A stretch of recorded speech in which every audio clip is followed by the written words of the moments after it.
And there we go.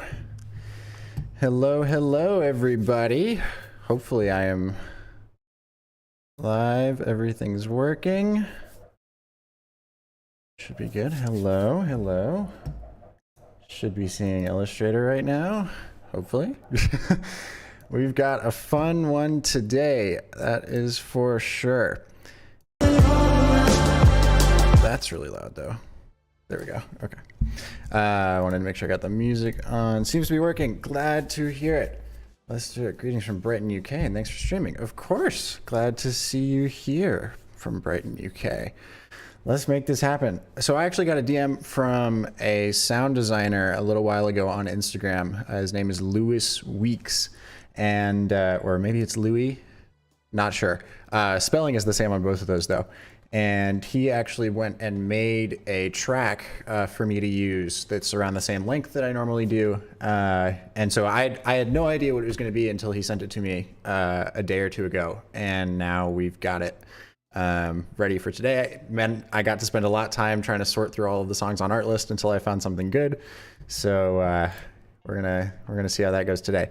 It is definitely a little different than what we normally use for the audio. It's not quite, it's much more sound designed than music per se, but I'll give it a play so everybody can hear it and understand what we're working with today. But I think it's super cool and should be a little bit more interesting than what we've been doing.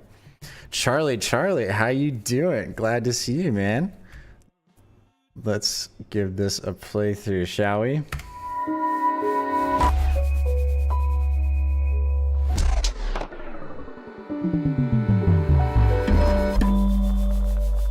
Ooh, so many good options for different like visuals to happen. It all sounds super textural and like actually tangible audio. Like you can hear each one of those thunks sounds like something actually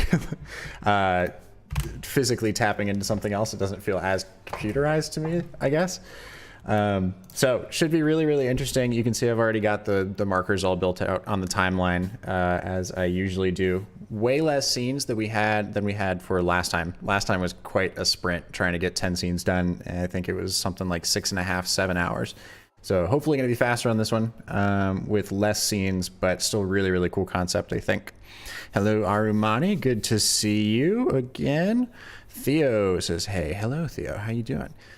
Anyway, let's jump into Illustrator, shall we? I've got all of the descriptions built out for the different scenes as well. Is this one 1080, 1080, or is the comp just zoomed in? Comp was just zoomed in, so I'm faking everybody out on that one. But yes, comp is 1080 by 1920 as per usual to be able to post vertically on Instagram, Reels, and Twitter and all those places. So should be good. Anyway, here's our fun color palette for today. There's some similarities to the ones we've used in the past, but I've got some different shades of things. We've got two different whites, one that's more for the warm tones and one that's for the bluer tones. And then this accent pink color.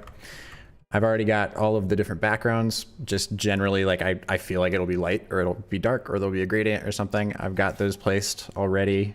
And yeah, this time I'm thinking it's going to be a lot more focused on making really cool looking glows and trying to make things feel more like blasters, like blaster bolts and that sort of stuff for how some of the visuals play out. I think it'll be quite nice. Not as gradient focused as usual. At least that's what I'm thinking now. We'll see what it turns into.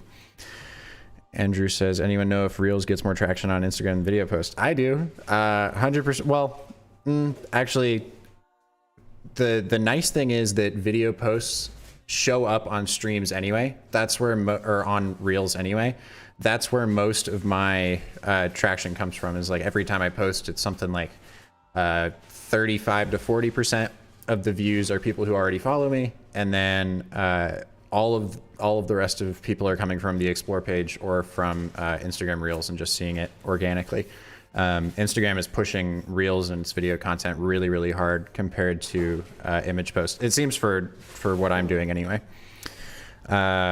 We've got nice to join the stream from Nigeria. Hello, Kef. How you doing? Hey, good to see you again here. Austin says, you're gonna have to tell me if I'm pronouncing this right. Karogin. You'll have to let me know if I've got that, but good to see you again. Arimani says, got oh shoot from Gumroad. Like you said, decoding another designer's AEFI is difficulty. Especially some of these, I'm sure. Before I started streaming them, they were a lot less organized. I've touched them up a little bit to be able to post on Gumroad and that sort of stuff, but yeah. Anyway, that's a whole new thing. Every single project file for all of the animated loops is available on Gumroad. I've got a couple different options. There's $5 for the project files individually if you just want the project files from one of the loops. Those are all available, but there's also a subscription option where you can pay like $10 a month to get After Effects files every week after that week's loop is created. So that'll be the same thing that happens with this stream. Those will be available as an individual purchase and also available directly to members that are already on there. And then the $15 option is the After Effects file and the Illustrator storyboard for the loop for that week. So anyway, those are all available now. People have been asking about what they can do to get project files. So there you go. Links in the top of the description. If you want those, they're all there on demand for you. Shani says, just passing by to say hi. I have to wake up early tomorrow. Good stream to all. Appreciate you stopping by. Hope you have a wonderful sleep. Kanini says hi from Vancouver. Hello, Vancouver, from Raleigh, North Carolina. We are going to make some good stuff today. So this week's word, as you guys probably already scoped out, is touch. That kind of came from the sound being super tactile. Like I felt like I could see each tap or hit of each instrument in the song. It felt very much like I could reach out and grab each bit of the audio, which was super cool. So there's some of that, and then there's also just like a more metaphorical thing about I feel a little bit disconnected from different parts of my life, but like they all kind of touch on each other every once in a while, whether it be like my relationships or my professional life, my family life, any of that stuff can feel very separate at times. And so sort of bringing those together and maybe wishing I felt a little bit more connected to some of those other different parts. But anyway, Raju says, hi, I'm super excited today. I'm glad to hear you excited. I think it'll be a good one. But anyway, let me run through the storyboard for you guys, or the general descriptions. We're going to have a ball, starts in the center of the screen. I'm thinking something that looks pretty realistic, like you could reach out and grab it. Ball in the center of the screen. It's going to have two other objects on either side of it. It's going to tap into each of those, which will like shoot off some laser or action to power up some other shape. And then we'll have all of those shapes spin really fast to where it forms a ring. It'll be a glowing ring. That's why the background's black. So that shows up nicely. And then we'll have multiple rings that show up outside of that, all speeding up, filling up the screen. The ball that was there previously is just going to float in the center in the darkness with stars, while the rest of the screen is going to be lit up by these rings. Should provide some nice contrast. Then we're going to, and at the same time, we're zooming out when that transition happens to all those rings being there. We're going to zoom back in. There's going to be an item that comes and taps into the ball that kind of makes a bunch of other shapes pop out that are orbiting around the ball with trails. And each of the shape has lots of little details and things in it, so we can do some cool micro animations. I think that'll be fun.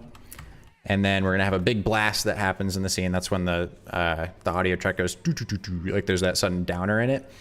And all but one of the shapes are sort of smashed and broken and dimmed, and then our one single colorful shape falls down the screen.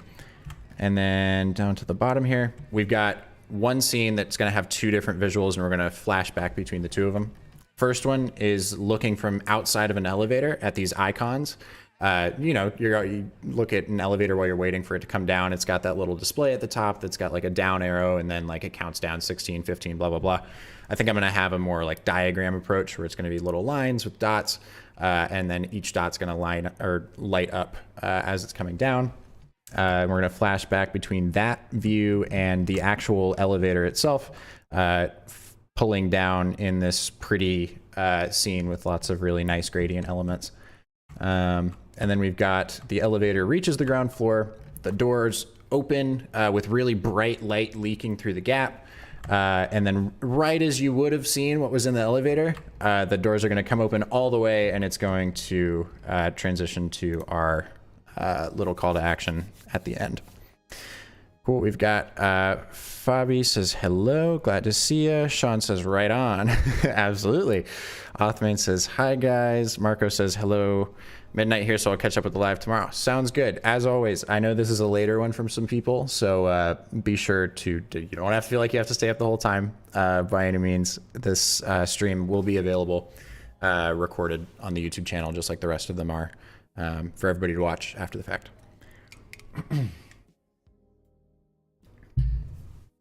Penrose says, hey Austin, how's it going, Penrose? Glad to see ya.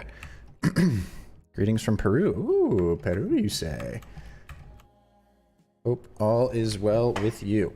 But anyway, let's go ahead and start knocking out some of the frames for this. I think it's going to be a pretty cool one, and hopefully one that we can get done much faster than the last one was. That one, I think 7 hours was just a little bit too long for me to be streaming. That was quite the task. But anyway, we will try to get through this nicely and more efficiently. See, we're already working on stuff. That's a good sign, I think. Let's do like, and then it'll have a little like drop shadow underneath it or something. I think I actually want one more color in this that's just slightly darker than that pale blue. So I'm gonna make one of those real quick. It'll be more back towards the yellow, but we'll bring it down to like there. That might be too dark. Oh, that's kind of cool looking. And then once I bring it into After Effects and we add the inner glow on it to make it look like it's got some specular on it, or not specular, Fresnel lensing going on, that should look quite nice. But for now, we've got our initial little dot that hangs out there.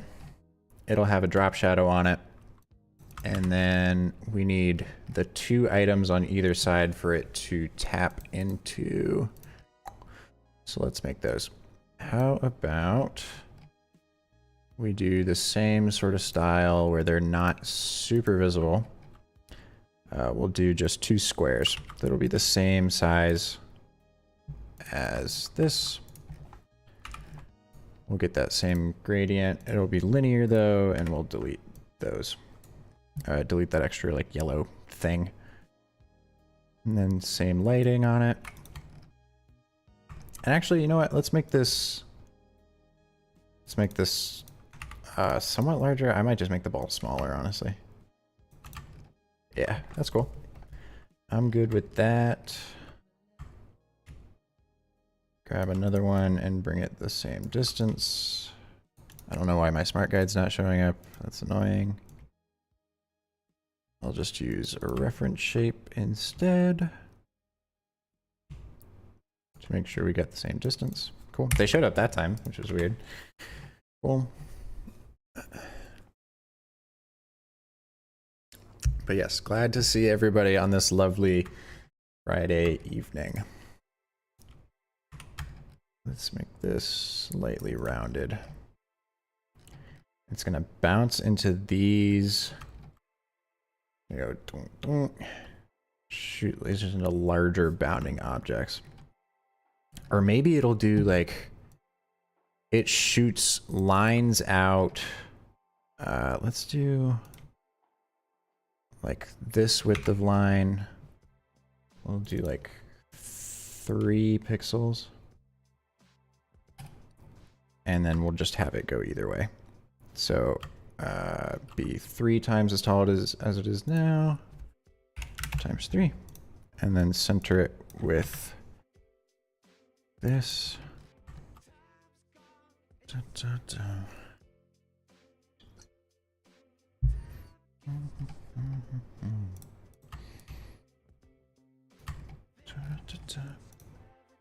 Lighting on that looks cool. So it's gonna tap into this one and it's gonna cause this line to pop out, and then this is going to scale up to be the size of that line while maybe like squishing down this way. But that's generally what I'm thinking. Both of those will be underneath there. This should be interesting. Pretty minimal so far, but I think this is, yeah, this is pretty much what I envisioned earlier. I mean, I haven't done any storyboarding on this. I just figured out a color palette. So I've yet to find out if these concepts will actually work with each other. How I want to anyway.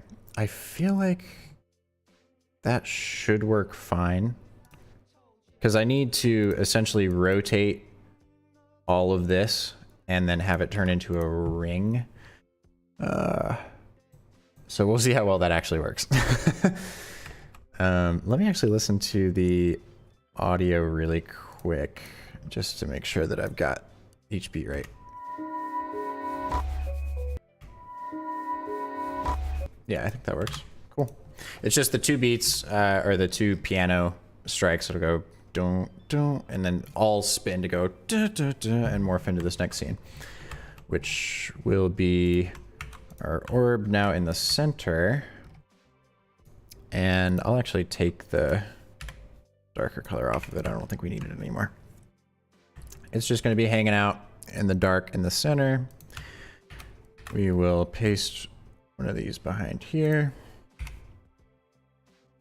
Neomorphic slider. That's the hope. Might watch this tomorrow because I need to get some work done, so enjoy making this. Appreciate you, Charlie, and of course it will be available. Just like the rest of them. Cool. We've got those, and now we need to make our rings. We'll have one, like, how much larger than this? 1.5? That sounds about right. And that color.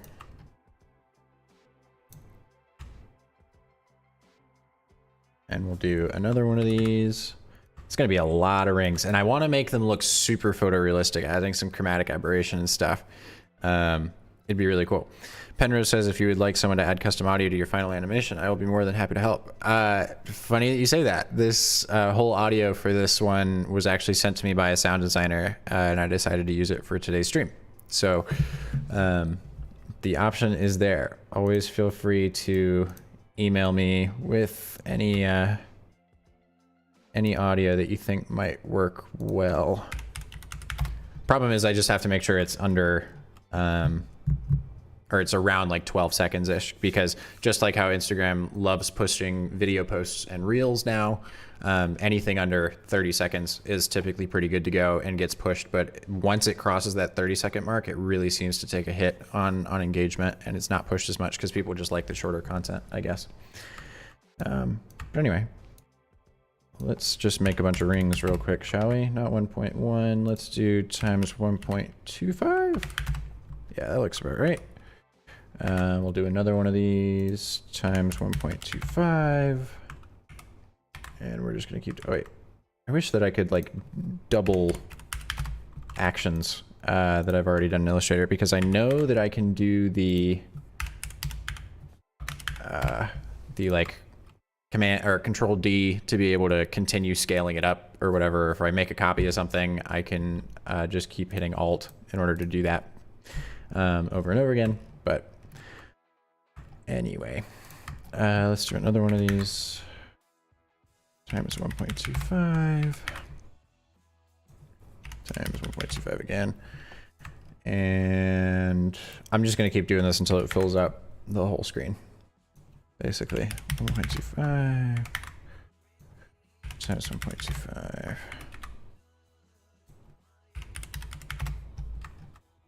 And maybe one more. Whoops. I forgot to copy that one. Penrose says, thanks for the info. No problem. Happy to help. Okay. I kind of want them to be closer together after this point and stop getting so far apart. I like the variation a little bit in the spacing in between, but I feel like it gets too far apart. So I'll do like times 1.15 and then just keep going down that list. Times 1.1. Lenkai says, hey, hey, hey. Lenkai just sent me a really cool work in progress of a project he's working on, and it's gonna be sick. I am doing well, my friend. Glad to see you here. 1.05. And then I can go back out again. So I'll do times 1.1. Mateo says, hey, hi everyone. Love your work, Austin. Greetings from Mexico. Howdy, Mateo. Hope you're doing well. Glad to see you here. 1.1. That might be too much. Times 1.08. That seems fine. And then I'll do like varying stroke widths in this too. I think it'll look interesting. Let's do times 1.1 and then times 1.15. Thanks, bro. Looks like another banger in the making. That's the hope. We'll see if it turns out that way.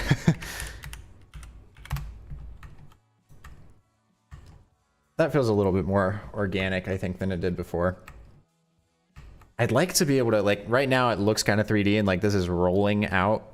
I'd like to be able to have that happen again. I just don't want to overload my computer with too many different rings and things that are going to go on, because I'm going to have stroke width animations happening on this and taper with trim paths and all sorts of different stuff. So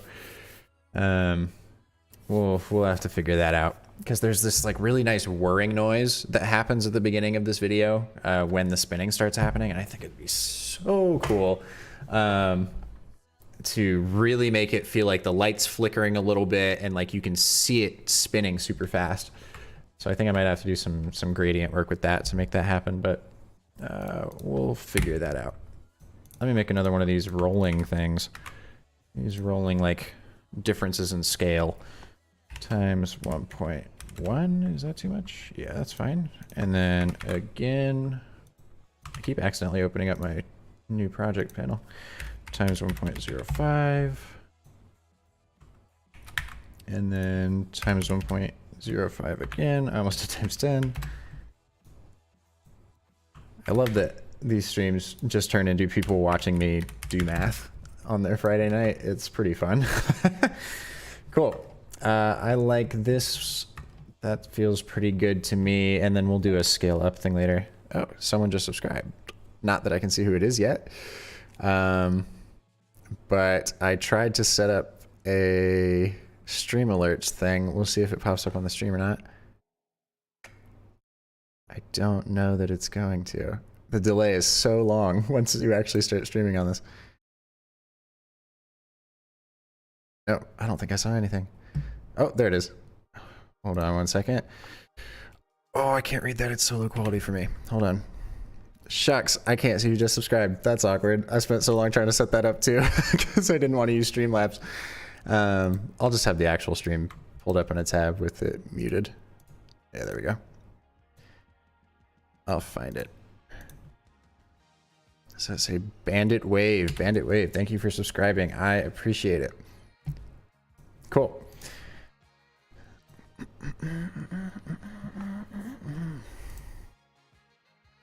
There we go.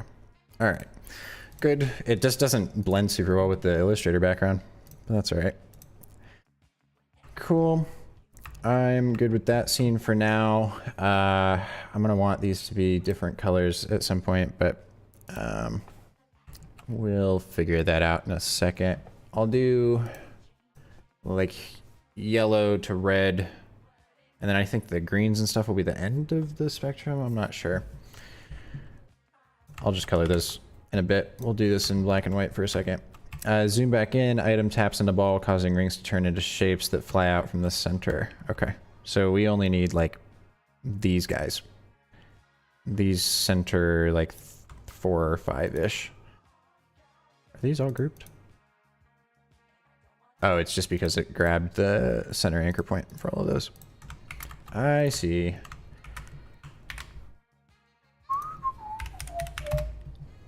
Cool. And this will be around that size once we zoom back in, which means maybe this should be smaller. That seems to be like way too much detail though in one spot. So maybe this really has to get big. It's gonna be like that size, and we'll just do these 4 rings next to it. Yeah, These four.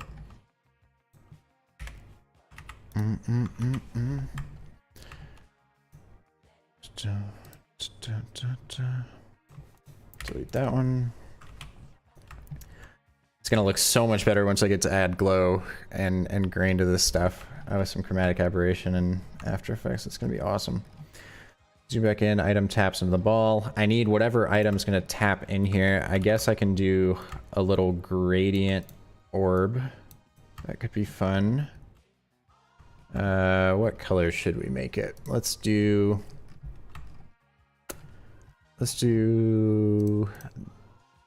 a mix. Because I could just do this thing and change it to a radial. Remove those. Radial gradient time, and then go like that. That's not bad. And then it'll just tap in here. That'll be a nice little glow that happens. Should be good.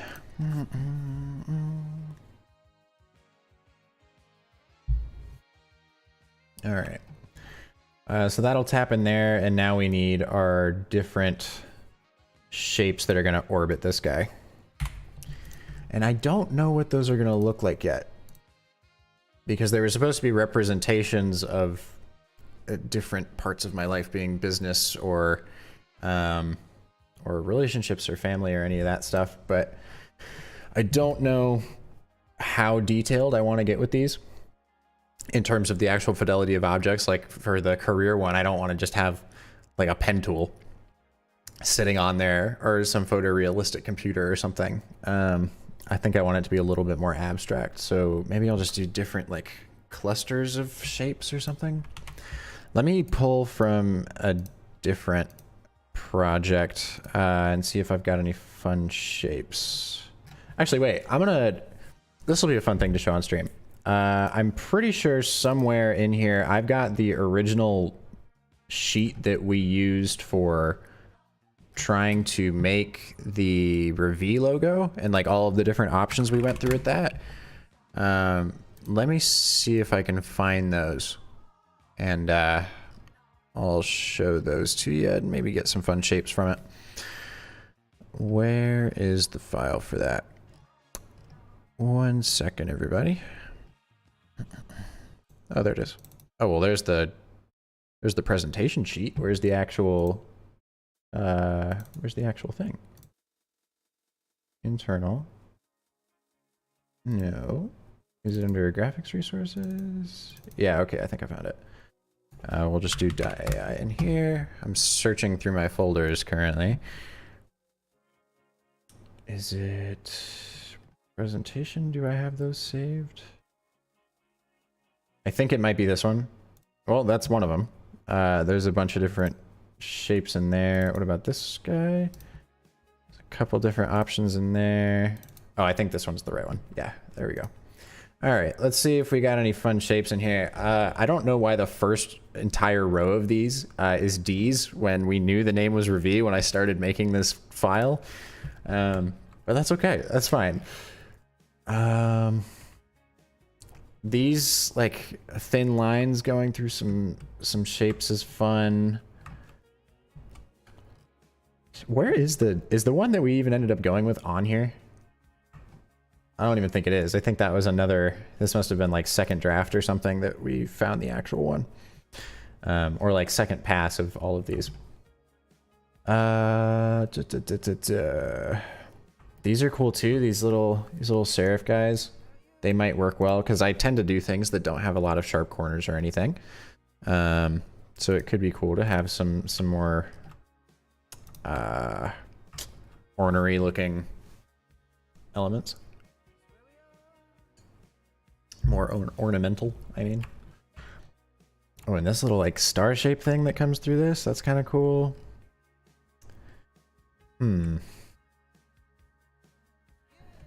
Any other interesting ones from this? These are a little too round, I think. I don't think they fit the vibe I'm going for, but this is kind of spacey feeling. All right. Let's see. I want one of each of these different colors, I think. So I'm going to need gradients for those. let me do some of these little platforms. We're gonna do some faux 3D stuff, maybe. So many options for this.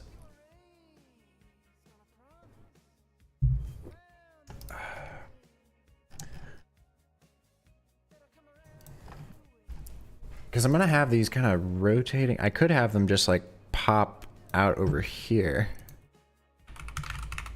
Let me see if I can find a reference for the sort of tap that I'm looking for.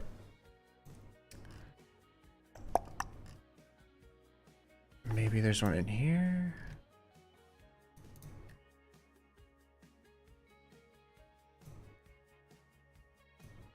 Perhaps. Oh, that looks like it's about to happen. Doink. Okay, it's just that one. I see. I could just do more circles. That's not bad. But I want micro animations and stuff, so maybe I'll do like a stack of squares on one and then circles on the other one. We'll see. And then some will be mixed, I think.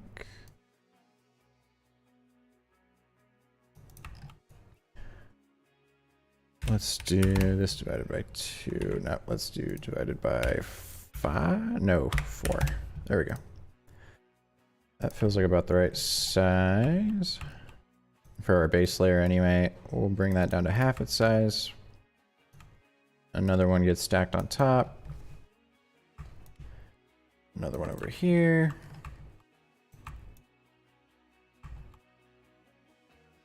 And then one that sits up here maybe.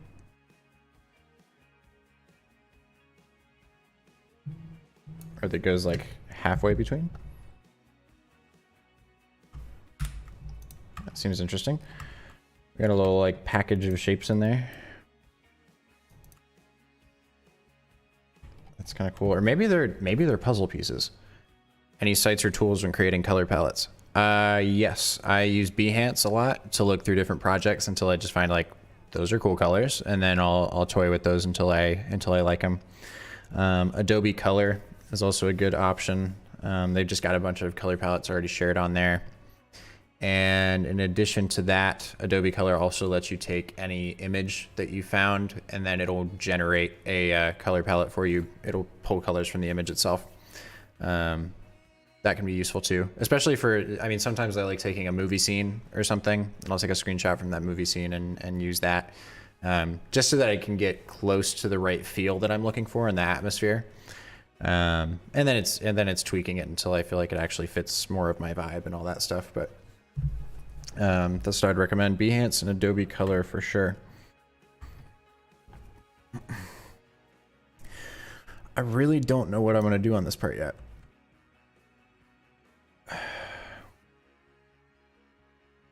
I'm really not too sure.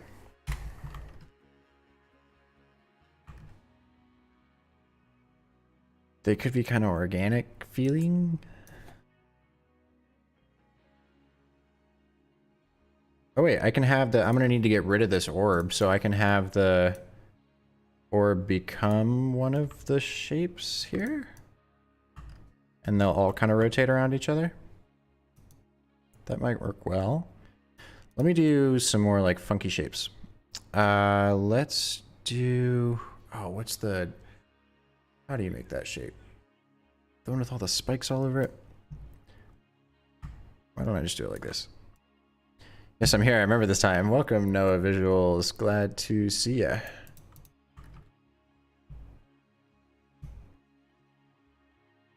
Let's do some sort of star looking thing.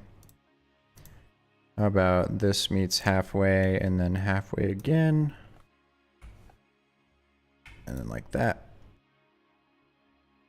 Comes up to, where's like the 3/4 mark for me to put this in? And then one more up here. Cool.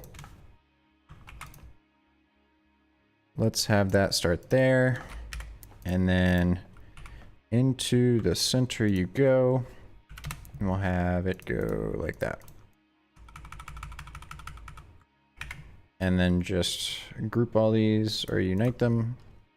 That's way too spiky. Let's do something like...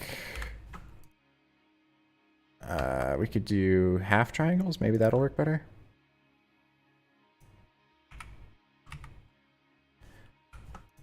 Whoops. There we go. Center up here. Off to the side again, except this time it's going to be halfway through because the other ones just look too small. Actually, let's do 3/4. The other ones looked just a little bit too small. And then now we can put this in the center. Again, our rotation point, and then go like that. And then we'll have more yeah. That's more what I was looking for. That's cool. All right, I'm good with that. Let's just make some fun shapes. I don't know why. Oh, I guess that makes sense. I'd have to join all of these. That's fine.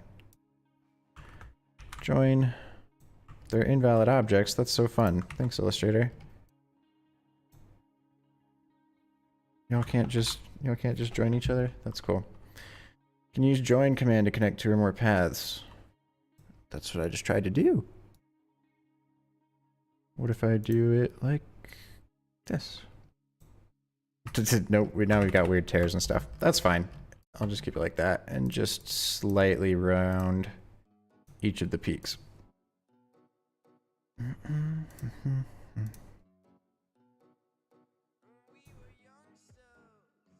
And bring those in. Ooh, that's kind of fun. I like that more. Let's do that. And then let's do something else. This guy could be you could have a diamond. That could be cool. Let's try that. Rotate and then bring it on in. I'd like them to match up if possible. That says 62. That one's 140. Okay. What's the ratio on that? Because I could probably find out the actual amount that it should be. This one is 114 divided by 83 is about 1.38. That's weird. I would have thought it'd have been a more round number than that. That's fine. Could do like a subtract front sort of situation. And then something like that. That's kind of fun.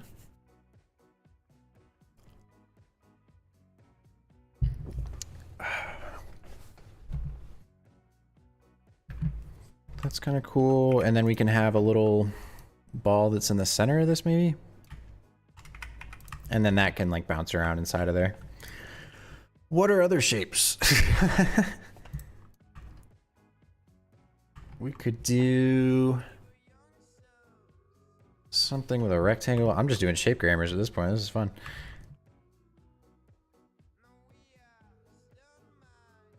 Easy to think to do in a spiral. Let's do like that size. And then here, let's go down one more. We can have one that's just like an X, maybe.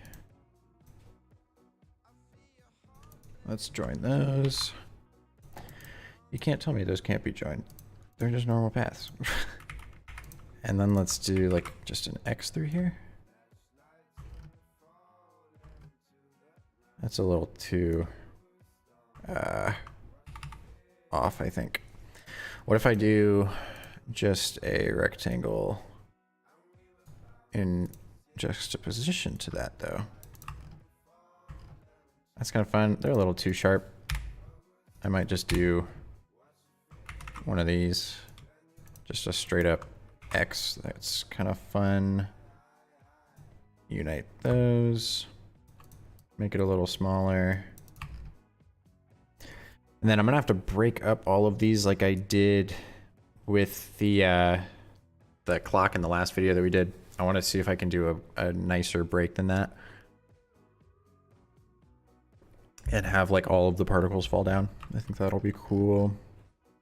This guy's gonna tap in there and that's gonna make all these pop out. What's another fun shape?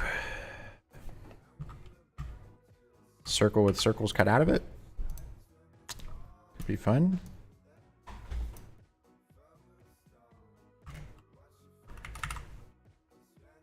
Just like a crescent moon sort of thing.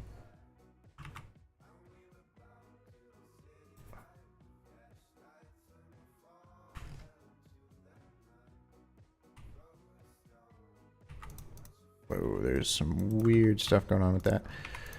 Let's do shape builder instead.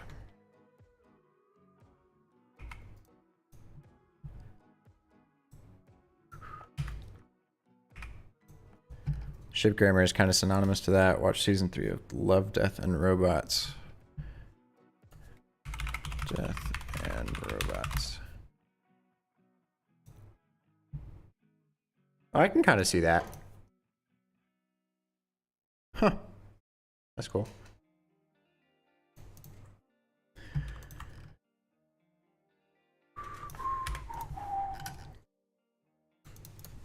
I think I want the only circle to be the one in the center, or the one that's over here. I think that's fine.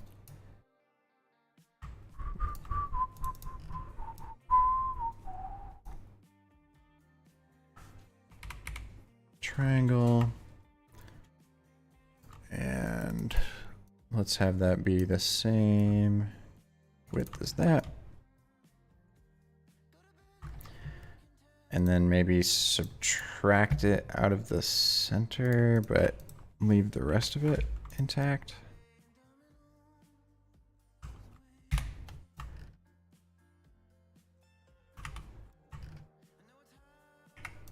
Just the chevron itself is kind of cool. Doesn't really match with the rest of the stuff though. That's fine.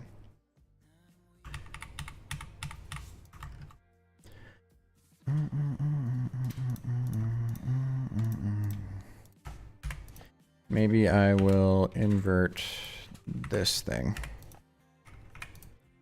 And then make it so the stroke's only on the inside. Whoops, inside. It's kind of fun.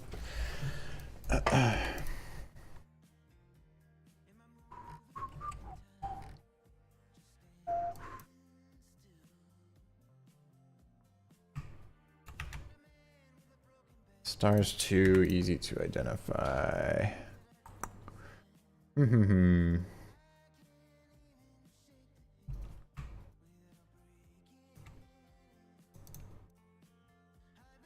Oh, is that radial now? Weird.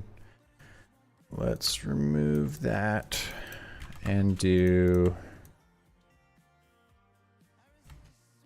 some sort of stacked shapes.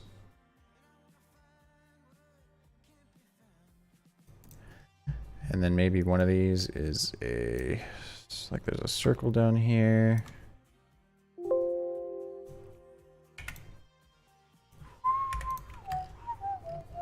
That teardrop's kind of fun.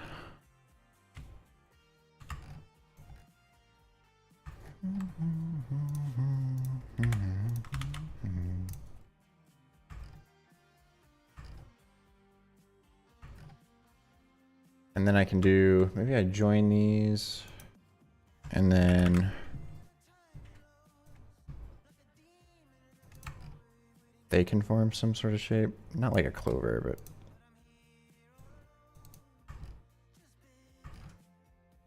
that might be too much detail. That's fine. We'll just keep these for now. I don't think there needs to be too many of them anyway.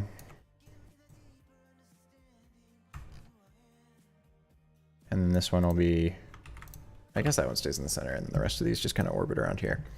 And then I'll have one that's just a line or something. Just a curvy line.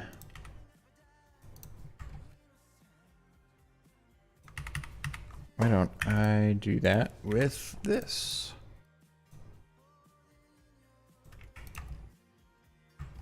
That's kind of fun. And then have it like 3-point or something. Cool. We'll go back and color those later as well. Big blast, scene shakes, all but one of the shapes are broken and dimmed. One single colorful shape false. Okay, well I guess I would need to color them now to be able to do that, so we'll figure that out. afterwards. Got looking from outside an elevator at icon that ticks down floor list. Let's make a very simple looking elevator, shall we? There will be one line that's all the way through the screen. Persian Rex, welcome. Glad to see you again, my friend.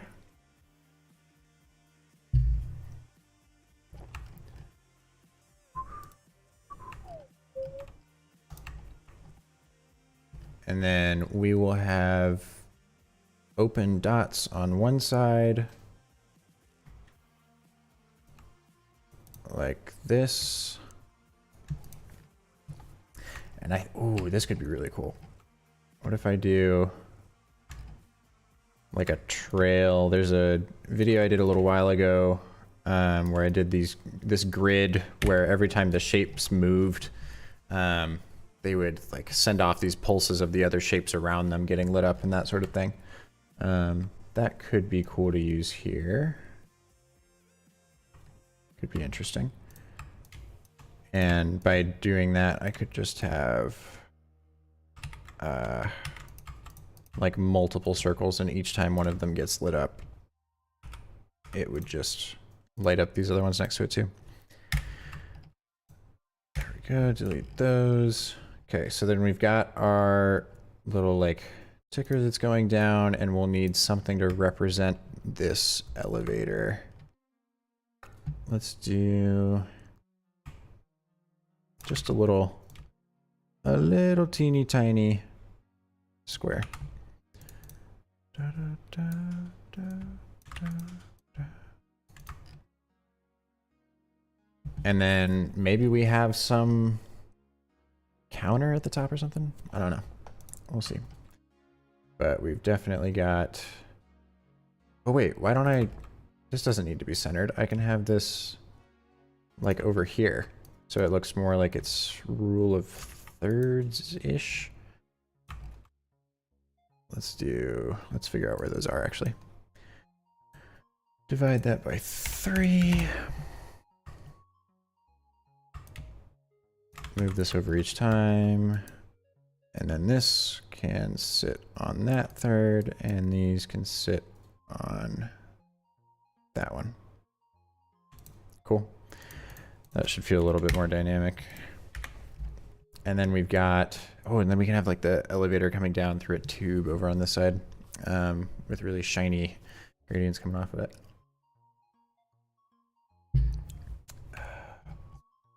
Cool.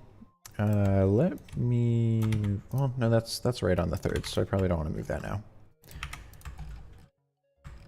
And then I will just move this down. Each time we'll go 1, 2, so let's grab this and move it there. And just go all the way down until around there, and that's where we'll stop. And we will have this little line that comes through as well that will follow the indicator over here. So place the indicator on top, and then we will have a little chevron guy down here. Oops. Needs to be that size, and then we'll have that sit in between. Oh, that looks super cool. Very, very like what am I looking for? It just looks like a cool diagram. This is all I want to say about that. Cool. And I'll color those in a second as well. And oh, when I get the glow and grain on this, it's gonna look so good. All right, and then I want to do some sort of perspective thing for these elevator doors opening. So we're gonna have one elevator door here and one over here. Whoops, that's not the halfway point at all. This needs to be half of 1080. There we go. Cool. And I'll have each of these anchor points at the top come into halfway as well. I just wanted to make sure I didn't accidentally move that down. And then, will that work or should I just have the whole thing?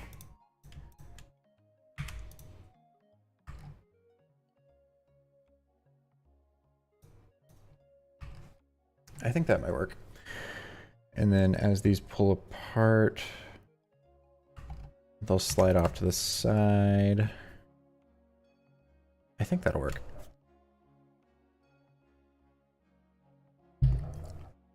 Ooh, and I just need the little thing up at the top that says like which floor we're on. That's what I'm looking for.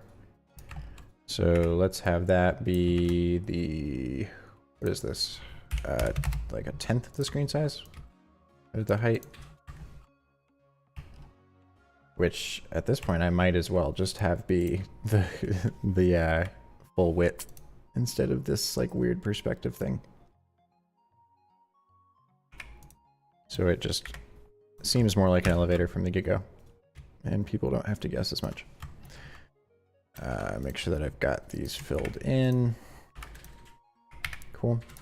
We're good on that, and then these will slide open, leaving a giant white gradient behind it that'll be super, super bright. Should be pretty cool looking.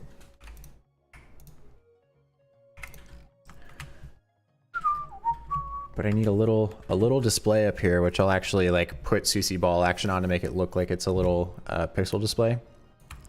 That should be cool.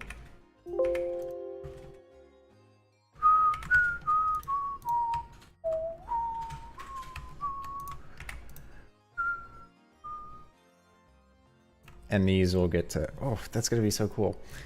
Okay. And then anything else that I want to add to this? I might do like, I hesitate to use text in any of these loops because people see text, they think add usually, unless it's some really, really cool typography. So instead what I might do, that was probably really loud, so sorry.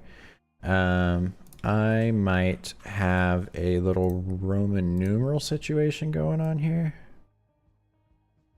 So like in the center of each of these, and we can do, oh, that could be really cool typography. Actually, if I do just the line, like the lines continue sitting on the top. Okay, I need this to be half the width of this. Maybe a little bit more, I don't know. But anyway, we'll put those there for now.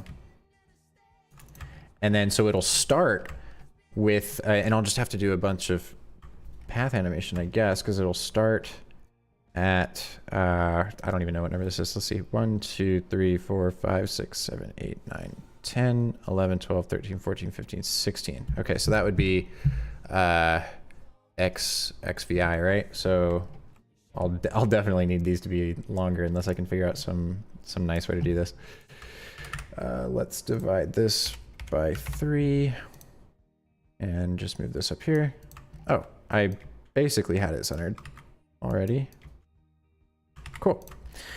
And then I can have another one over here, another number, and then another one off to the side here.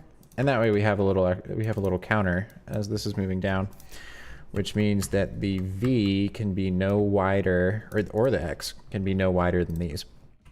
So the bottom points will never move. It'll just be these top points. Which means we can do this. And then Control C, Control V that, reflect it. Move it on over here. And then same thing, making this an X, and we'll see how this looks in conjunction with the clean lines and all that stuff, because it might just not look good and then we just won't use it. That's totally fine. Okay, let's move this one. And then this goes over to the edge here. Reflect it. Whoops, vertically, please, not at some random angle. what if I remove those parts? Then it doesn't look too bad. It might just not be worth it to have it there. The other option is literally having 16 lines that span across this space. And we can just remove a line each time and everything slides over, or like it gets slightly larger. That could be cool. But I feel like this is just kind of empty space that really isn't being utilized. So I want to try and do something with it. All right, how much space do I have here? To put 16 things in. We've got 180 pixels. So that means we need one every 11.25 pixels. That sounds doable. We'll say transform move 11.25. Copy. That's a lot. And also doesn't really do much. Now maybe if I have them super tall, then it'll do something, but at the same time, it's like, that's a lot of detail in one space for not really any reason. And I don't know how interesting it'll look. What if I have only one of them lit at a time, and the rest of the time, each of them is at like 10% opacity? Now it looks kind of cool. Now we're getting somewhere, I think. And then we'll add some gradients and color to it, and like the color that it's on will change as it moves across. Okay, I can see this now. Cool. And then we've got the elevator done. This background will just need to be... we might just have to use some sort of like CC light rays or something in order to make that shine really come through once those doors open. And then the ending, there's nothing that needs to happen there. So let's go ahead and make the actual elevator here. Let's do peepholes that blinks as the elevator moves through the floors. That's cool. I like that. Let me look up what an elevator on outdoor elevator. I want one of the ones that's inside of a like glass tube on a really, really nice hotel. Hotel with clear elevator. Those are kind of cool. Ooh, that'd be a really cool way to do it. You can't see these right now, but these sorts of elevators, they look kind of like space pods. Those are interesting. They kind of look like the tubes that like you send your money up through at a bank a little bit. But it's cool. I think those are interesting. Ooh, this is a good one too. I guess I could probably just look at the elevators from Loki, right? They used a hotel here in the States, I think, Loki elevator. Yeah, that's kind of cool looking. From the Marriott Marquis in Atlanta. That's what it is. Maybe we'll just model it after that. That's a pretty cool structure. Somebody else just subscribed. Shisho, you're going crazy.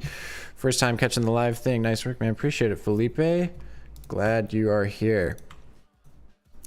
Let me see if I can catch what that subscription name was. Once it pops up, I will take a look at it. Cool. I'm liking these a lot, though. I think we're definitely going to model it after this. So let's do... Jameson Parker, appreciate you subscribing. Man, it is brutal against this Illustrator background. Can barely read that, but much appreciated. Cool. Let's figure out how to make these space pods. That sounds fun. And I'll keep the same sort of... Or will I? I might have it in the center. Let's see. Let's do this at 1/6 of the width.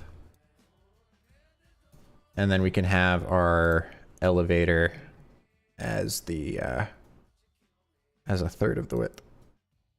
We'll do divide by 3, and then it'll only be like a fifth. That seems too squatty to be an elevator. We might need it to be. We're gonna have to have this way smaller scale than I thought, because this is gonna need to be way skinnier. And then we can do like slightly shorter. And then I'll just need the actual, the building for it to be attached to.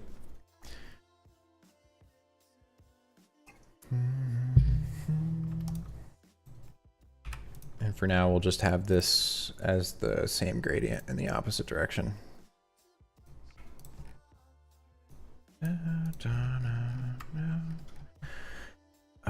What are these looking like? Actually, we'll need this to be the background of this thing, I think.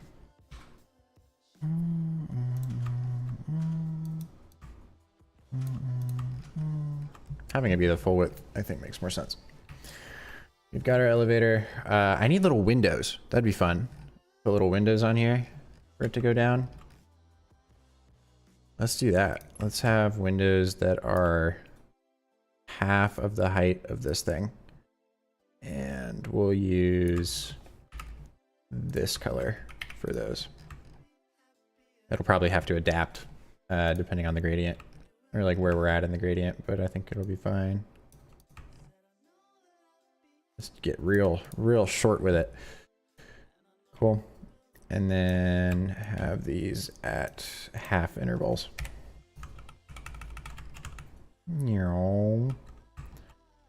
And delete every second one, maybe. Whoops. Oh, whoops, I keep grabbing the wrong ones. Yeah, those ones down there are not really able to be seen. So we'll have to do some trickery with this, or just not have the background be this crazy of a gradient. We could have the background be the blues, maybe. Let's delete the light colors down here. And maybe it's more like straight down, opposite direction. That could be kind of cool. Maybe this is this color instead. Ooh, that doesn't look quite good.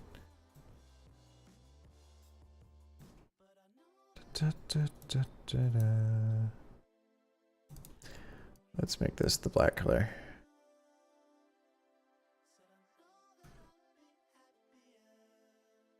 And then make it a little bit more in the middle, or evenly spread. And let's figure out how to make these windows work.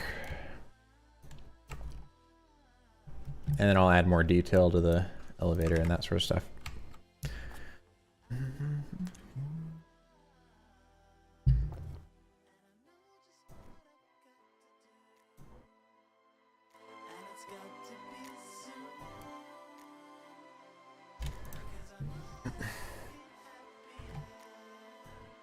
Let's grab some window lines, or do I want to do like blinds? I think blinds might look cooler. So let's do like half of the window height is the dark color, or a quarter of the window height. And then we'll do like little pull cords that go to the midway point. Maybe maybe 3/4 times 0.7, oops, times 0.75. Put that there, and then we'll bring it in by like a tenth of this or something. So we'll say 18 pixels. This is where this sits. Actually, right there seems good. If it's over there, it might be too. Oh, and then we can do an animation of each one like opening as it goes down past it, and these sliding up. That could be cool. Here I am doing animations with windows again. Let's move that.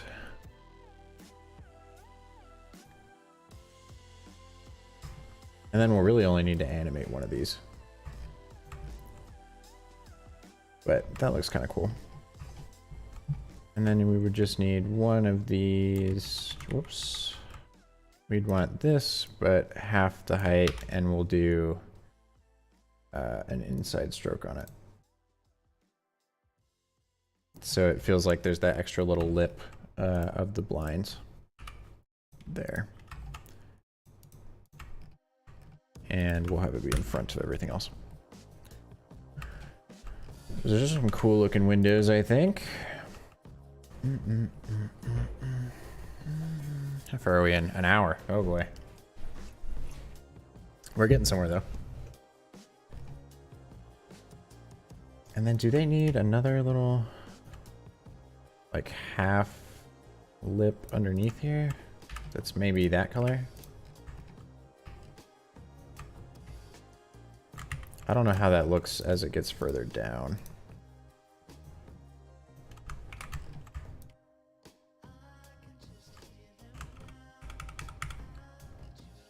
The lip underneath I don't think is entirely necessary. It does look kind of cool though. What if I take it off of each of these? Because, I mean, obviously it really blends in right there, but down here it adds some nice contrast maybe?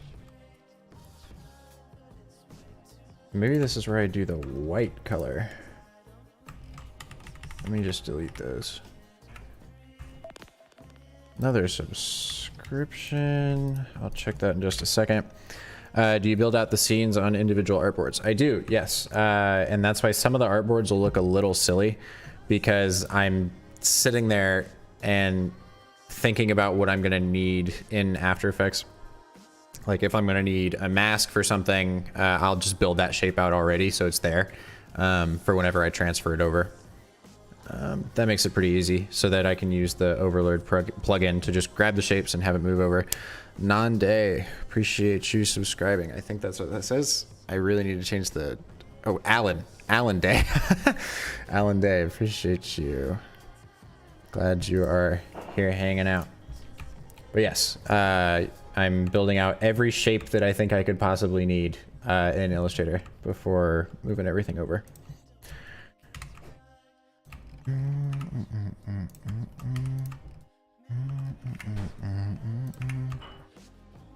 That's kind of fun looking.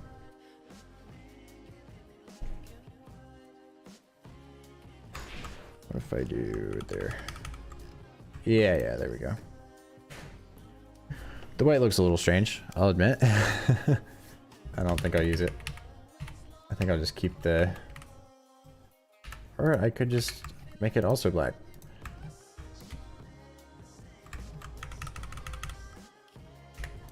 Kind of look like taxis a little bit, but it's kind of fun. Or perhaps this bottom piece is the same as this. Or I guess it would have to be the top if I was going to do that.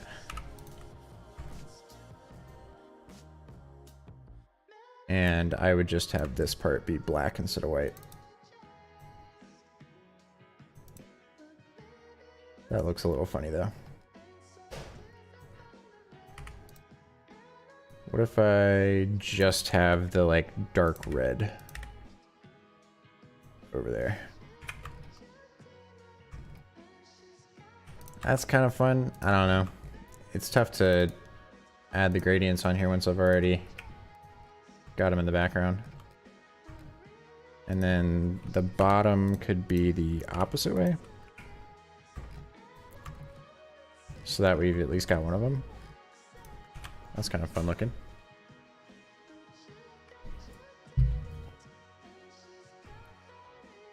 Let's try that one instead. Blinders can be changed, like the reflections in the windows moving. That could be cool.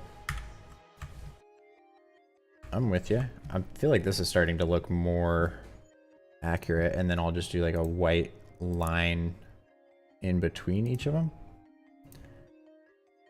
Let's do like 3 pixels? No, 2 pixels. Yeah, now we're getting somewhere. I think. That's not in between those. There we go.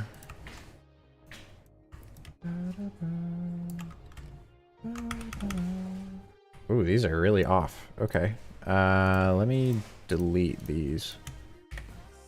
And then duplicate all that again.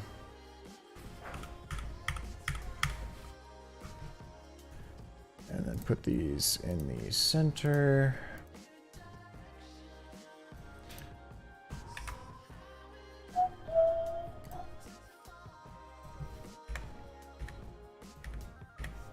Let's move this to where it's centered between these.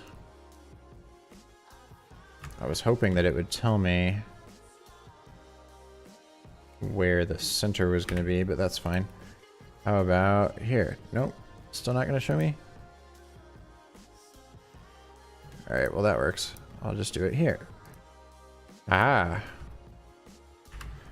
Okay, and then that color 2 point back behind there, and then bring this down, and that should be the same, I think.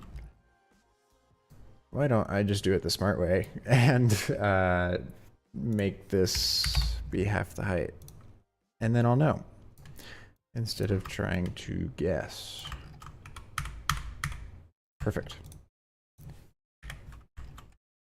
That looks pretty cool. Let's do that. Gradient reflection on the windows could be cool. Why don't I try that now to see how it looks?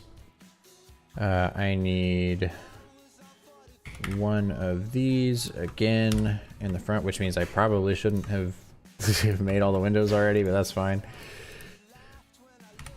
Shouldn't be too difficult to add this. Let's make sure it's the same height as that. And then we will do a gradient. Let's do all of these the same color.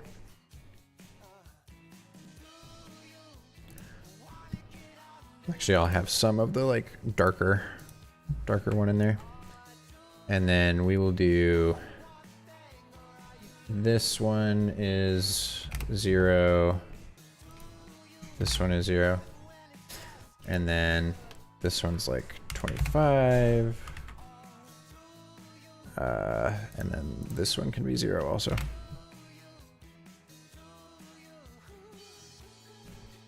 And then we've got some fun reflections going on. Although we've only got the dark color reflections now, so let me change that back.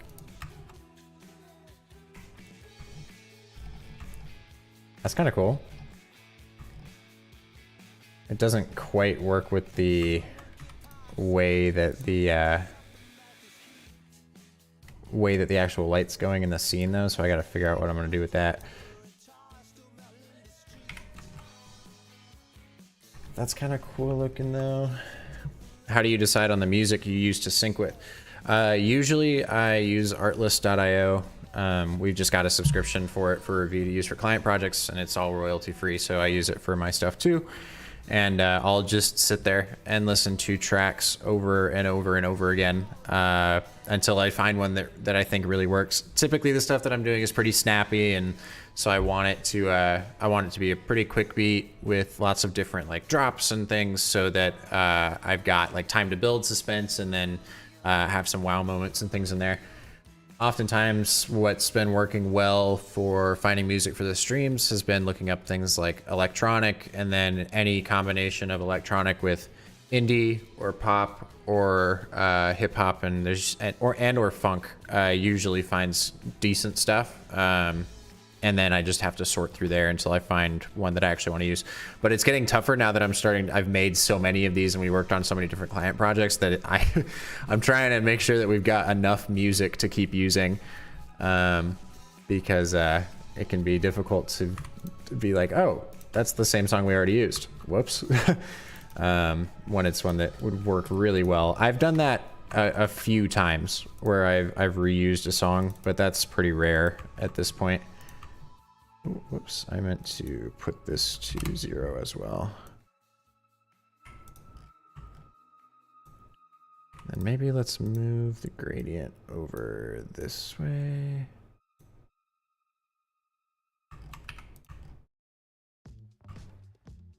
It's kind of 80s feeling. Feels a little bit more illustrated or sketched out, which can be kind of fun. I'm not entirely opposed to that.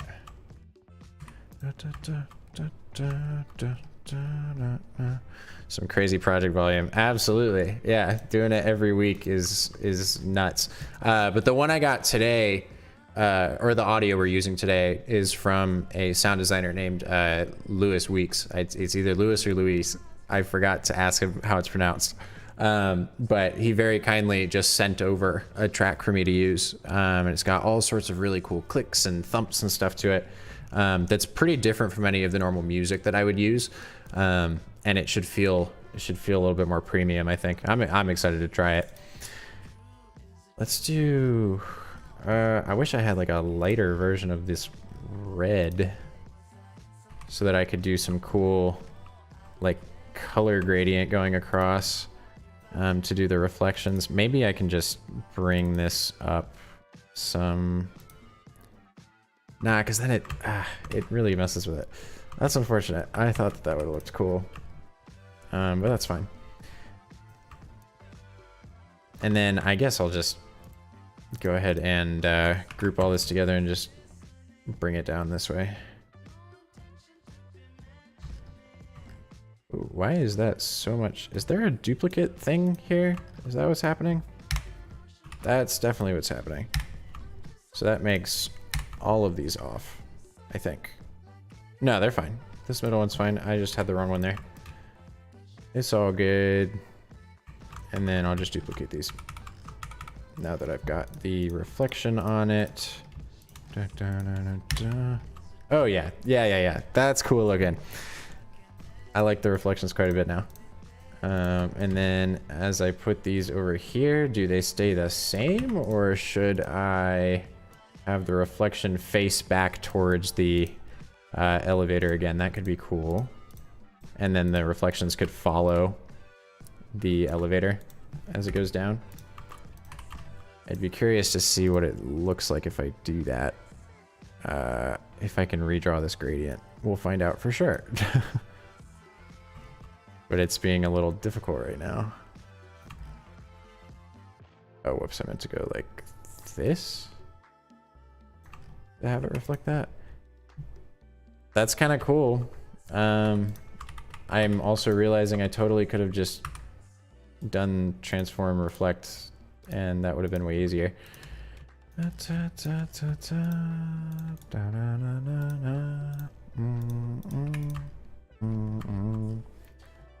of cool looking. And then the other elements are still kind of different. That's fun.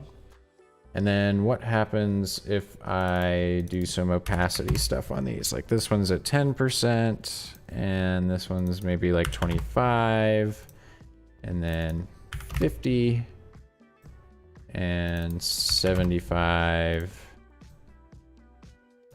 80, and do some opacity changes like that. I think that looks like it's more integrated. It doesn't feel like it's so just sitting on top. So what was this one? This one was 80, 75,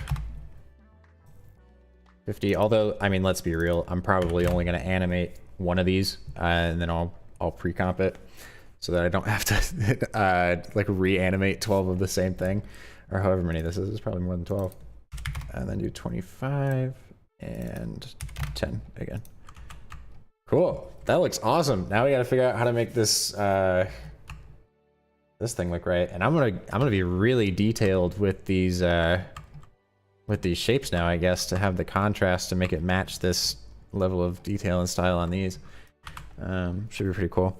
Bojack Simpson says, "Thank you for making these streams." Of course, I'm happy to. I'm already sitting here making the loop to post anyway. As much as it helps people, I'm happy to stream as well. Also, BoJack Horseman, wonderful show, love it. Usually, I'm not a huge fan of adult animation, or just like not kids cartoons, sort of animation. But that show's just got some cool messaging, and it's feels pretty real at times. I like it quite a bit. It's got good writing. All right. Let's grab this. Cool. All right, I'm good with that. Now we just need to figure out what to do with this thing. We've got some references for what look like elevators. I quite like this one down here with the little like cascading circles on the bottom. I think that that looks super interesting. So that's probably the one we're gonna try. I'm gonna have this gradient, we'll do like times 0.75 as this like middle part where there's actually going to be people standing or whatever. And then we'll do this, divide that by 3, and that should be good for the bottom, right? Maybe divide by 6, so it feels a little more lean. I think that's good. And then I will grab that, and then we'll do another one of these at half the height. Whoops, I need this thing to be in the background. Ah, crap. I'll just bring all these to the front each time. Why not add white lines on the top and bottom of the elevator so that the white lines are balanced? That's the plan. We'll do something like that for sure. We can do that times 0.75, and then rotate it so the gradient's different. And then grab another one of these, bring these in front, rotate the gradient again, and do another times 0.75 situation. I think these might be a little too tall, actually. I think I might do half for that one, and then this next one will be a quarter already, so we'll just bring it down like that. Cool. And then we will do what Armani suggested and add some lines here. And then I'm also going to add a reflection for sure. And then we will do the same thing up here, except it's just going to be these top two. So that guy will sit in the center, and we'll go like that. That's cool looking. I like it. I'm going to add some white to the gradients that are down here, I think. But other than that, I think it'll look pretty slick. Actually, these might all face the same direction. I think that looks fine. And then if I add some white to them especially, it should look good. I think it'll work.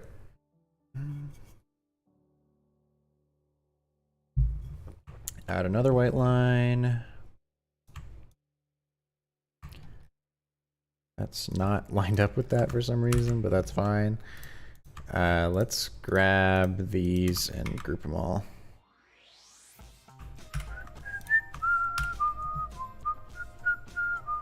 Oh, where is this one from? And then these are now all in front of those. Kind of a mess. Those are there. That's fine. Let's make sure that we've got everything positioned right. Yep, those are good. And then bring everything to the front. Whoops. Yeah, somehow these all got misplaced. I'm not sure what happened there, but that's fine. We'll figure it out.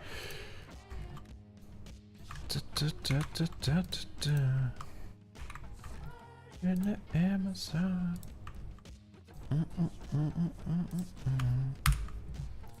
Cool. And now we need to make this like curved glass looking thing here. I'll actually probably make these all rounded so that it feels a little different from everything else. Everything else is very angular. That's cool. I like it. And then we will do another one of these, bring it to the front, and we will do the same gradient that's on this, but this way. Ooh, and not have this thing in the middle of it. Although that does look kind of cool. It makes it kind of tie-dyed almost. If I go like this, it doesn't quite work. It works really well if I do the Yeah, that's cool. I'll see what it looks like if I just do this as white as well, though.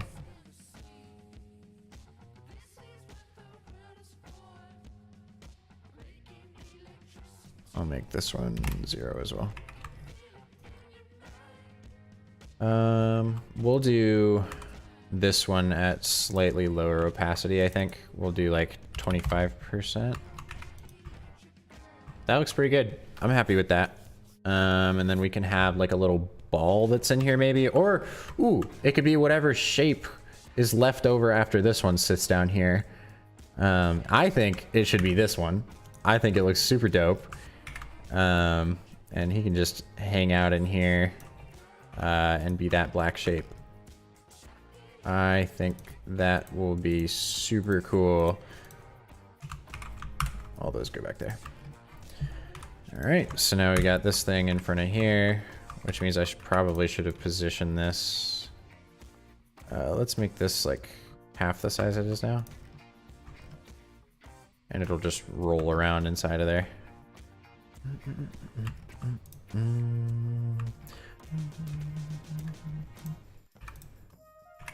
Perhaps could be interesting. Let's give this a try, just to see if it's on the opposite gradient that it looks cool. I think it looks kind of cool, but it is not. Oh, because it's not behind that. That's why. That's kind of cool looking. It can roll around inside of there. It's going to be cutting back and forth between these though, so I don't really know how well that's going to work. Let's try back to the black, but we'll do like a 25% opacity on it, so it looks like it's getting obscured more by the gradient thing here in front, the reflection. That looks good. I like it. How about we reduce the size of this just to see how that looks? That looks pretty cool too. I do like it being the width of the elevator, but I do think it looks a little more dynamic like that. And then let's do a gradient on this too. We're really going crazy with the gradients right now.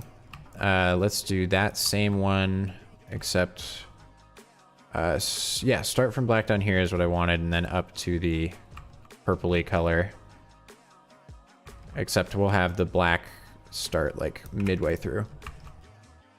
That doesn't quite look right. What if we go like this? That looks better. I'm okay with that.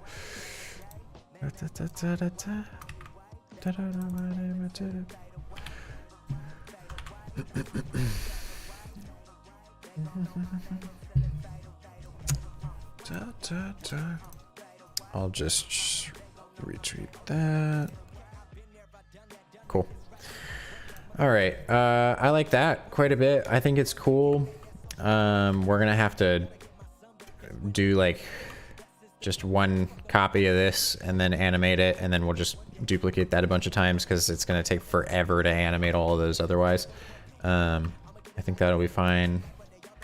Let's do that. Ooh, and then what if we put this behind? Oh, we can't do that because of the opacity thing, and then it looks strange. What if it's next to these? It looks a little weird, it not also fading off in into the orange.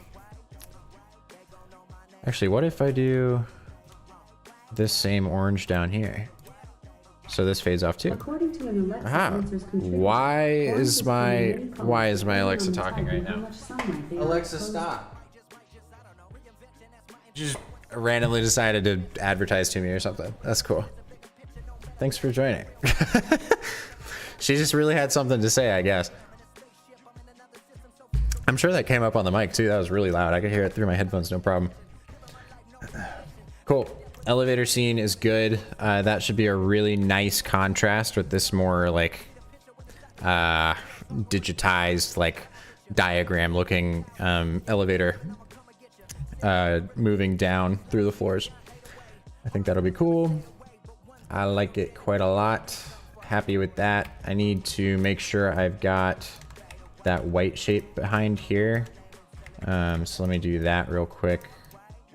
I'll just take the background, copy it, come back up here, paste in front. and then send it to the back, ironically. And then we'll have that. It'll start like there. Each door in front. And then all of these will be on the same layer, but the white won't be.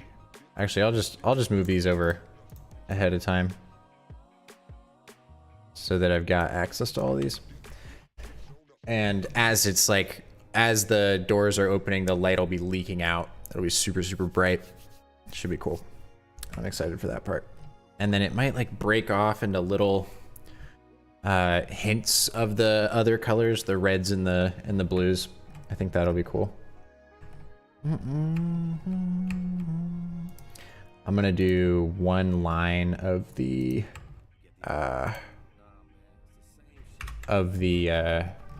this color palette down here. Sheesh. It is what, we're only an hour and a half in and I'm already zoning out like crazy. Let's do gradient. Yes, I would like to edit the gradient. Can I do that, please? Thank you. Where's the gradient? It's not showing me my gradient panel for some reason. There it is. All right, let's do the top is the, let's do the green. And then we're gonna have one in the middle. That is the blue. And then the bottom will turn into, or we'll have a little bit of the white down there, I think. Or this like more pale white. And then the very bottom will be the orange.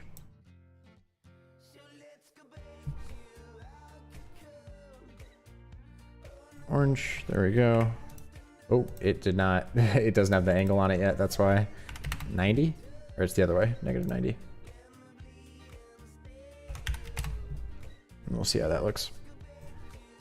Send that to the back, but send that to the back, and then put that behind it. It's kind of cool looking.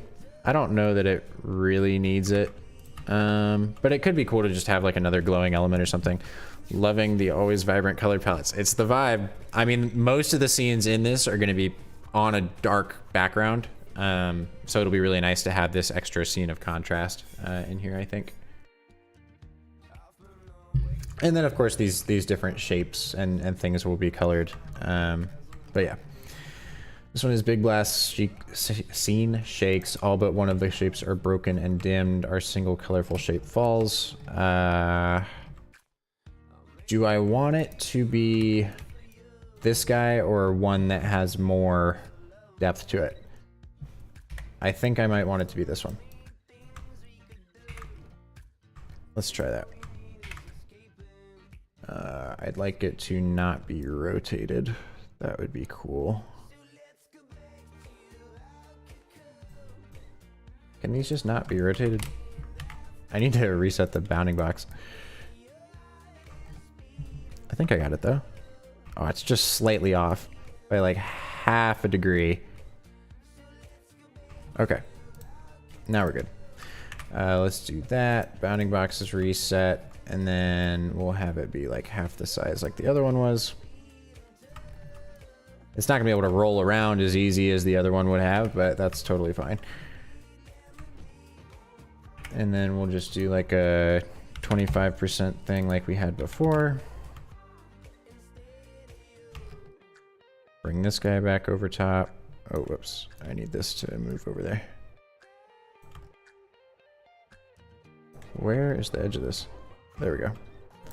And then bring this to the very front so it's in front of that. And we've got our little guy hanging out down there. Now we can figure out what to do with the rest of these scenes and change the colors and all that good stuff. This guy I already know is going to be either this gradient or the other one.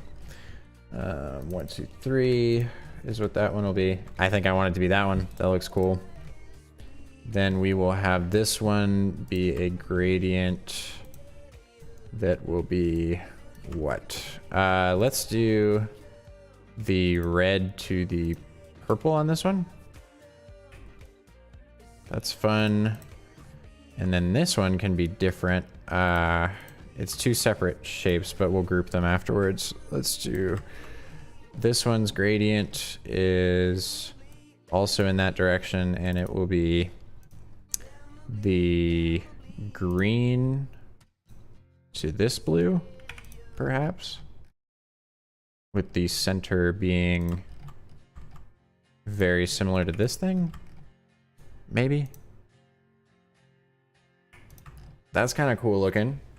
And that gives us a reason to have that. It can go like doink and then pop right into this thing and form another shape. That could be cool.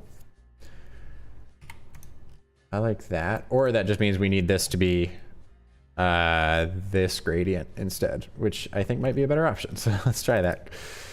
Instead of the yellow, it will be this color. Instead of the orange, it will be that color. And then, oh, we don't have another one for this. So let's have the bottom be the black color. Cool, that works. That'll tap in there, and then we'll be able to form these. I think that works well. Da, da. The circle in the center is going to stay the blue or the white. This one needs to become what then? Something with a yellow, I think. Let's do a yellow to red. Nice. And then this one, we will jump back into the other palette, potentially.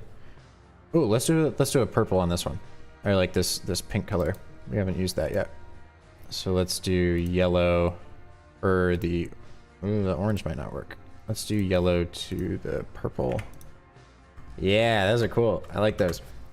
And then we'll just have little like little trails behind them or something, which kind of makes this line confusing, but Callum, nice to see you, man. He says, yo, what are you going for the name of this week's theme? This week is Touch, because we have this wonderful soundtrack that a sound designer sent me, which I'll put all of his info in the social posts after I make this, but I'll actually put the link to his Instagram in the chat for now, for those of you that are here.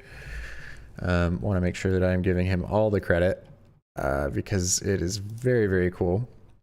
Here is his Instagram. Putting that in the chat now. Cool. And then here is the wonderful track that we get to use. I'll up this again.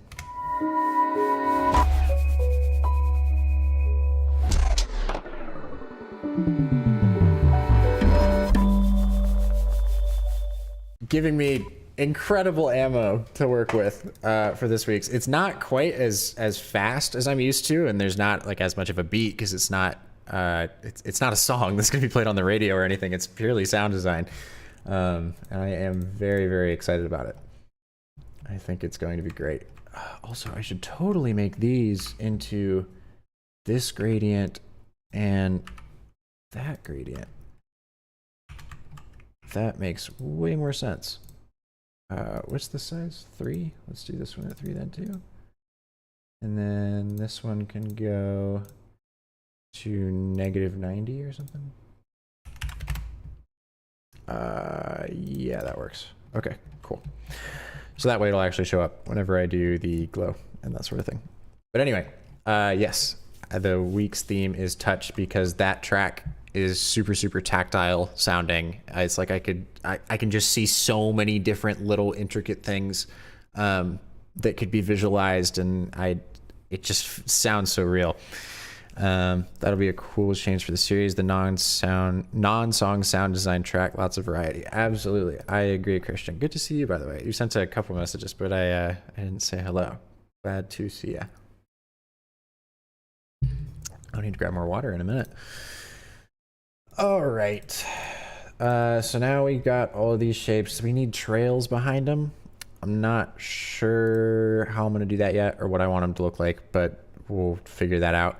I can't just do like an echo or something because I'll have the gradients on them. However, I could do, that might be a much better option. How about I have, each of these shapes has a solid color shape behind it that I can add echo to. I'll write that down so I don't forget. But I think that could be interesting looking. And then I can just do a gradient overlay over the layer that has the solid echo on it. that'll be cool. I think that'll work pretty well as a little trail situation.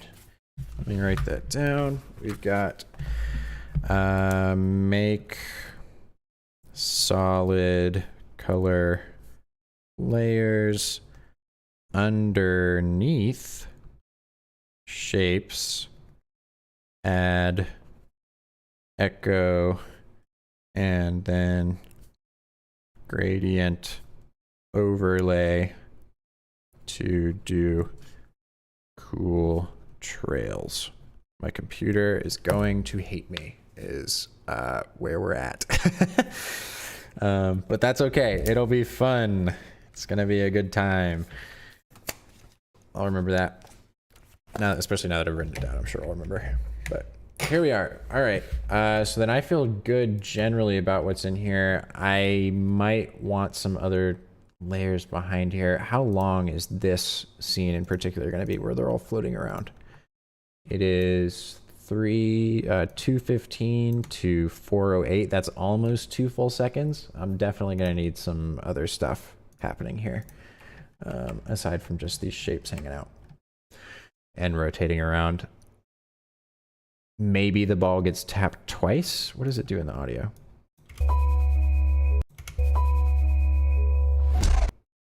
Not really many opportunities for me to like add more stuff in there.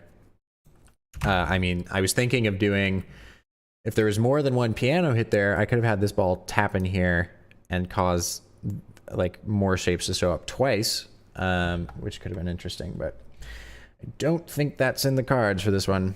Bojack says, Austin, one question. How much RAM do you have in your PC? 32 gigs. 32 gigs, and I'm pretty sure that my After Effects cache, data-wise, is set to 46 gigs or something. So I'm having to clear that pretty often. But yeah, 32 gigs of RAM in this one.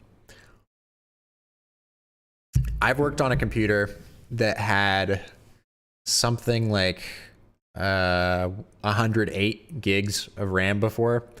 After Effects still ate it up like it was nobody's business. I mean, the cache was really, really fast because it was able to just store all of it in the RAM.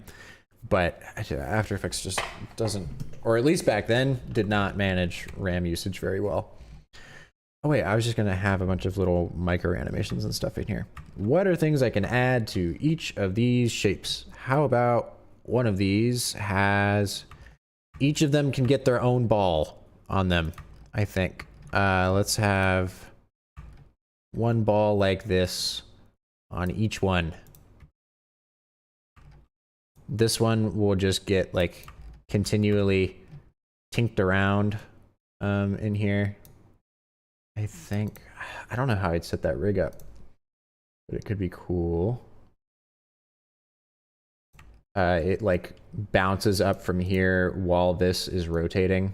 I gotta be careful about rotating. I finally found out why Overlord doesn't treat some of the gradients correctly. Like, I mean, you guys have probably seen in the past streams, sometimes I'll bring a shape into After Effects and it'll just have the gradient start and end points completely off. And I found out that's because there's some fancy math that happens whenever you rotate a shape that has a gradient in Illustrator. It uses like a bunch of matrices and a bunch of stuff I don't understand. But that makes it so that Overlord is no longer able to access the position data of each of those start and end points, because I guess the math is too complicated or something.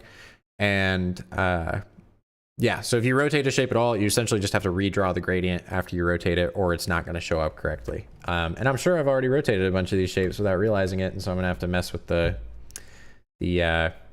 position or just redraw them, but we'll see. Thanks. I ask you because I have 32 gigabytes, and with large projects or those that use Element 3D, in a short time the memory is at 100%. Yeah, I mean, it can happen. Thankfully, a lot of the work that I'm doing, I've gotten pretty efficient in terms of just, I've got a couple shapes that I'm using, and it's pretty minimal effects until I'm done with the animation, and I'm just adding those effects on at the end. But I'm also not doing anything like Element 3D. If I'm doing any 3D, I'm typically doing that in Blender. So I don't have a whole lot of experience with that. But anyway, this one's got a little ball. We can have another one up here that can be a different color so it like blends with this thing. We've already got one sitting inside of that. Excuse me. Then another one can slide up and down this path here. That could be interesting, which actually what I'll probably do for that is just duplicate this path and make the stroke larger and then do trim paths on it at a super, super small percentage. So I don't have to actually have this track along this path the whole time. That could be interesting. What else? What could happen with this one? Could have a ball inside of here that gets like originally this thing is this, or this shape is this size, but then we can have the path pull back and pull this shape back with it, and then it slingshots it around inside of there. That could be fun. Yeah, okay. Now I'll just change colors for these other ones. And it should look good. Let's grab these. We'll say that it should instead be what color for this dark part down here? Let's do the dark purple. And then the top can be the green. That's fun. I like that. And then this one can be, what would be nice here? We could have a dark one in here. That could be fun. Let's do this blue to the dark blue. Maybe the pink would work better for that. Let's try that because there's not a whole lot of contrast there, I'm realizing. Let's do the purple / pink. There's not a whole lot of contrast in that one either, so that one might just need to be white. It looks all right there though. That's not too bad. And then that one could just be white. And that one is really hard to see. I might just have to make that one white instead. Let's do that. But it looks, I mean, it's just kind of hard to see there anyway. I'll just keep it as the purple for now. We'll figure it out later if it doesn't work. And then what works on this one? I don't know. I don't know. I think I might just make the dark part this green. Sure, that works for me. All of those are there now. Any sort of accent elements that I would need would be super good to figure out now. So let's do that. What would be good to have around here? I'm not doing this ring thing again because I already did that. I'm not trying to do that multiple times. I want to find something new that I can put in here. What would look interesting? I don't know. I don't know. I think that we're going to make the background. Well, I'll just move on to something else, I guess. I'm going to make the background of this that color.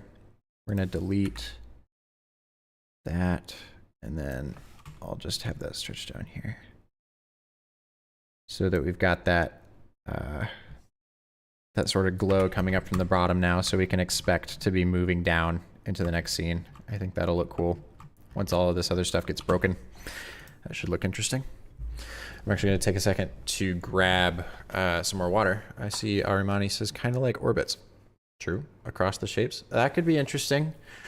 I definitely don't want to have to mask out a bunch of different, like, I mean, I can have the front part of the orbit there, but I have to mask out the back part somehow.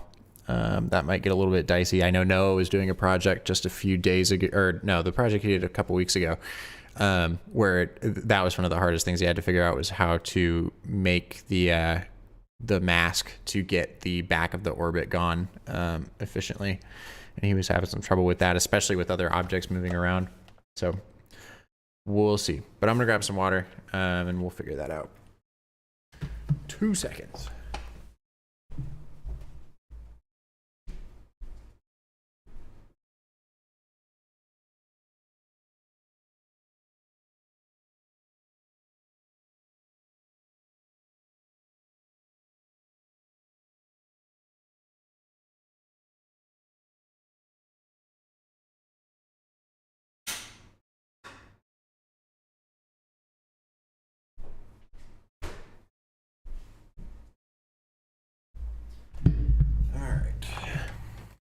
Water acquired. Also, it is still light outside, and we're almost done storyboarding. That is a good sign. Excuse me. Armani says, and the orbits and planets come across vertically on the next page. That could work. What's another option? We've got this ball that comes to tap into this, which causes these to orbit around here. And then there's something that happens. Let's listen to the audio. I'm sure the audio has all the answers. We've got this part.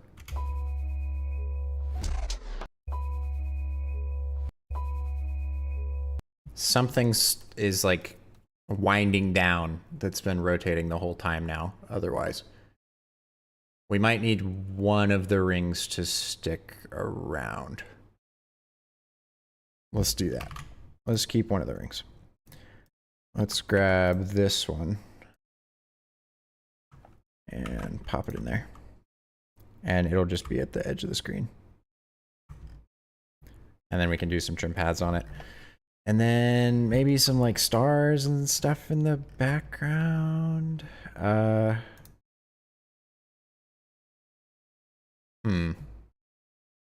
I kind of want to have some other stuff like in the center too. Let's listen to that again. Maybe there's a way I can link 3 and 4.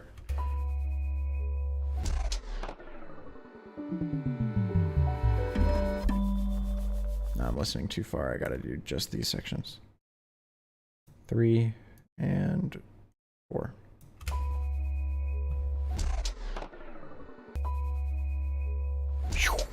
Okay, there's a little bit of lead time before that downer happens. Okay.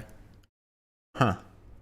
So I could have something that like comes up in addition to the shapes once that center orb gets tapped, and then those things like get corrupted or are getting too stressed or something, so they like fall back towards the center and implode, and that's how the stuff gets broken. That could be interesting.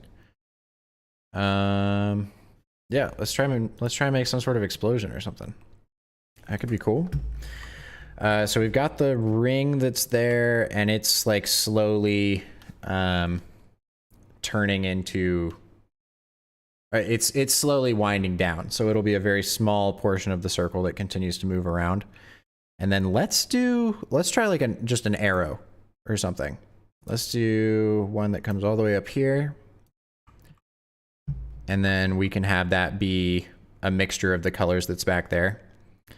And then we'll have the same thing happen down at the bottom. I'll actually probably just duplicate these maybe.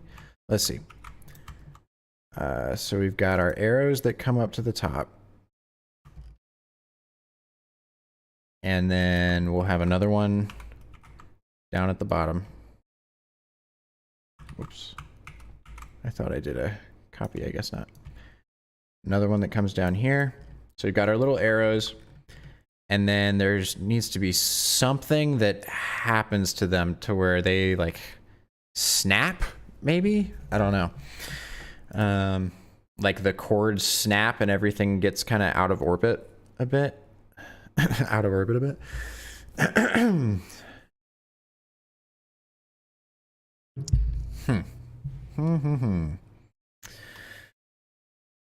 Maybe I have a good reference for this on Instagram.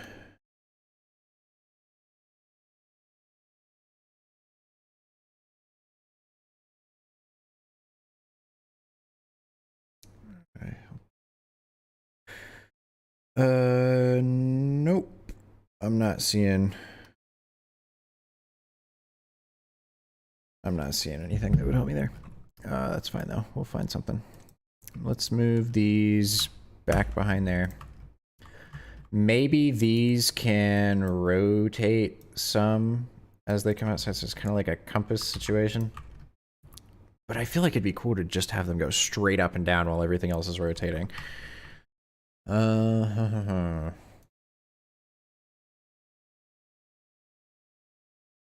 Let me listen to the audio one more time.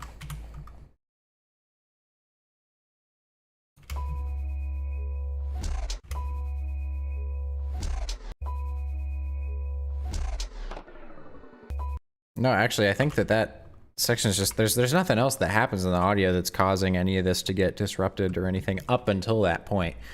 So I think what we'll do, well, first of all, I want to do what I said I would in making these gradients the right way.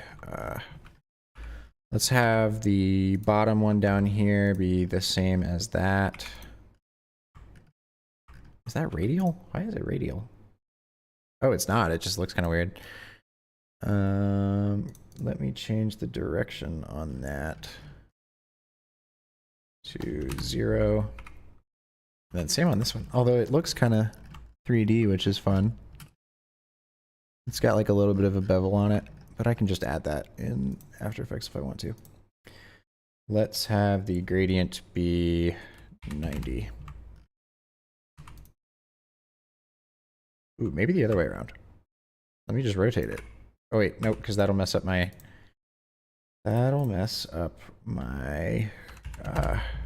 gradient placement in After Effects. Yo, Alex, how's it going? How is it going? I'm only on hour 2 of this, and I still got a whole other frame to figure out. And then we'll be jumping into After Effects, but it has been taking a hot minute. That is for sure. Maybe I'll do arrows on these too. I think I kind of like the diagram versus more organic looking stuff. Let's grab this and do this color. I wish that you could do this same sort of, like when you use the eyedropper in Illustrator, you're able to grab a specific color, excuse me, if you hold down Shift and then click on whatever thing you're trying to take the color from. But for gradients, it'll just only take the specific color of whatever pixel you're trying to grab instead of just getting the actual gradient, which is a little annoying, but whatever. Each of these are already at 3 points, so instead I'll just do it the old-fashioned way. This one should be set to, let's do 90? No. What was it at before? 0? Where's the white set on this one? Same spot. We're good. And then this one will be set to 90. Yes. Cool. That works out. That's a cool looking gradient. It's going to look really nice when you have the glow. Alex says, not feeling good, but I woke up in time to catch the stream. I'm not super excited to hear you're not feeling good. I hope you start feeling better. But glad you are here. Seeing AE window. Oh man, Arimani, so sorry. The one time I switched over. I know it's a dangerous game for me to be switching back and forth between those. Jackson says, why don't you take the show on over to Twitch? You'd get a lot more chat interaction, like a ton more. I don't know. I'd have to A/B test that, to be honest. I feel like a lot more of the people who would have access to, not have access to, but that are watching a lot of the loops and things anyway, are, some of them are more under the demographic that Twitch tends to have, where it's more like gamer focused and that sort of thing. But there's a large enough portion that doesn't seem to be in that demographic that YouTube seems to make more sense to me, because it's just more people are able to access it. And especially with the recordings, a lot more people end up watching the recordings than are actually there live, which is totally fine. It's a 6-hour-long thing. So it makes sense to not stay the whole time. However, on Twitch, people aren't really just sitting there, at least in my experience, or people that I've known. I haven't seen anybody really just sitting there watching VODs often, especially for this type of content. So I think it makes more sense to do the stream on YouTube, where then it can just already be uploaded on the same channel. And people can see like the chat interactions and questions at the same time on the, which I guess you can do that on Twitch too. But anyway, YouTube just seems to be the good place for it right now. Miguel says, I've been thinking of about making this type of weekly animations too. Sometimes I don't touch After Effects for a long time. This would be a great way to maintain. Yeah, absolutely. I agree. I found it to be absolutely crucial to getting faster at After Effects, is just continuing to make things, and especially giving yourself a timeline. Like I don't really care how long it takes. My goal of these streams and doing these weeklies is I set aside one block of time and I have to have an animation done by that block of time. And so I'm going to do whatever I need to get that done. And it hasn't taken any longer than 7 hours, which is still a long ass time, but it's not nearly as bad as like 10 hours or something. And it has made me a bit more disciplined in my creative exploration. Noah and I kind of butt heads on this sometimes, where I get through my creative exploration phase a lot faster because I'm just pushing myself to have to make the decisions that are fast enough in order to get through all of the animation and storyboarding and all that stuff in the same amount of time. Like 6 hours is a super short amount of time to make something like this. So I'm having to just make a lot of decisions that I might not make if I wanted it to be this absolutely perfectly polished thing, but it's okay, because a lot of the things that I'm realizing I think are needed to have it be this perfectly polished thing, most people who watch it wouldn't have even known that the thing I didn't do was what I originally wanted to do or intended or any of that stuff. I've gotten to a place now where I think that by making these weekly and so quickly, I'm able to make those creative decisions, those hard creative decisions, a lot easier than I used to. I used to hang on to them a lot more, I think. Bojack says, and the best thing is that the streams are not deleted over time. I agree. Ryan says you could also use StreamYard or Restream to send it to multiple channels. That's true. I'm thinking about maybe getting another monitor if I decide to do that, because I have the two that I have now. I can have my laptop over here or something, but my desk isn't wide enough to hold a lot of stuff. So I'd want to make sure I can still see chat on both of those channels at the same time. And I really just don't want to split the audience if I don't have to, and have to send out 2 links every time for people to go and watch and that sort of thing. But yes, Restream would be a great option for that if I did that. Kanini says, how long have you been doing time-limited animations? These sort of weeklies, I think when I was setting up the Gumroad, it really showed me just how many of these I've done so far. I'm pretty sure this one will be number 14. I've been doing them weekly, I think, for 10 of the 14 weeks, something like that. Before then, it was kind of sporadic and more just based on when I had inspiration and that sort of thing. But the last 10 have all been, I only give myself one session to be able to finish it. What I'll do beforehand is write down all of these motion descriptions and find audio and that sort of thing. But the actual storyboarding and animation, I only give myself one session to do, and that helps keep me moving and not lollygagging or whatever the word is I'm trying to use, on trying to make sure I'm making the most perfect thing. It's a bit more rough around the edges, but it's helping me get better at making something that feels more like what I would feel like is the perfect thing that I wanted to make in a much faster amount of time. And it helps keep things a little bit more realistic. I mean, I hope nobody has a client come to them and say, you need to make this 15-second animation in 6 hours or something. But it is a little bit more realistic than how I was treating personal projects in the past, where I was just, whenever I was going to do it, I would do it.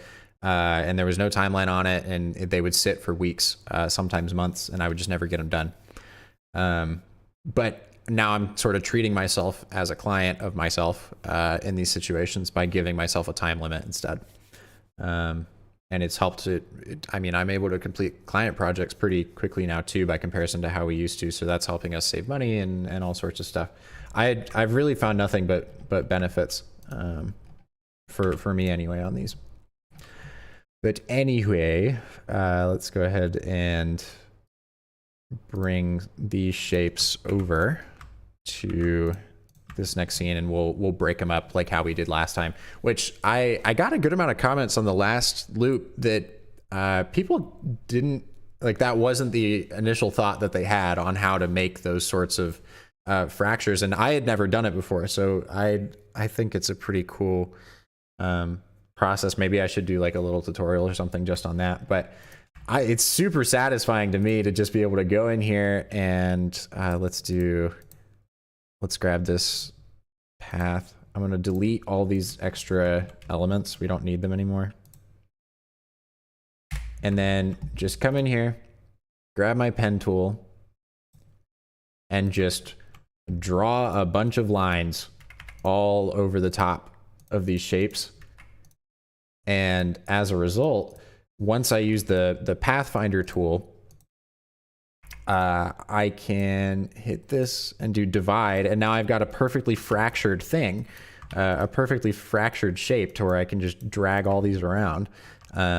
And so all I have to do in After Effects is just have my original shape, make sure that this duplicate with all these fragments is in the same location that it was in the previous scene, or that the actual shape was in the previous scene, and then just pull those fragments apart and it looks like it explodes. It's great. And it's so much faster and easier than having to do like, I got a DM from someone who was, they had a project where they needed to do something similar, and they had to individually draw out, or not draw, but like hand keyframe where each of the fragments was supposed to go, and like doing path animation and all that stuff, which I'm sure was just like super time consuming.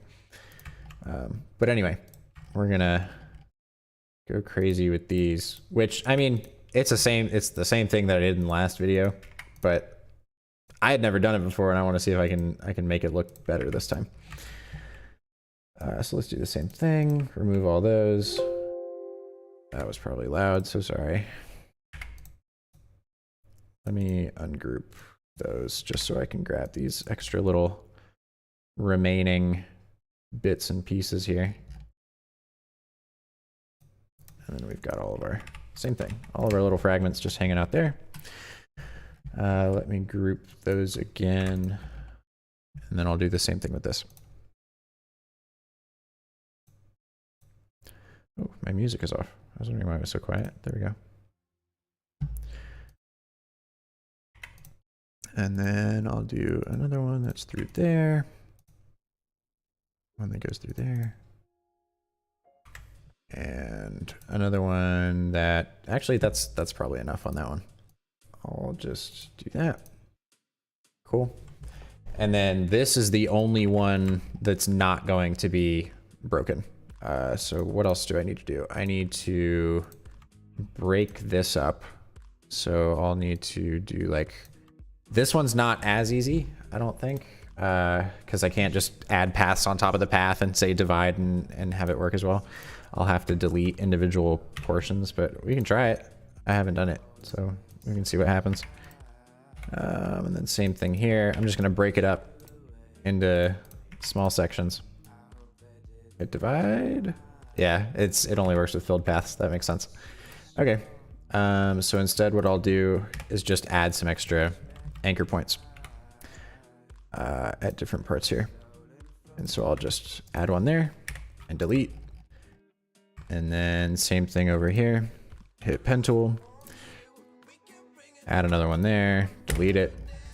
So this one might be a little bit more noticeable than the other one, but I'm going to do a big flash on the screen in between these anyway. Can you just expand the path? That would be a much smarter way of doing it. And honestly, will probably be way easier. So that's what I'll do. Good call. Path, outline, stroke, and then grab pen tool again and do the same thing. Path, and add a path there, and then maybe one more down here, and then we'll do that. Ciao. And now all of those are easily movable as well. Cool. I'm gonna do the same thing with these arrows, I think. I'm not sure what position they're gonna be in. Actually, wait, they probably won't be there because they're gonna cause the explosion. They're all gonna come in, and so is this ring, so it's not gonna be there anymore either.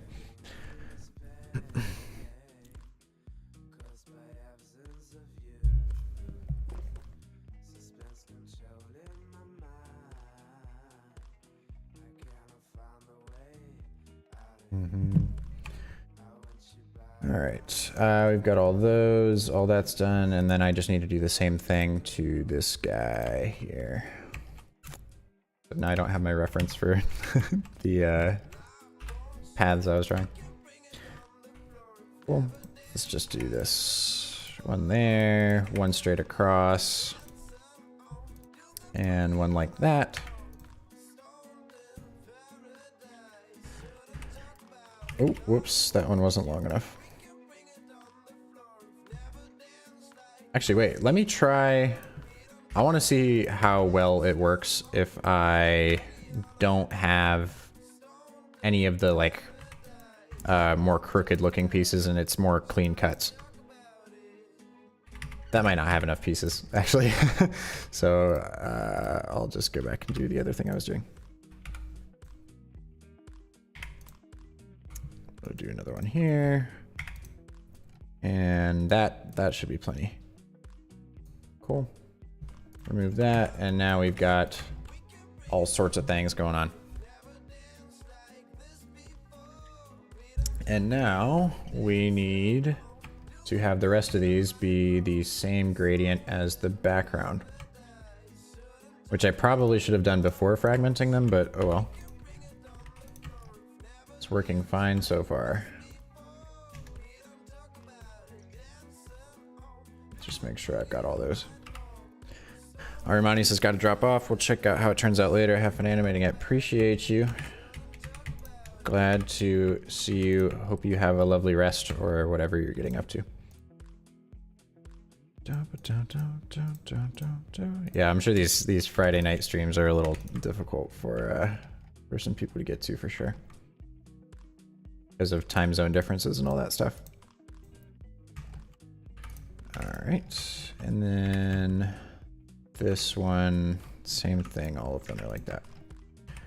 And then we've got this guy goes like that. Cool. And then I think I'll have the colors change on this. That'll be that color. And then that one will be like that. Just so it stands out a little bit more from everything else. Cool. I'm liking that. We've got a whole storyboard at this point. We can just go through and start messing with everything.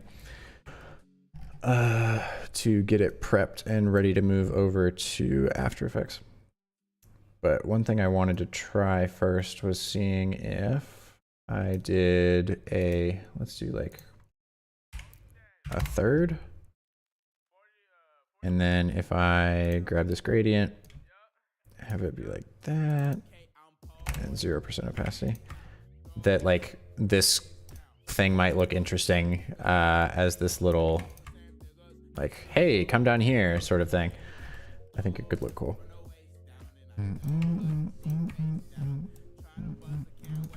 Ooh, that looks kind of cool.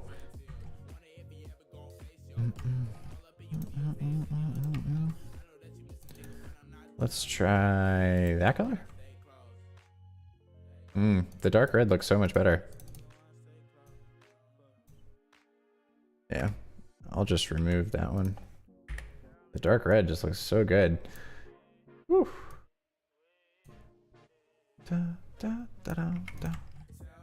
Cool. And so that'll be kind of like a, hey, come down here. But maybe right underneath that. I just kind of want it as like a bucket to draw everything in. Oh wait, so why don't I do like this?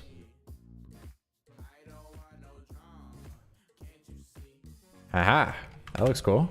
I like that. What about everything else over here? I think this should be the same gradient as that, except linear. Just so we've got a little more variety going on.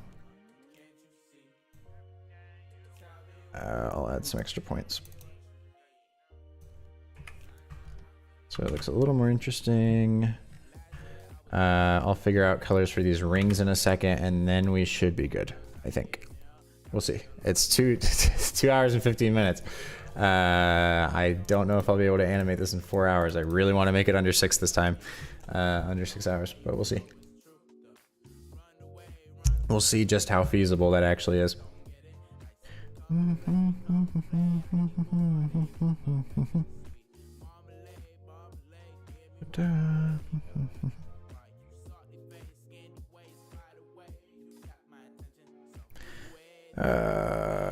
got a weird DM on Instagram. Hold on.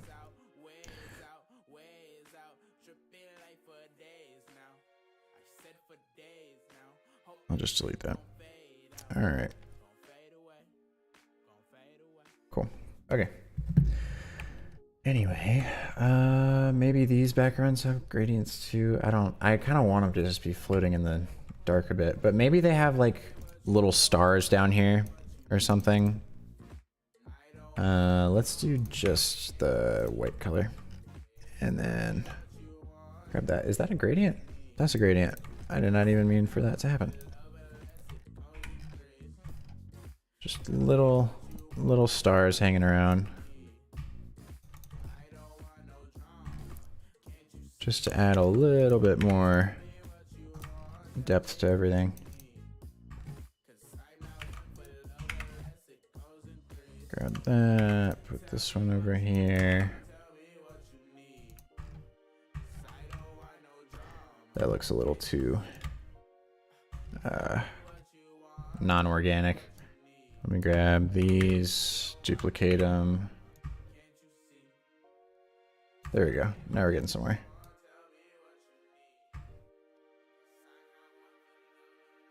Put those there. And then another set of them up here.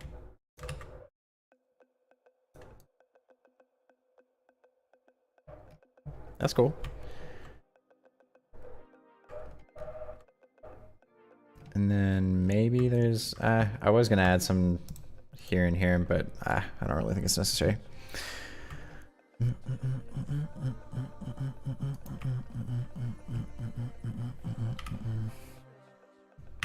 What size are these again? Are these all 2-point or 3-point?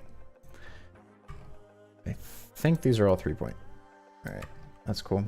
We'll do 1, 2, 3. Then we'll have another one of the same color there.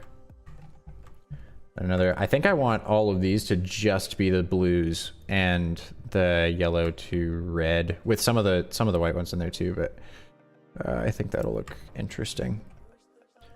And then some of them might have this, might have the black on them instead of the dark white. Oh yeah, this is gonna look cool. Let's grab this one and then do, ooh, and then one or two of them will be the purple and the pink. I think that'll look awesome. Let's have this one be the, do I want this? Yeah, let's do the royal and the, whoops, it's not letting me grab it. There we go. All right, and then same thing, grab that one here. Let's do 2 whites in a row, and then we'll do a purple. Let's have that be the, oops, the pink to the black. And then those look fine. I want one of these to be that color. We'll grab another blue, another red. These are gonna look really, really cool once we've got the glow on them. This one has a duplicate for some reason. I can see it. It's got the extra white behind it. There we go. And then we'll do another red, maybe a blue. Now we got to break it up more. Let's do a white and then a purple again. Cool. That looks awesome. And then those are all good. Everything else is already there. I think we can start pushing things over to After Effects and hoping that we don't have to reposition too many gradients and things, but we'll certainly find out.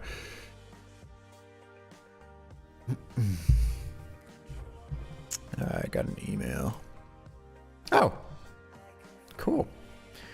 I just had one of my clients, one of Ravi's clients, subscribe to my tier 2 monthly subscription to be able to get the project files after each one of these streams. Cool. I don't know what he's gonna do with those, but could be interesting. That, or maybe he just wants to support, which I am also totally cool with. But anyway, much appreciated. All right, let's start moving these over. I'm gonna have this background be slightly different color. Maybe, I feel like it needs just a slight gradient on it. Let me grab this one, but instead of this like way darker color, we're gonna essentially have the same one, and I'll just bring the brightness down by like 3%. And then we'll do, we'll hit G and get the gradient to follow that. Actually, let's do like straight up and down maybe. That might like work better. Straight up and down. And then this one is the same. Whoops, it didn't do anything because it's already the same values. That's kind of cool. It's not exactly right, I don't think. Let me remove that. I think once I add the shadows and stuff, it'll look a little bit more neo-skeuomorphic. But right now, it's not quite what I want. I'm just gonna hope layer styles can help me fix that a bit more. All right, but yeah, we're good to start putting this stuff in After Effects. So I will get the background in there first, which actually will be different depending on the depending on the scene. I always do this when I make gradient backgrounds. It makes it just that much more confusing, but that's okay. All right, move that over. We're in After Effects now. Here we go. Move that, and we will change this to background. I'm gonna need the color palette as well. Let's grab that. Hello, color palette. And grab that one. And align that with our comp. Change that to CPAL. I need to move these over. I don't know why they're extended out so far. Cool. All those are good now. And I just need to keyframe the color of the background. So I'm going to pull up Illustrator on my other monitor for a second. And we've got... All right, here we go. We've got the first spot's white. We got that one. Then I need... I'm going to do a layer style color overlay with it set to the black that we're going to have for these. And I'm just going to say opacity and color are going to be hold keyframes.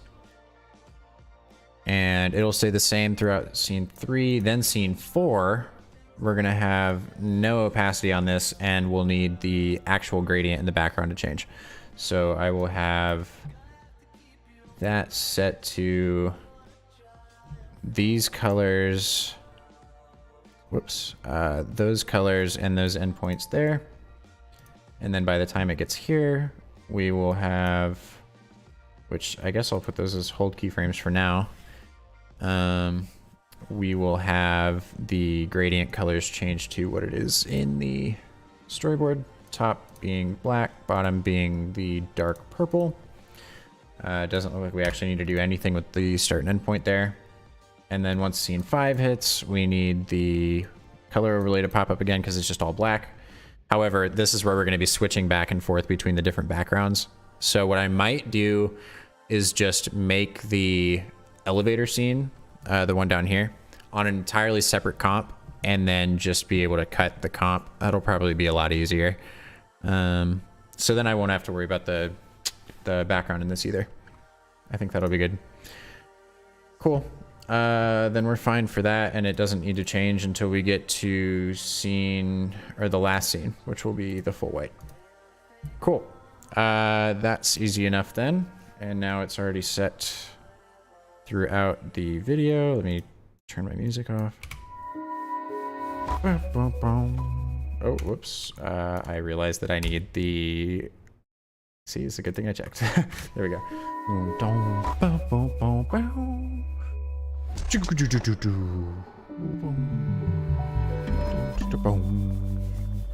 This is going to be so sick. I'm so excited to be able to use this audio for something. It's going to be great. Oh, I just got another email. Client also bought 2 files. Cool.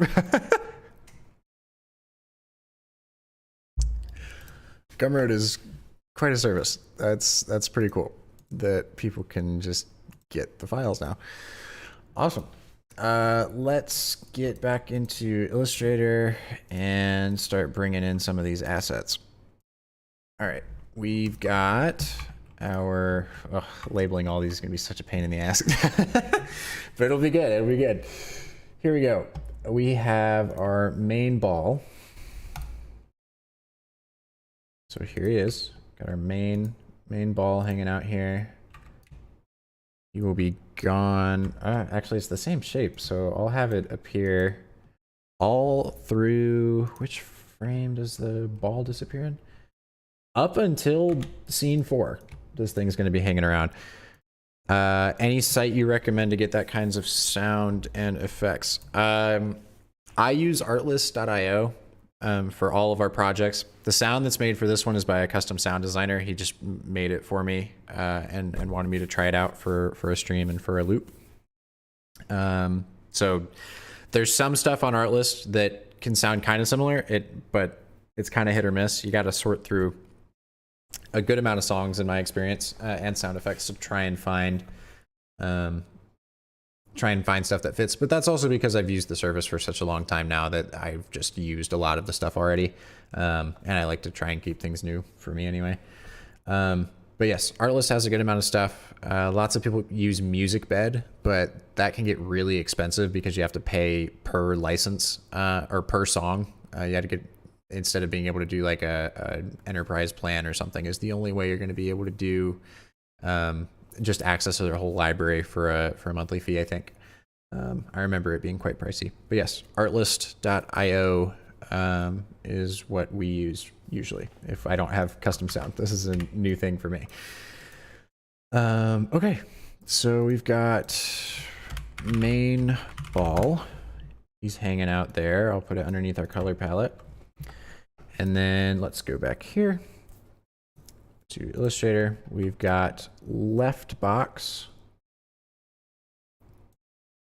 There it is. We've got left box.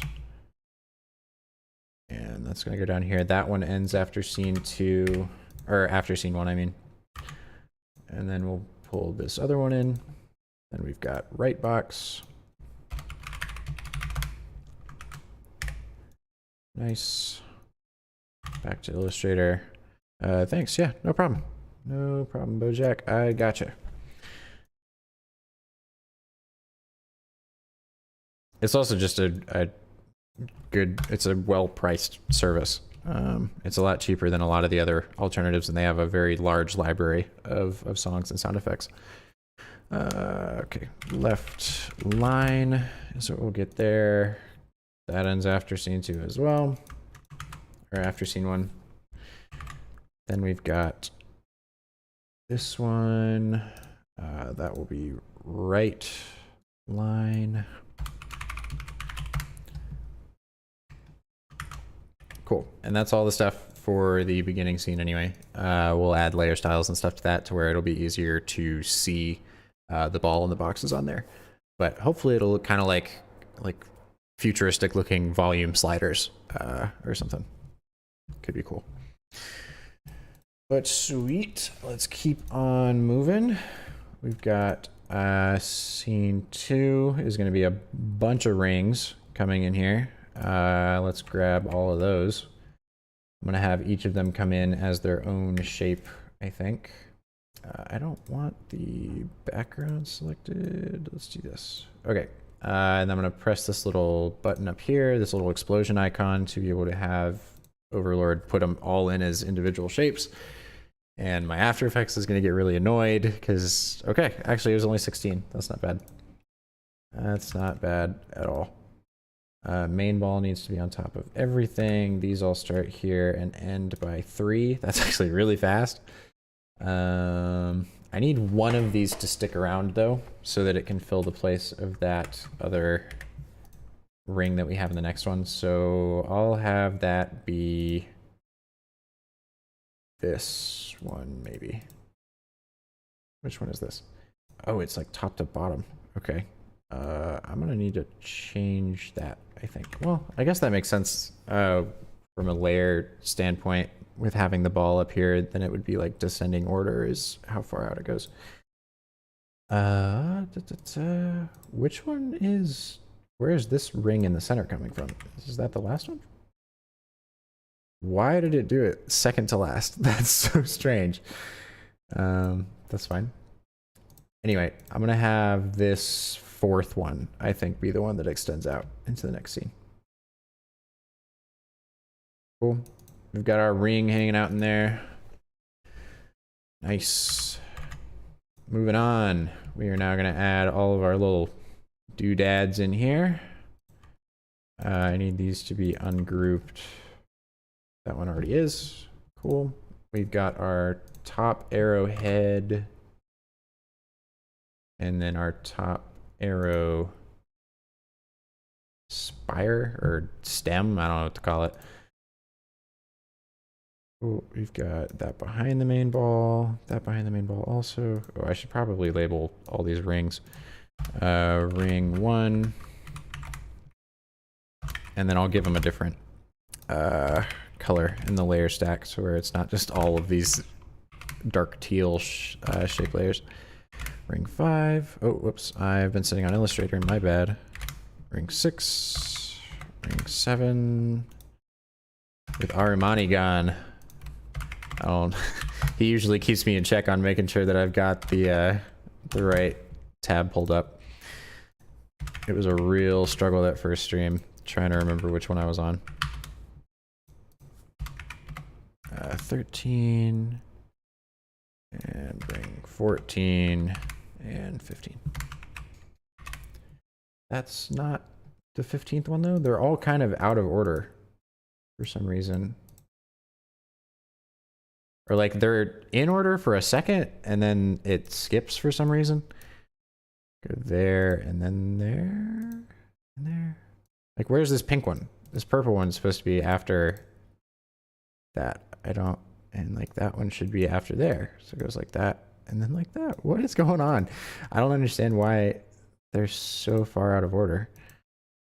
Like where is this pink one?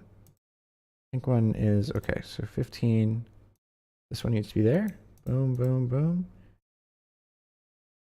Now it should be fine. Okay, all right, we're good now. I don't know why it was being difficult. All of these rings are going to be orange in the layer stack. And then we will have each of these comes in here. We've got the top arrow and we have top stem.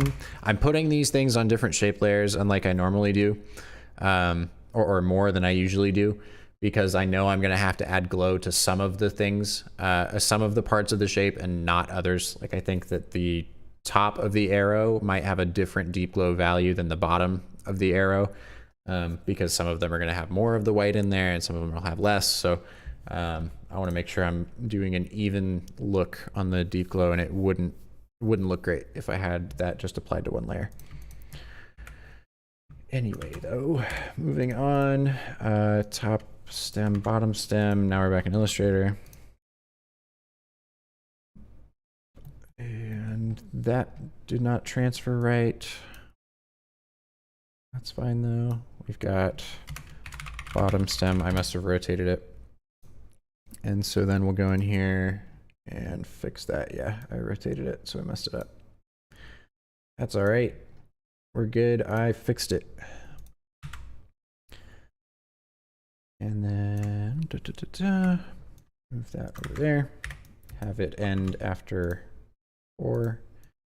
This top of that arrow is probably going to be messed up as well. It is. We'll do bottom arrow. And then same thing. We'll go through and we'll fix the, whoops. Have I not? Oh, okay, I just brought up the like save as like file explorer extension shortcut, because I thought I just didn't save at all once that popped up. Okay. Yeah, these are way over here.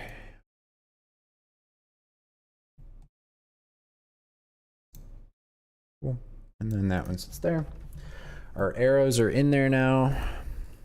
And we're going to move on to bringing in the little stars that are in the back. I can have those all in one layer. That'll be fine. Do that and do that. And we will send those over. Cool, that worked perfectly. All that's just gonna sit in the back. We'll say stars. And then now we get to do the fun stuff. All of these individual shapes, they're gonna be floating around here.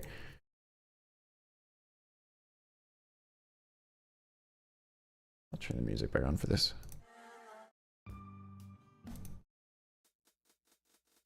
Cool. I don't know how loud the music is on the stream at all. You guys might not even be able to hear it. Well, and YouTube dings for copyright stuff anyway. So, oh yeah, that's the other thing with Twitch. If I wanted to just listen to music for myself, I don't. Is it that they just remove the content entirely if it's got any sort of copyrighted music in it now? It's not that they just demonetize it; they just completely take it off. Because I want to be able to sit here and listen to music without having to step on eggshells and listen to like no copyright stuff the whole time. Because I'm already having to sit there and listen to the no copyright track that I used for the loop playing back over and over again. Anyway, somebody was asking about why I don't stream on Twitch earlier. That's part of the reason why, because I think the VODs get deleted, or just the entire thing gets muted if you have any copyrighted music in it, which just is not ideal at all. I think that they are really, really strict on that sort of stuff. All right. These are all going to be in their own shapes. Down, down. Down, down. Oh yeah, and I got to remember to have this one be just add another path on top of this one. I think I'll actually just copy that, and there we go. Cool. And then I don't need this little circle.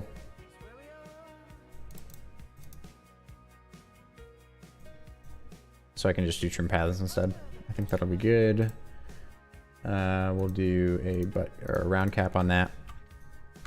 Those are all going to be grouped. Everything should be grouped now, I think. Cool. I'm just going to send all these over, and then we will come back to After Effects once all of those are in.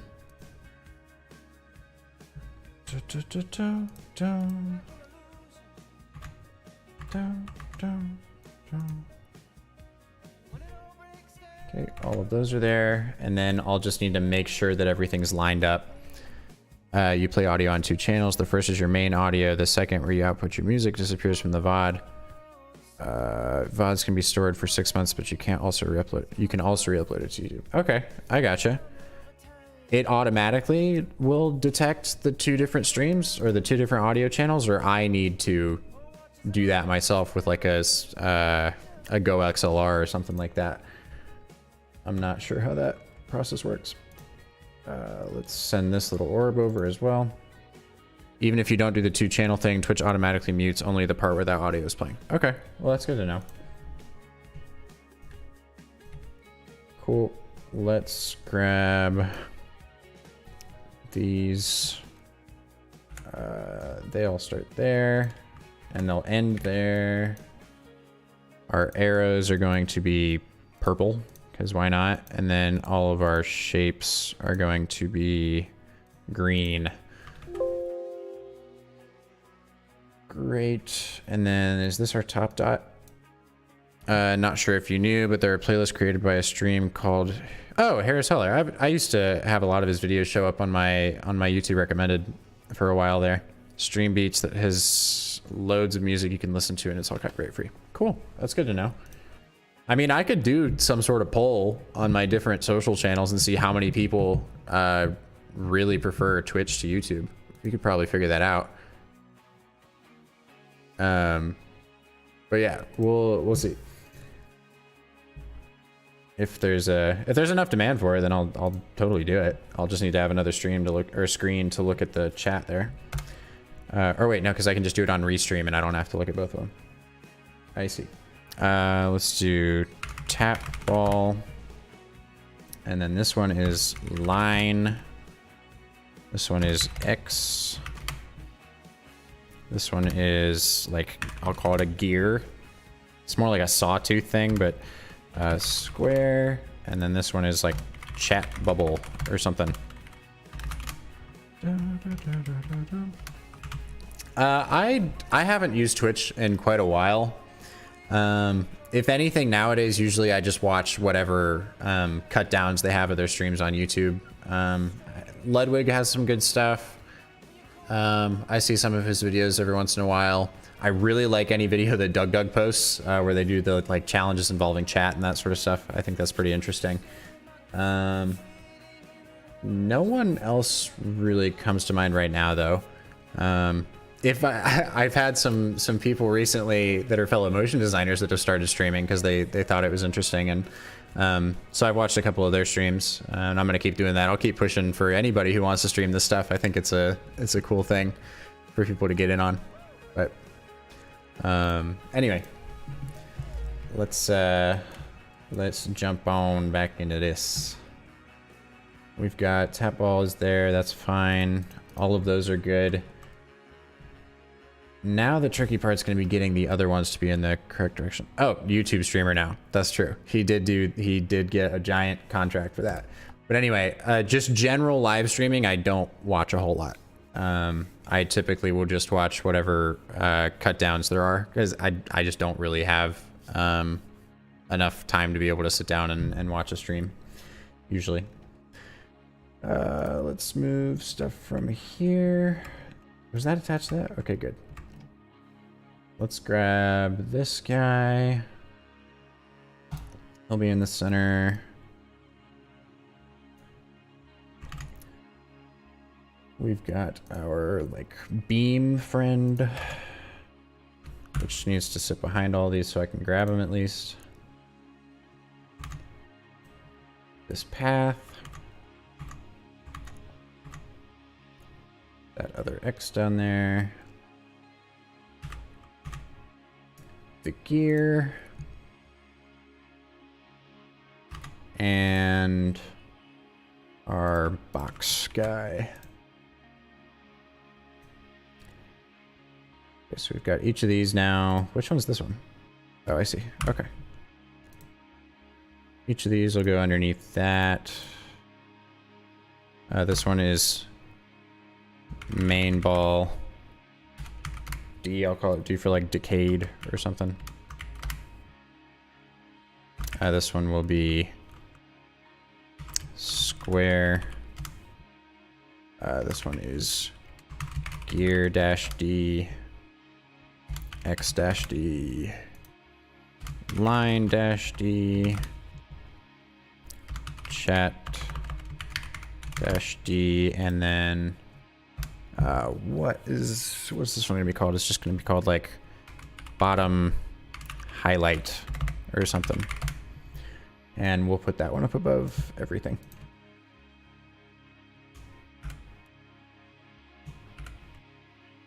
Cool. And then every single one of these will end here. And now I'll have to figure out how to make the pre-comps that I'll need for this. Cool. This is gonna be cool. I'm excited to see how this one turns out. Last week's was really, really action-packed. So I'm hoping that we can make something that feels pretty elegant and still has enough excitement.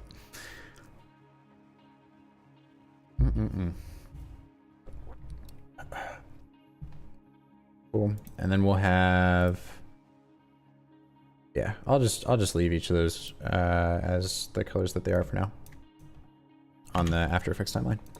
Cool. We are back in Illustrator now, and let's make these dots happen. This little diagram guy over here. We've got our lines there, and then I think what I'll do for this is just make one like shape layer that already has the animation built in for what I want to do for this, and then I'll just duplicate it down here. Ooh, except I'll need I actually don't know that that'll work, because I'll need to have each of them still visible for a bit. Huh. That's a bit of a pickle. Oh wait, why don't I just have all of these as like they're all like this, except they're gonna be like 25% opacity or something. And then as each of these happens, it'll just appear over top of it. Easy peasy. All right, so I will move those over. I'm gonna have to remove the color palette for a second.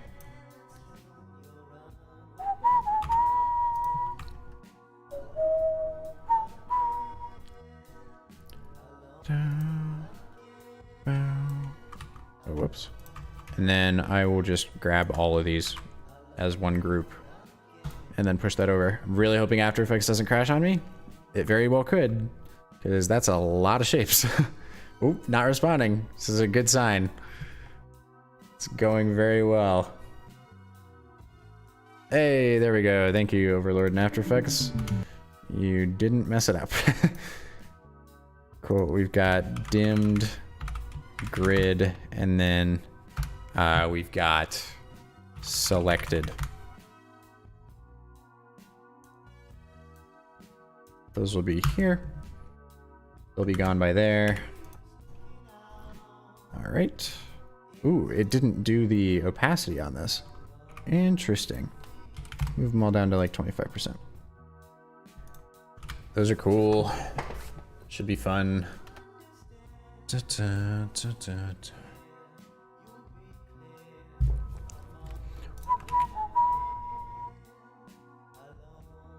Again. Da, da. Whoops. I need to open Illustrator again. There we go. Okay. We've got our little like arrow guys here. All of that can be on one group. That's fine. And all of this is a group already, so that's convenient. All right, we've got our indicator here.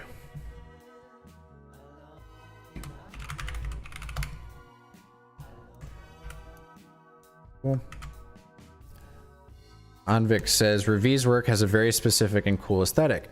How much of that is intentional and how much is just Noah and your style? Is diversifying visuals something y'all actively think about, or...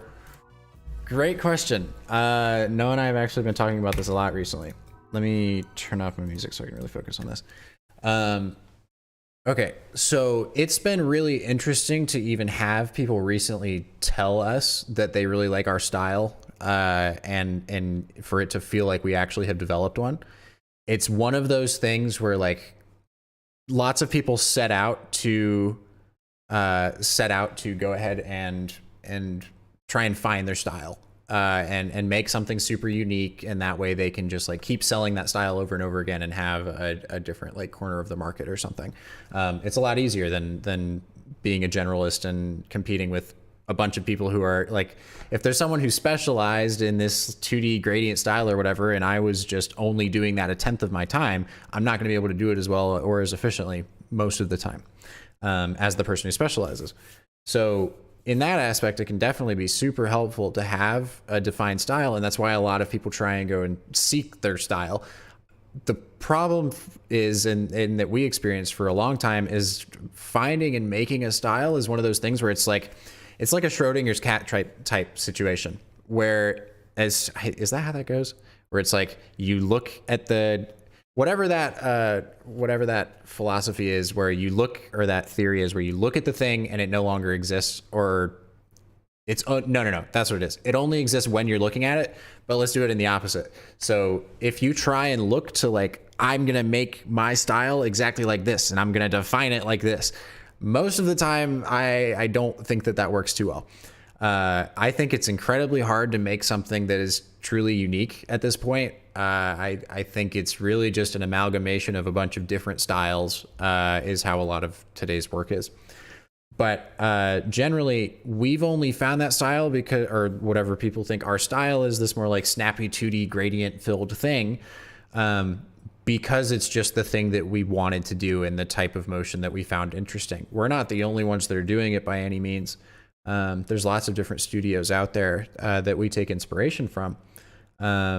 But it has been super useful for us to kind of be in this space where we are doing a lot of our work just in these abstract shapes compared to studios like, well, I mean, a studio like Buck, where they have all of these different offices all over the world and are just getting an insane amount of projects and have a very large team.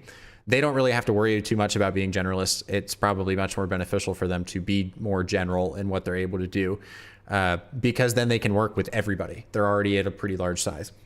But with it being just me and Noah for the time being anyway, and then having like a group of freelancers and things to be able to work with projects that might not be in my wheelhouse or Noah's specifically, it's been super, super helpful to be able to have this market position, where we pretty much only do things that fall into a couple different buckets in terms of styles and ways that we approach things, and that really helps us stand out. So anyway, that's the general, like, I think it does help, and it definitely has helped us make a name for ourselves more, and it's especially helped in like me pushing really hard on Instagram and doing these weekly posts. It's been something that people can look at that and remember that it's like something I made without necessarily seeing my name on it.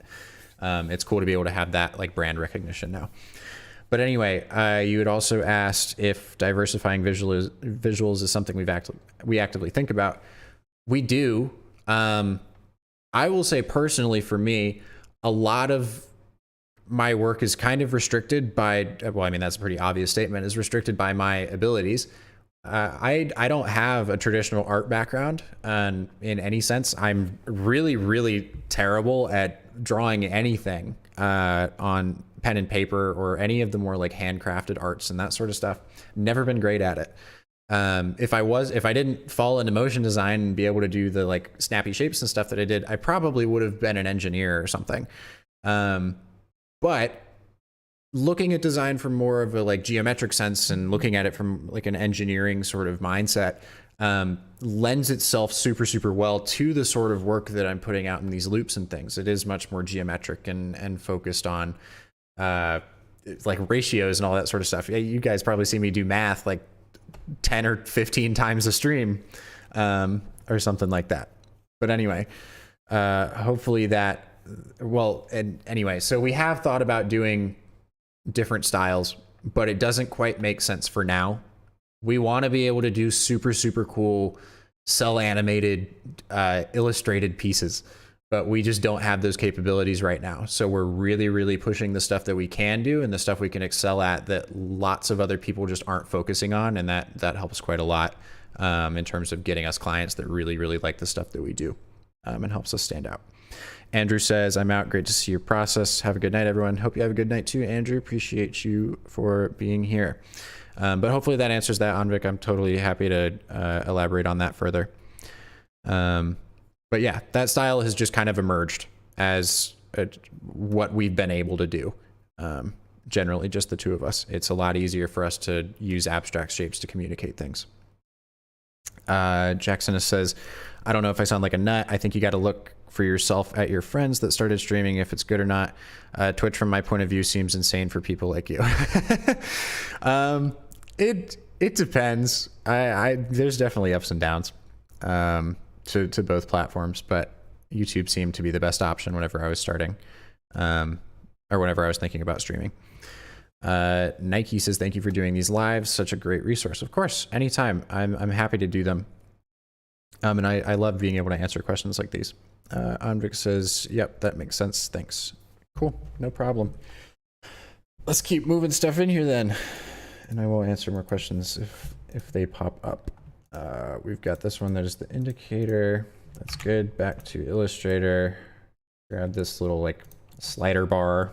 I might end up adding a gradient on top of that just so this scene has some color in it. But I think it could be cool to have colors in like little tiny accents. Just like some of these circles will be colors or something. I don't know. Or this like, let me grab that. This big grid on the side that's going to increase as the dots increase downward. I think would be really cool to have some of those lines be colored as well. I think it'll be cool. Let's move this down though. This is layer 2. It's the like slider bar, or I'll just call it pole or something because that's really all it's doing. And then we've got columns is on the right side. Cool. And then the column thing should be really, really cool, especially if I have it change colors throughout. Like some of those floors on the elevator or whatever will be like a red line instead of the white line, and it should have these cool like flickering going on as the line passes over across. Should be interesting. Cool. So that's all good for the like base part of that, but then I now need to import all of these guys for this elevator scene, and then pre-comp all of that and animate it separately. But first, I am going to go to the restroom really quick, so I will be right back. But I'll leave some tunes on in the background in the meantime.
Okay, there we go. It's not nearly as loud for the stream, I'm sure. I'm pretty sure I've got it turned down, but very, very loud in my headphones for me to have you guys be able to hear it. Cool. All right, we're back in Illustrator. Also, Anvik's always coming in with the really good questions. He had a really, really good one last stream too about the benefits that the business of Ravi has seen from me doing these streams and doing the weekly posts and that sort of thing. That's been cool. Oh, I'm realizing now, Jackson has said at first it was passion driven. Which part? I mean, everything that we've done has been passion driven. That was the initial start for everything. There's been different things that we've had to act on or adapt to since then. But yeah, generally, I mean, everything started from a passion standpoint. Noah and I would sit and look through a bunch of reels, particularly of 2D MoGraph studios, and freelancers at the time, some of which are on our freelancer list now, which is really cool because we were looking at these like 3 years ago, and we would just sit there and geek out over the different ways that people were doing things and like try and guess how they did it and recreate some of the stuff. That was always really, really fun. So yeah, but it's all of it's definitely from a passion standpoint. But there have definitely been some like tactical decisions since then to push down that path for reasons other than just passion, even though that's where it started from. Let's get some of these things in here. We've got the background, definitely gonna need that. Okay. And then I need this window, and I'll just duplicate that one with that one thing moved over once I animate it. That'll be fine. We've got all these lines, they can stand still. No, I mean, starting in this field of work at the very beginning, before you even knew how to trim a video in half or what Illustrator even was. Oh yeah, I can definitely elaborate on that. It's kind of a funny story how I got started, and it's been a really cool position streaming and things since, or for the past few weeks. Once I tell you what it is, you'll understand. But I got into design 9 years ago-ish. It's coming up on 10 years soon. Timeline's rough. But because I had a Minecraft YouTube channel when I was end of 6th grade, beginning of 7th grade, a very long time ago. And I obviously, as a kid, didn't have a credit card or a debit card to be able to pay someone online to make a banner for me or something. So I got GIMP, made my profile picture and banner, and I was super, super happy with it at the time. And I really started to get a passion for being able to make just designs in general. I started from static graphics and branding. And then eventually I started working with some like smaller YouTube creators and things. I was selling templates for like 99 cents for like these really shitty banners and things. Looking back on it anyway. Anyway, yeah, so it started because I needed stuff for myself, and I figured out how to use GIMP. Eventually my parents got me a Creative Cloud subscription for Christmas one year, and I was able to use Photoshop. And my first foray into motion was frame by frame. I was doing what would be super simple text animation in After Effects. That would probably take me like 5 minutes to do now or less. I was doing frame by frame in Photoshop, like filling up letters with the brush tool. I would like have my magic wand, and I would select the text, and I would like fill it up just partially, and then I would export the frame. So I would have hundreds of frames to make these text animations, and then I would sequence all of them in Windows Movie Maker. I wasn't even using Premiere or anything yet. And then I made a couple advertisements for like, I had started a couple design studios back then that didn't really do much. I mean, I was like 14, but they were fun, and I got good experience. Anyway, and so I made these frame by frame things, and eventually got into it. I was in an audio video class in high school, and I was making the calendar graphics segment every single week. And so I would have to sit there, and I was putting out like 1,800 individual frames every week or something, to get all of these different events on the calendar and all this stuff. And then my teacher finally just pushed me to try out After Effects, since it was on the school computers.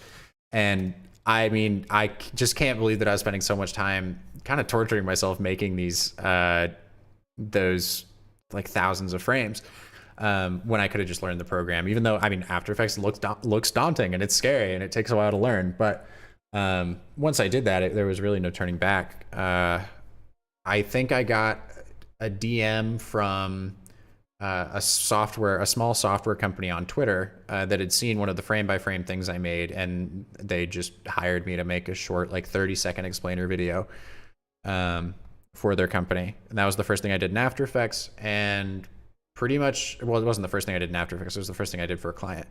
And then since then, or from there, I got in this niche of these software companies on Twitter and just kept doing small projects for them, until eventually I went to college and I met Noah. He had a static graphics and branding background too, and was really interested in that sort of stuff. But then eventually became really interested in motion once he saw the stuff I was doing. It was a very much like a, oh, I made this cool stuff and now it can move sort of moment, where it was like, oh, of course it can move. And then my mindset was always, once I could make it move, there was no going back to like just making logos and things forever. If I made some static graphic, I wanted to be able to make like the next level of that thing. And everyone's got phones in their pockets, screens everywhere, and it just makes more sense to have video in my mind. Anyway, so yeah, started from a YouTube channel, went to college, met Noah, and then we both were in our graphic design program and ended up dropping out to do Revie full time. But yeah, that's the spiel, the longer form version of it anyway. But yeah, lots of different journeys. But the design thing at first was really just a hobby. And I mean, YouTube was at the time too. I would do Twitch streams and YouTube videos of all sorts of different games. And it never really got traction anywhere. Like if I was doing a live stream, it was getting like 2 viewers max or something. So it's been pretty crazy to see the response to these streams. It's like I'm living out a bit of my childhood, in a way. But yeah, if I didn't realize that I could make a career out of the design content, that like I just treated it as a hobby for a very long time, I probably would have ended up going to school to be an engineer or something. So I did kind of fall into this being my career. I was very intent on keeping it a hobby at first, and it just kind of happened. So the passion struck, I guess you could say, and now here we are doing this every week and working for all sorts of cool companies. And yeah, it's an interesting ride for sure. Noah and I totally need to do like an origin story sort of video that we can use as an ad for ourselves. We had some wild experiences that got us to where we are now. The college we were in essentially like just didn't want us there anymore. And it was a whole mess. We had some lady there tell us that we weren't really gonna. She sent out like this email to everyone in our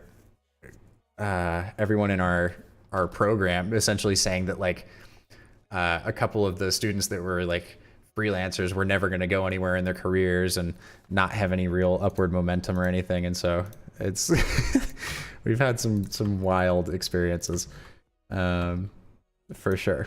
We definitely need to make some sort of origin story type video. I think that'd be cool. Went to college for how many years before deciding it's not what you're supposed to be doing? I was there for 2 years. I went for freshman year and sophomore year, and by the end of my sophomore year, I was done, and knew that I just needed to go and do Revie full time. Let me grab. I need this to not be there. I'm trying to grab just the pieces from the elevator, but that is proving to be more difficult than I expected. Now it should push fine though. I hope I didn't rotate anything and oh yeah, some of these are messed up because I rotated some of those shapes.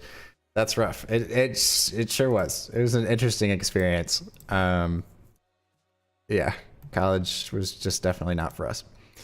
At least for design, it just didn't fit well for us anymore. Let's see. This one needs to be. That's like there to there. This one is way up here. Whoops. Oh, I was gonna separate each of these so that I could put different layer styles on them. I'll still do that. It'll be fine. Which one's this one? All of these are in the same thing. Okay. That one's over there. That one goes there.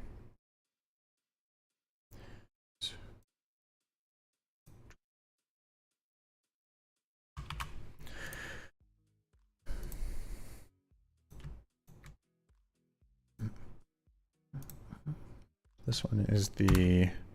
Oh wait, it did separate it out, didn't it? No, it did not. That's just the entire elevator. So we'll say elevator top and bot, and then we'll just do elevator middle. so that I can do any layer styles that I need to do the top and bottom of this thing. Oh, whoops. Okay, I was about to do the wrong thing. Got it. I caught myself. Don't worry.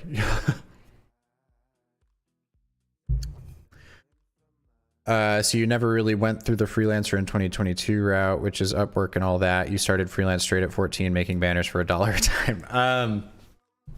Not exactly that linear of a path.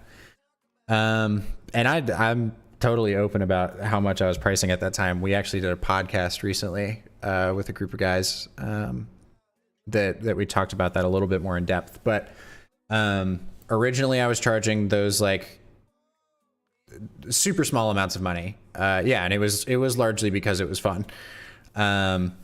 Later, I was trying to find more ways to have it make money and have it make sense as a career. I tried Upwork. I think I got one project there, and it was some furniture company or something that needed me to remove, or needed someone to remove like or the background from 500 images of furniture or something and put it on a white background. I think I did that. And then there might've been something for like a heating and air conditioning company making some ads to be used as Google ads or something. But I never really had a lot of passion for those. They seemed like okay ways to make money. I also tried a bunch of like contest websites. I don't remember. I think it was called like Creative Allies or something, where you could have a company like, the X Games post saying that they needed a poster for the next X Games, or they wanted like a skateboard or a skateboard at the it was like the Winter X Games, so it was a snowboard. And then all these people would go and make designs, and then they would choose one. I would submit to those, and I would do the Upwork stuff, or I would try it. But I never liked either of those routes because there were just so many people going for the same thing that there's just too much competition, and none of it was interesting enough for me to like push my skills past where they were at that point, because I just didn't have as much passion for it. So I ended up, before I was working with the software companies and things and doing motion, I was doing headers and banners, and also full stream packages and things for people in the esports space primarily. I still follow a lot of the guys in that design space. It's been interesting to see how many people from that space originally have transitioned to become these like really prominent designers. That's been pretty cool. But yeah, I went from like originally selling stuff for 99 cents a pop for little banners and stuff, and then eventually was doing maybe like 10 to 20 bucks for a profile picture and header for social media. Once I started, and that was, I mean, a stream package, I think the most I ever sold one for was maybe like 50 bucks at that time. And I was probably like 15 at that point. I started doing logos and branding pretty early. I liked that a lot because it felt like I was like shaping the face of a company. And I still like doing that stuff. We love branding projects when we can get them. But anyway, I would sell logos originally for like 20 bucks or something, and then worked my way up eventually to, I think the most I was selling logos for before I stopped freelancing was like $500, $600. And that was probably like 5 years ago, 6 years ago, probably more. But anyway, once I started doing motion, I kept along the train of way underpricing myself. I think the majority of the video projects I was getting were like 30 to 60 seconds. And at like 16, I was selling those for, I mean, they weren't great. I should really show some of them on stream. If people are interested in that, say so in the chat. And I'd be down to show the first few projects that I did for some of these companies. Anyway. But I was selling each of them for like $210. I think I had worked out the math or something, and that was the amount I was going to charge each time for a 30 to 60 second video or something. And I did that for like 2 years. It was like $210 every single time. So I was making like no money from this. I would have had to have done like a crazy amount of work for it to make any sense. And then towards the very, very end of my freelancing, maybe like a year or two before we formed Revi, I'd worked my way up to really starting to understand how much my time was worth. And so I was charging hourly, and I did a project for like $1,400 for like a 45-second video for a more formalized and established software company. No, just like in this niche space though. It's not like some Fortune 500 company or something. And then the last one I ever did freelancing was like a $3,000 project, and that was like a 60-second video. So I was working my way up there in pricing, but it just never got to be quite enough. So it just made a lot of sense when Noah and I really started getting to know each other and working together to join forces so that we'd be able to work on larger projects and spend more time per project than we would have if it was just one of us, and be able to like have more clients and that sort of stuff. So anyway, that's the like whole origin story at this point. But yes, pretty much underpricing at every stage that I was ever at when I was freelancing. And things have been a lot better at Revie for sure. People are definitely interested in seeing some of these old videos. All right. We'll do that. I'll take a break from this loop for a second. This is definitely going to throw us off track for a hot minute, but it'll be fun. We should show some of this stuff anyway. Let me remove some of this stuff. We'll go here and I'll just add my browser. Nice. I'll pause the music, bring the desktop audio up, and actually wait, let me pull these up beforehand so I don't like accidentally show some stuff if I have like client stuff on my old Google Drive. Let's do last modified. Just a second, and then I will pull it up, and we will watch. We'll go through go down memory lane a little bit, so you guys can. Which, just for a palette cleanser, I'll pull up my Instagram so we can see what stuff is like that I'm making now and that Revie's doing now, and then we can be like, oh, okay, that makes a lot of sense that this looks pretty bad originally. Let's find some of this stuff we've got here. Where's the first one? In this terribly organized. Oh wait, I should have some of these on my old portfolio, which is still up, by the way. Not that many people would probably have found it. Which ones are on here? I mean, I didn't put any bad ones on my portfolio, or like really bad ones anyway. I'll find the first one that I did, NBC Demo 1. This one isn't for a client. However, it was the first project that I did frame by frame that I was really proud of and excited about, and trying to put in more to make it feel like it could have been an actual motion graphics video at the time.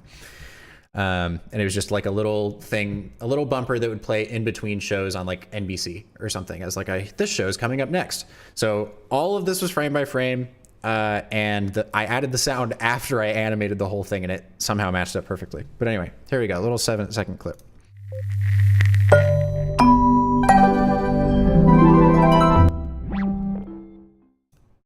Really, really short, not a whole lot to it. I'm also hoping that wasn't super loud.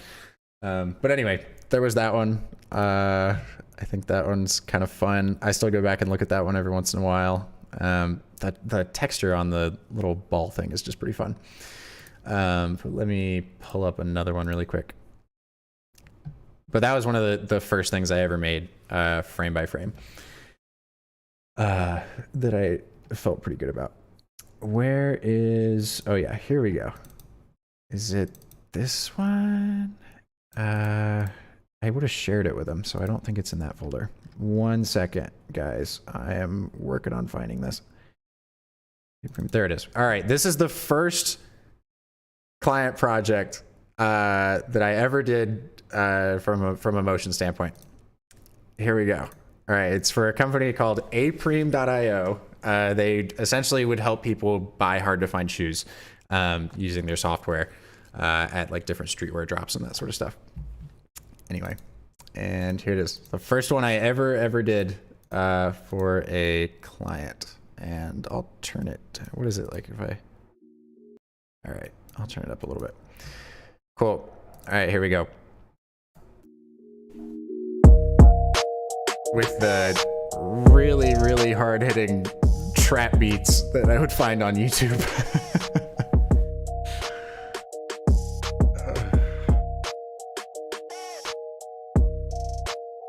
there's just a lot going on. There are some things that are okay, and just some other little things like, why is it like that?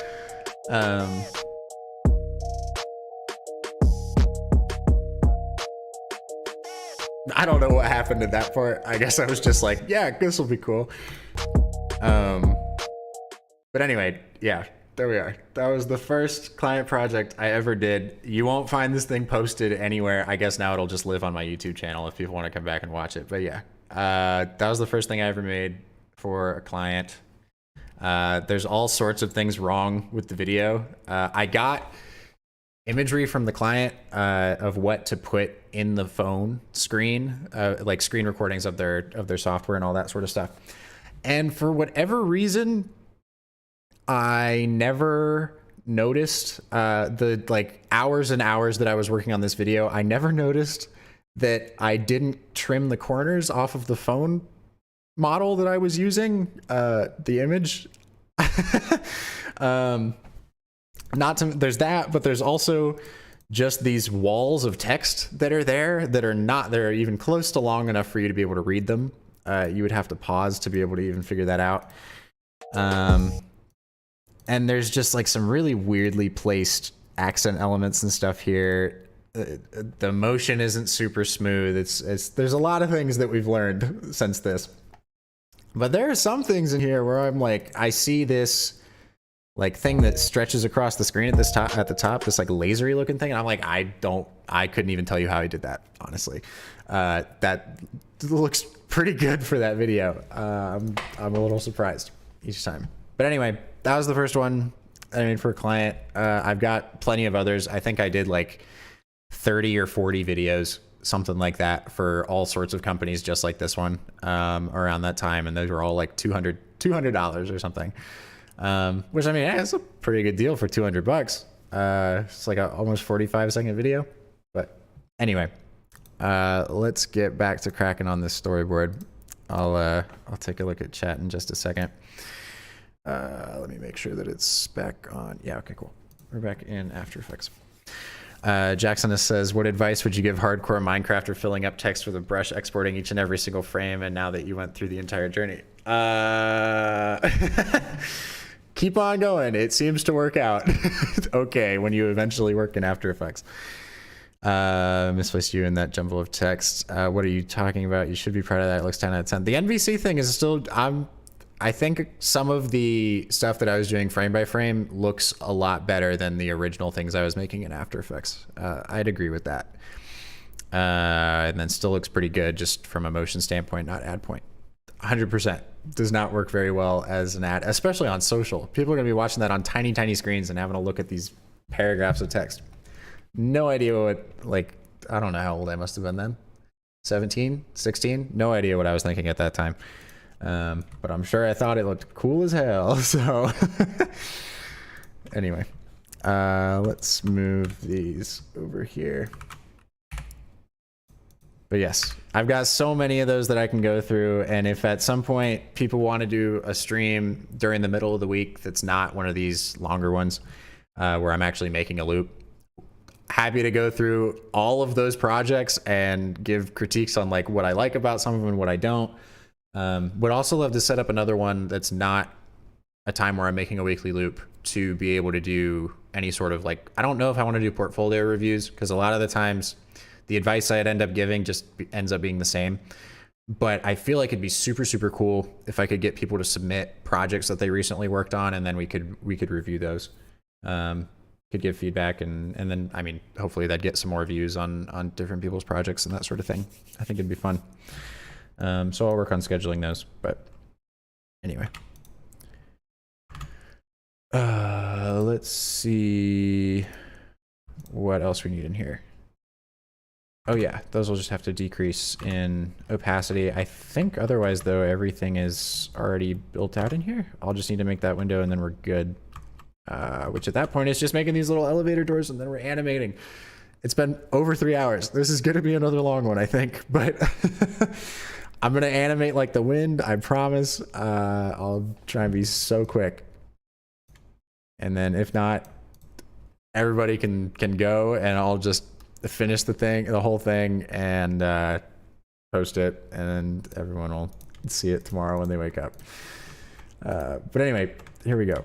We've got the little white thing that needs to be back here. Jason Lee says, hello, Austin. How are you? I'm doing fantastic, Jason. It's been a good week. How are you doing? And Jackson says, I think it's justified in your case. What I really wonder about is the guy that looked at it and was perfectly fine with it. Ha ha ha. Yeah, I mean, that was the funny thing about that little niche of companies I was in. It was all these software companies that were based around sneakers and that sort of stuff. Most of them were the same age as me. If they were older, it was maybe by like a year or two. So all of us had the same level of not really knowing what was going on, and it was the perfect battleground for me to be able to practice and get to understand what works well for ads and what doesn't, and all that stuff. But anyway, here we go.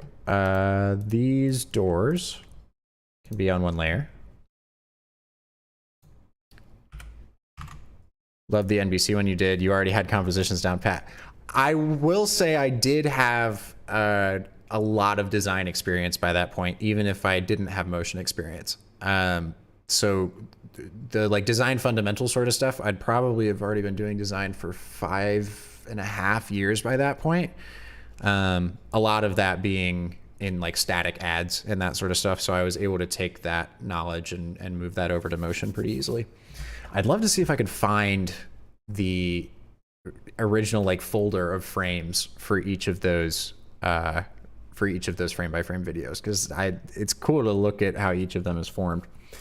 But yeah, those are interesting. I have a lot of stuff sitting on this external hard drive that I've got on this computer. It's the same one that I've had since like 2016 or something. It's like a 6-year-old hard drive at this point.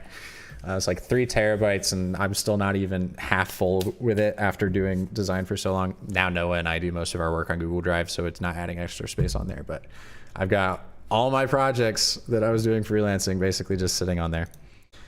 Yeah, here we go. We've got top. Oh, whoops. I did something. There we go. Top elevator. Then we've got doors and backing glow. And then all of these will, this is gonna be a really, really fast scene. This elevator and the doors opening is 12 frames. Not even, it's 11 frames. It's gonna be real speedy. But we have finally gotten everything in there. Once I've got the text down in this last frame, we're good. And then I'm gonna animate so fast, it's gonna be great. I'm really gonna try and push myself here. Arcane, is that how you say that? I think that's right. You let me know. Says, were you working professionally in design, or were you self-taught at the time? I never had any real formal courses that taught me what I use today. Pretty much everything has been through experience, and I mean, I'm pretty privileged to have started at such a young age and be able to just like fail on a lot of different things, but the stakes weren't very high, as if like if I was just starting out design now and I was making those same failures and charging that same amount, but I was also having to pay rent and all these other things, it was a really good time to be making those mistakes as a kid when I had all of these other fallback plans and whatever, and my parents supporting me and all of that stuff. Cool. Arcane, good to know. But yeah, I've always been self-taught. I did have 2 years. Once I got to college, I took an internship at a marketing agency that's also here in Raleigh. But a lot of that, I mean, nobody else there did any design or anything. So that was essentially me getting to do the same level of practice and things, but just on like a bigger scale now with what I thought were like real companies instead of just these little companies I was working with online. Anyway, but yeah, other than that, it's just been whatever experience I've been able to nab up myself.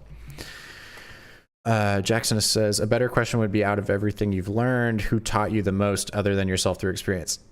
Good question. I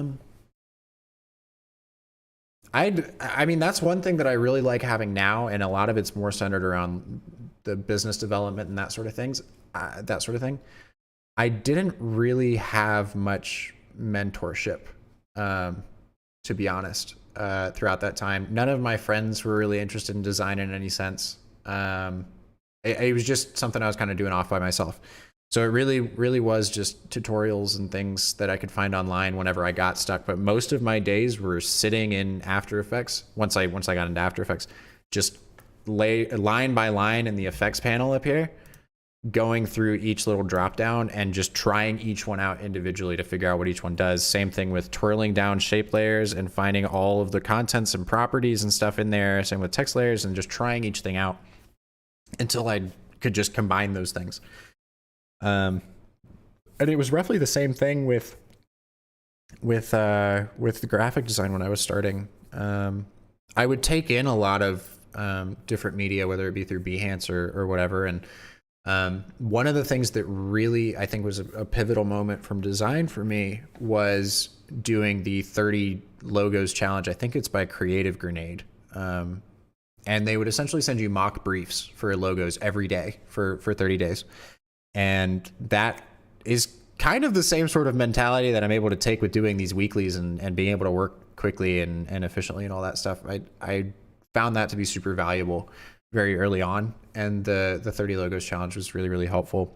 Once I started doing motion and I was starting to use After Effects, I watched the Motion Graphics for Beginners series on TipTut, which is another YouTube channel. Highly recommend. I still use most of the stuff that I learned in that video to this day. Very good fundamentals, and they're one of those channels where they're not just going to sit there and say put in 25% for this effect so that it'll look perfectly like this or anything like that. They're just going to go and put in whatever they want to make it look right to them, and then they're not going to tell you that this is exactly how you have to do it. So they leave lots of room for you to be able to interpret things and find your own way through it. But yeah, I'd say that. Jason Lee says, thanks for the kind words you'd commented on my Instagram edit. I know it's such a little thing you did, but it motivated me so much with finishing another edit. I'm so glad. I don't understand why some people try to or not be super accessible with people. I love interacting however I can. With anybody in design. I think it's really interesting. Jackson says, that's exactly what I'm doing right now. Trying to figure out how everything works, doing it slowly, but doing it all the same. That's a good way to do it in my experience. Arcane says, that's pretty crazy and impressive, honestly. So you couldn't really pinpoint where you learned your design knowledge since it wasn't formal and all self-taught / tutorials. Pretty much. Yeah. I really never had any formal education in it. And that was what was a little weird when I got to college. Was Noah has a really good metaphor for this. It was like when I started design, I had a really rusty toolbox. All the tools were old and had rust all over them. And then over time, as I was experimenting and learning all of these different things through the little projects and things I was doing, I was slowly polishing up my tools, maybe getting new tools for the toolbox. And I had a pretty nice looking toolbox by the time I went to college. And then you go to college, or I went to college, and the whole first semester was all very interdisciplinary art things, which I just really didn't have an interest in or anything. And I didn't have much experience in either, with lots of like handcrafts. I had to make a costume out of paper, like a wearable paper thing. And it didn't look good. It was terrible and just wasn't great. It was still a good experience. I learned lots of different things, but it just wasn't really applicable. And so the way that my program was kind of treating it was I had that shiny toolbox that I had crafted over time. And then they just kind of dumped this rusty toolbox in my hands, like theirs. And were like, you have to polish these again, but you have to do it our way. So a lot of it was like repetitive stuff, and none of it was actually related to anything in the industry. Most of the teachers that I had there hadn't been doing work commercially with other clients and things since like pre-internet days. And I mean, so much has changed since the internet's been around. It's kind of crazy. But yeah, so even the formal teaching that I did get there wasn't really applicable to the landscape of the actual industry today. And that made it really difficult to get a lot out of that experience. Andy says motion design certainly has a great community. It's like everybody just aims to make the best possible work they can just because it's cool. Love that. I totally agree. And I think it is one of the really nice things about motion design in particular, where a lot of the people, when Noah and I were starting Ruby, we wanted to reach out to people who had more experience than we did just to learn and chat with them and get to know them a bit.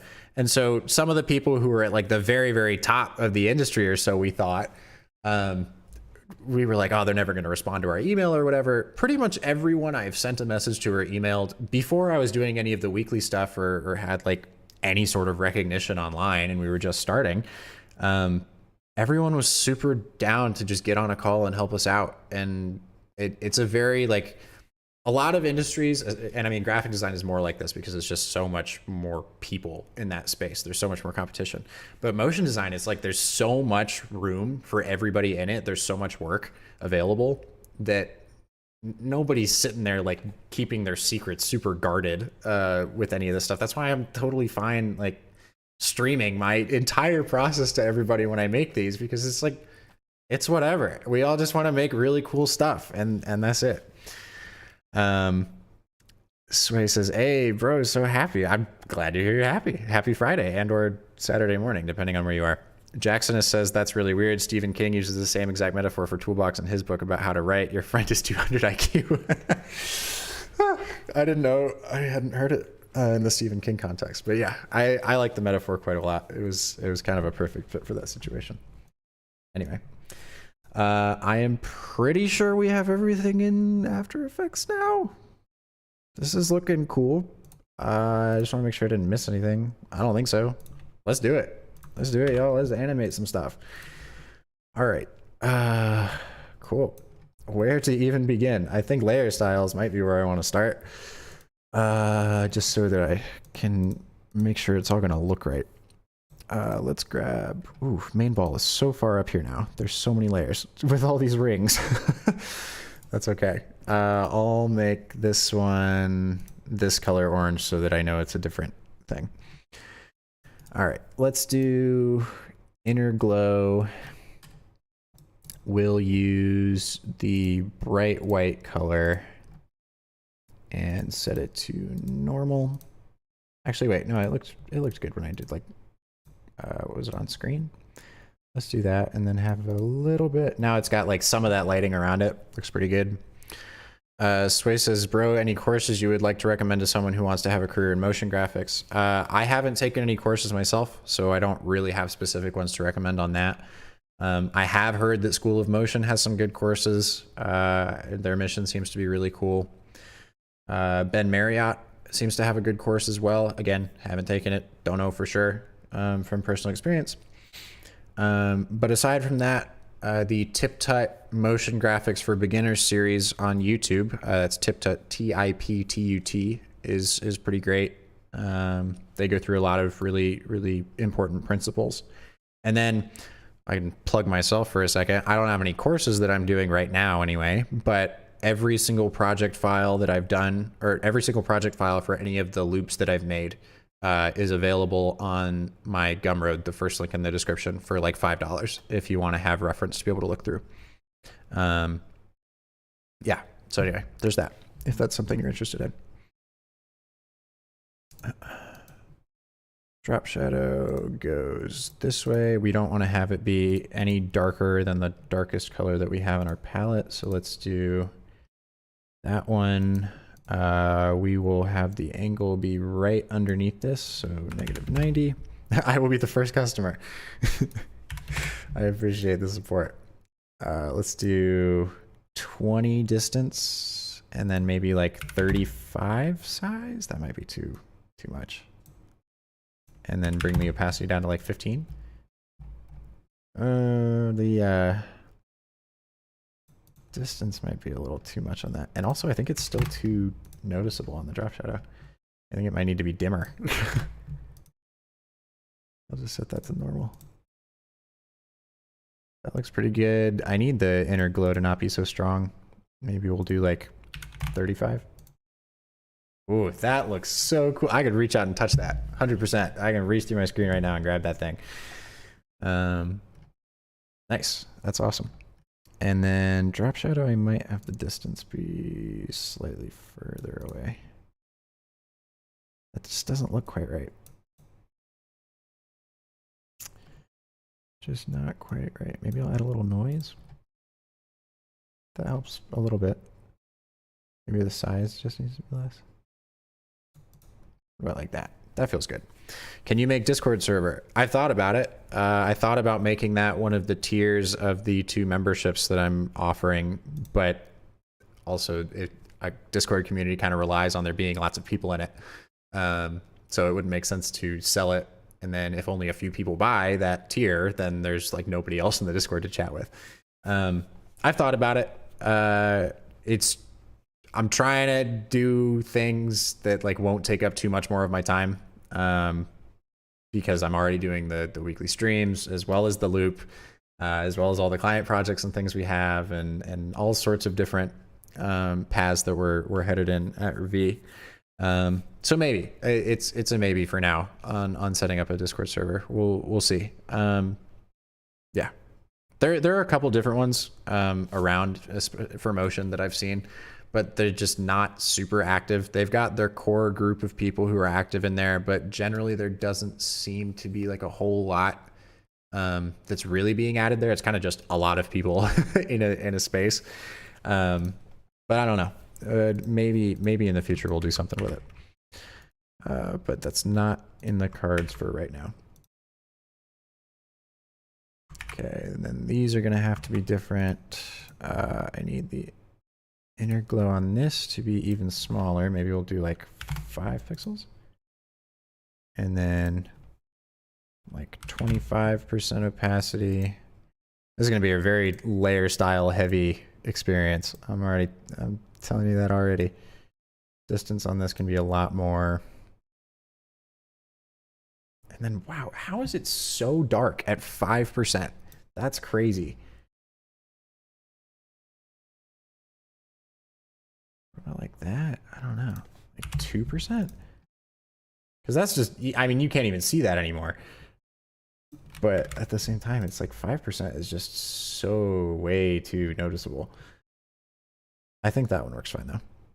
Let's grab that, bring it onto left box, do the same thing. Cool. We've got some fun looking things now. Arcane says, what are you selling memberships to? So on the Gumroad, there are project files available for purchase at like $5 each, or there are 2 memberships. There is tier 1, which is you get the After Effects file for the week of the loop before you signed up.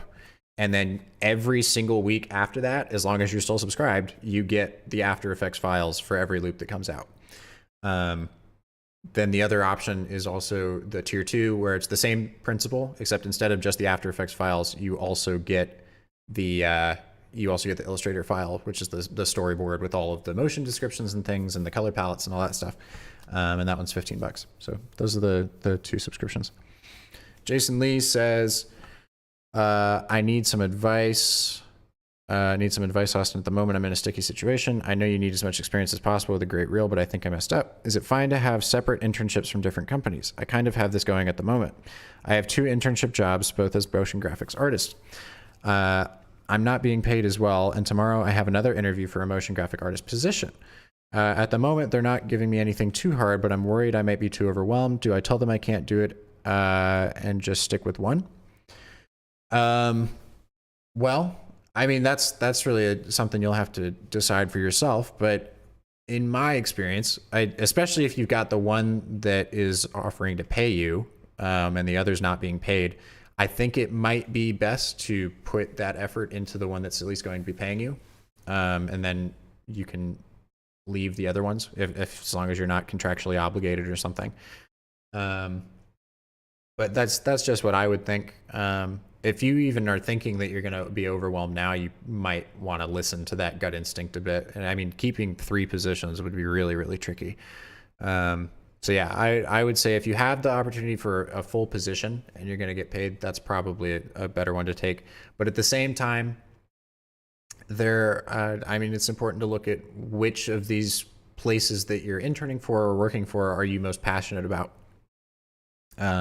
Because that might that's just something to take into consideration too. Jackson says, thank you for answering all my questions. I love your work. Can't wait to see the finished thing. I'll catch you later. Take a look at Twitch. Don't forget. All right. Appreciate you, Jackson. It's good to see you. Hope you have a good night. Arcane says, dope. Sway says, thank you for this weekly streams. I'm drinking my tea watching live stream. You can try chai. It's really good. I do like chai tea. I get a chai tea latte every once in a while. I like them quite a lot. Generally, though, I'm not much of a tea guy. I need it to be sweetened in order to drink it.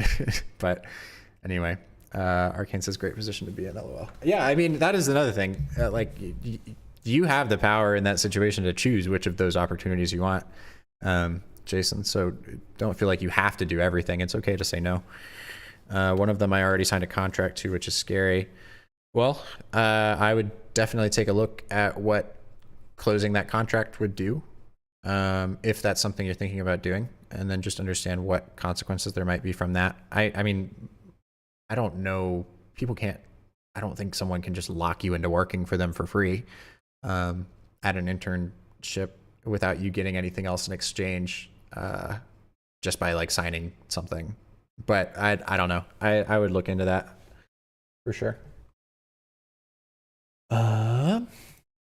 What else do I want to do with this? Do I want to have the main ball have a slightly darker, what's it called? Slightly darker like tone underneath it at the back so that I can, that was probably really loud, sorry. So that I can have a little bit more contrast from the background. Inner shadow, we'll have that at the bottom. Whoops, -90. And then set that to this color, but like 91%. So that it's slightly darker. And then just have super small size with low opacity. We'll do like 3 pixels. I don't even know that that added much. Well, I mean, it did make more sense with the lighting, but now it's even harder to see on the background. So I think I'll just take that off. But yeah, no problem on the advice. But yeah, ultimately, definitely going to be up to you on that, on what you need to do. Cool. Let's figure out what to do with these lines on here. I want to just add deep glow to see what that does. Ooh, that's pretty. That looks so cool. What does it look like on the other one? Yeah, that's awesome. And that's going to add more of that drop. That's going to accentuate that drop shadow a bit more too.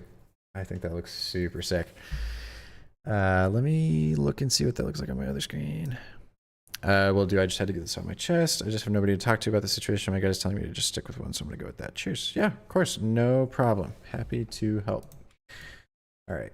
I don't want these deep glows sitting here while I'm animating this, so I don't have to worry about some silliness with the performance. But anyway. Cool. Let's grab the, okay, first of all, let's listen to the audio again. Haven't listened to it in a minute. Still gotta cop that plugin. Deep Glow, great plugin. They should totally give me a referral code. I will advertise that thing. Deep Glow wants to sponsor me, I will do it. Same with Overlord. Any of the other ones I use, I would totally do it. Let's see. Let me turn the audio down on this. I don't want to have to listen to it super loud all the time.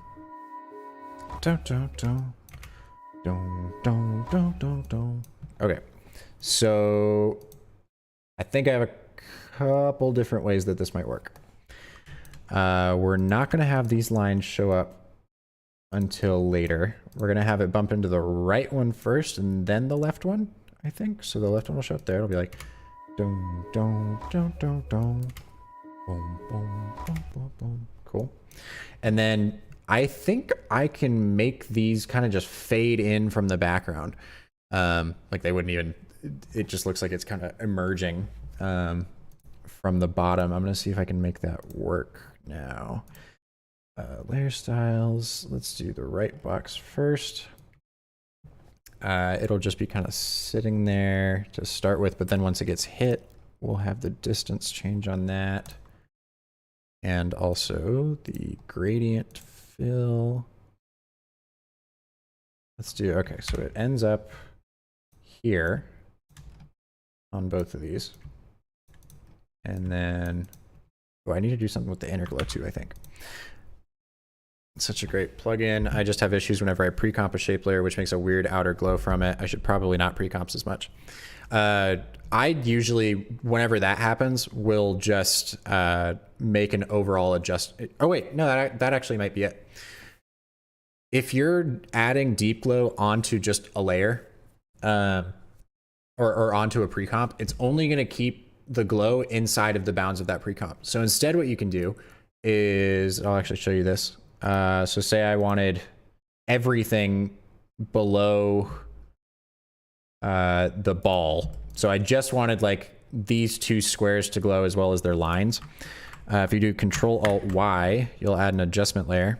And if you put the effect on the adjustment layer instead of the actual pre-comp itself, then it'll evenly apply that effect across the pre-comp itself, which might not be what you want in some situations, but that's usually how I deal with that. So now it should just glow those things and not the ball because it's down below it. But if I had the background here, it would also be glowing the background and you wouldn't be able to see anything. So we're just not going to do that. I'm also realizing now that I just did that, might have trouble later with adding deep glow and then just having these sort of get washed out. So we'll have to be careful with that. I might just not have deep glow overall on the scene. It'll start once we get here, but we will see. Sway says, I'm gonna make a fan page for you. Will you follow? If you link it to me, sure. Why not? I don't see why not. Which one was I on? Right box. That's right. Okay. So then here we should have. Hey, Austin, how's it going? I'm not animating usually as fast as I do. So we'll see. This one might be longer than the last one I did. I haven't even animated anything yet, and we're 4 hours in, but I got through storyboarding. So I mean, pat on the back to me for that.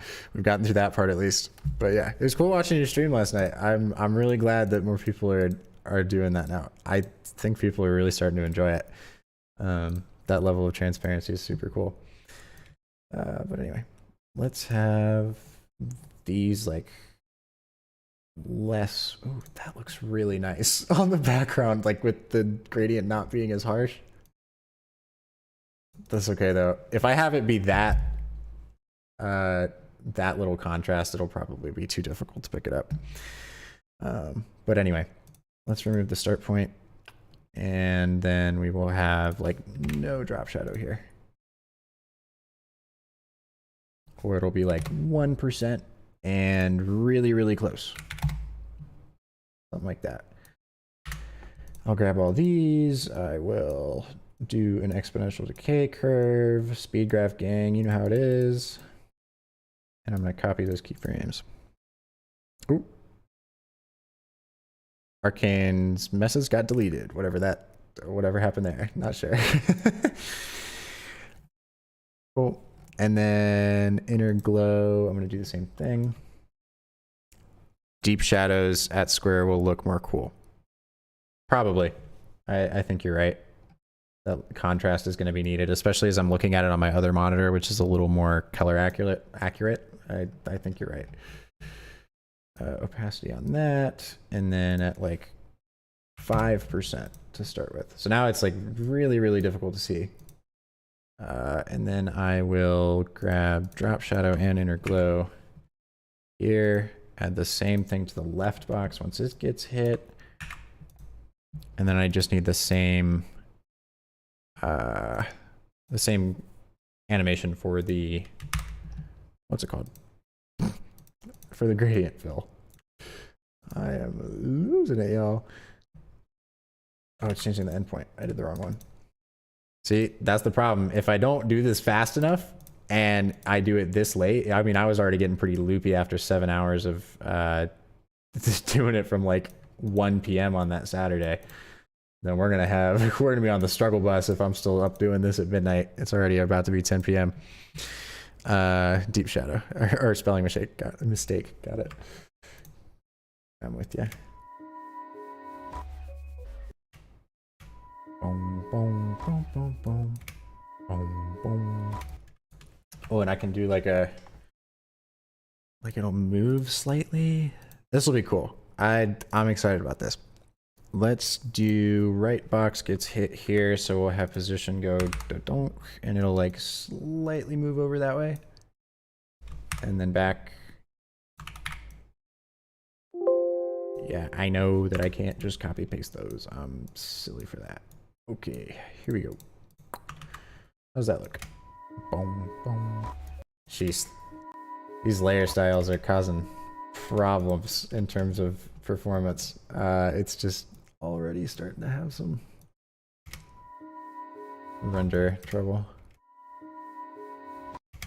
Boom, boom. Cool. So I can get those so far. How loud is that coming through on stream when I'm doing this? Let me check my levels.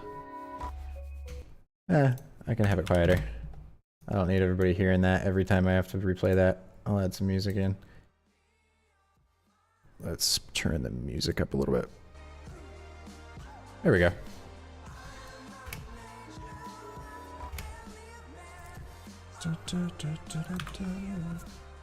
Cool. And then we'll do the same animation here. 1, 2.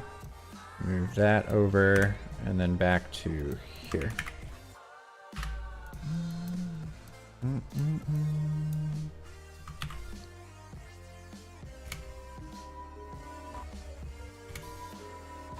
Okay, this one moves over too much.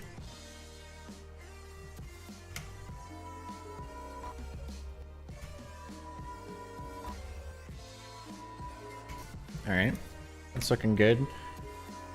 Now I'll actually have to make the ball move.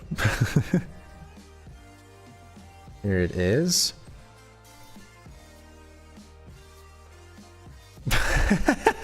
Sway says, yesterday I shared all of your videos animation on my Instagram stories.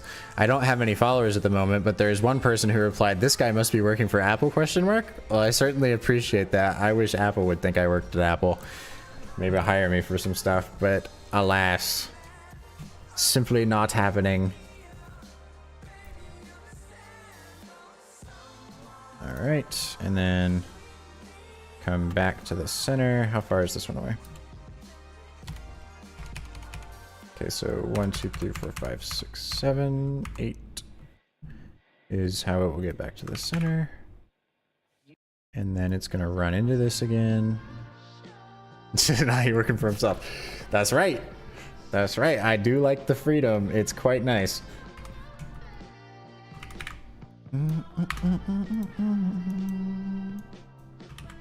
Da, da, da. All right, let's see how that looks. Oof. The render time on this one's gonna be something. Boom, boom, boom, boom, boom. Boom, boom, boom, boom, boom. Oh, and the nulls that I'm gonna have to stack up on this thing, since this layer is gonna be there throughout the whole thing. Oh man. You know what? I'm gonna just cut that layer there and deal with that later. This one can just live down here with the rest of these. That's just gonna be too much. Boom, boom, boom, boom, boom.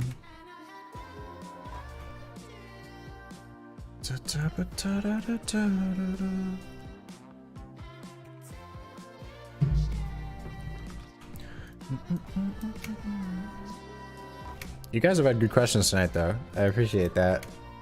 It's been, I think the conversation's been good.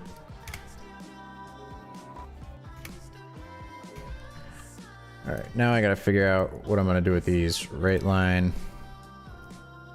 His precision is greater than my precision at my studies. That's funny. Let's do 50, maybe more like 60 and 40-ish. That doesn't poke out, right? Cool. And then 20 frames. This one will come to 0. This one comes to 100. Yeah, that should work. Ease that. And then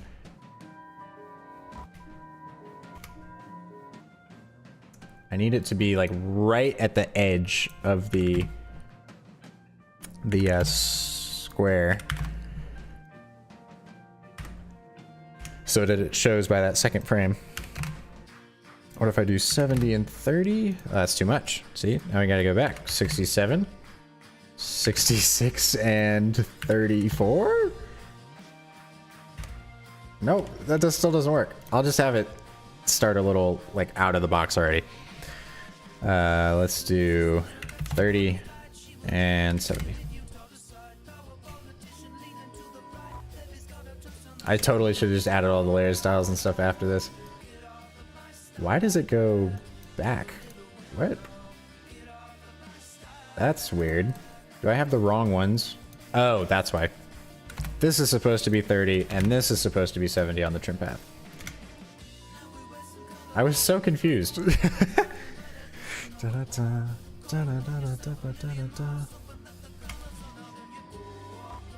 now I can just take this same trim path. This is a good song.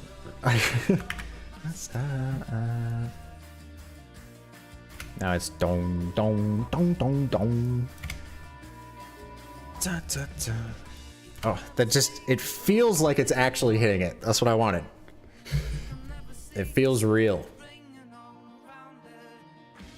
I might end up having to up the contrast on some of this stuff and like darken the background even further. In fact, I might just do that now. Because it's gonna be real annoying otherwise, I think. Which one of these is the color? Okay, is it that down here? Which one is... Okay, it should be the white here. Yeah, alright, that's good. Old keyframe, and then I will just reduce this to like there. That didn't even do anything. Why is this background not changing? Is what I need to know. We've got background. Oh, it's because it's a gradient. Duh. My bad. Big ups to both Ben Marriott and School of Motion. I learned a ton from both of them. Ben's a great starting spot with all his YouTube tutorials. Totally agree. These tutorials are second to none. Let's bring this down some. And then did that mess with the... This color up at the top doesn't seem to be doing a whole lot. I guess it's just not really that noticeable. What if I put it like here? That looks better. I think it's more noticeable anyway. Ooh. Kinda. I don't know. It's messing with me a little bit.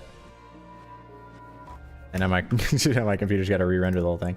Let me purge my cache really quick. I'm sure I haven't done it in a few days. Yeah, I've got the whole cache full. That's probably why. Cool. Now will it be faster? Nope. Now it's just gonna have to render it all over again. That's fine. Da, da, da, da. Arcane says, watching you, I am starting to realize that it isn't my technical knowledge that's lacking. I need to up my design skills. Thanks for being such an inspiration, man. Of course. Well, I mean, I say of course. I'm just doing my thing. But I certainly appreciate that.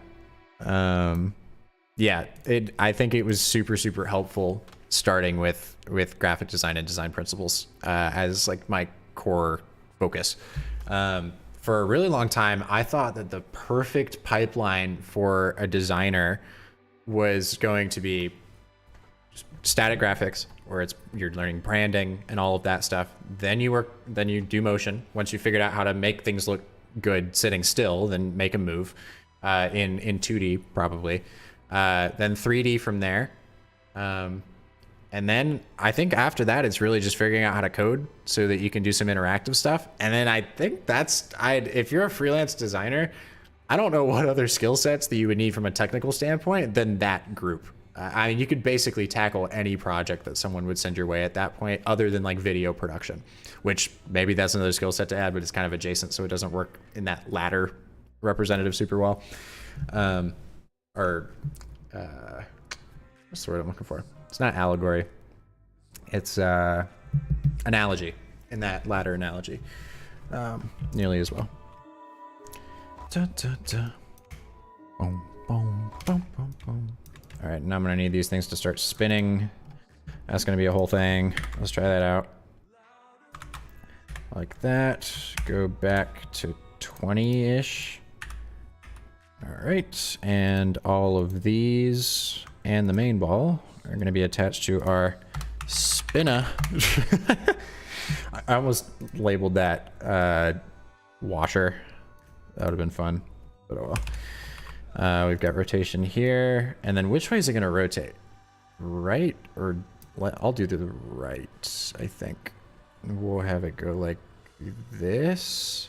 It's changing the direction of the lighting, which is a little strange, but we can counteract that by just making sure the gradient in the background is the same thing. Let's try that out. Oh, computer. You gotta be able to do this.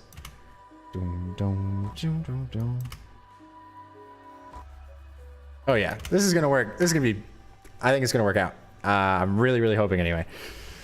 Right line needs to be attached to, okay, all of these are here. Needs to be attached to right box, and left line attached to left box. That shouldn't have changed anything. Good. So that now I can have these like get closer if I need to or something. But anyway, we will have, as that comes back, it's like 20 frames oh no, that's the line. The box gets back to its position by here, which means here-ish, we can have it start extending up to match the length of this thing, of this line behind it. Let's do path, and have it start here. And as it moves along this, we will grab, whoops, I guess I'll do these first. Move that down. Oh, I really should have done this without the spin happening. Okay, what does that go to? 145. I'll remember that. That's fine. Path here. I need these. We're gonna go up to here.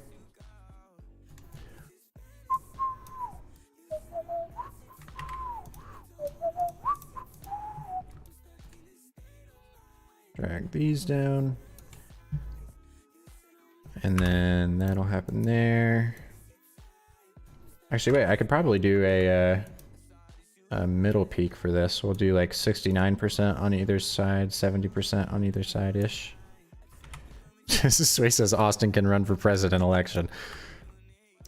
I don't think I'm old enough for that. Or if I would want that level of responsibility to handle the whole country.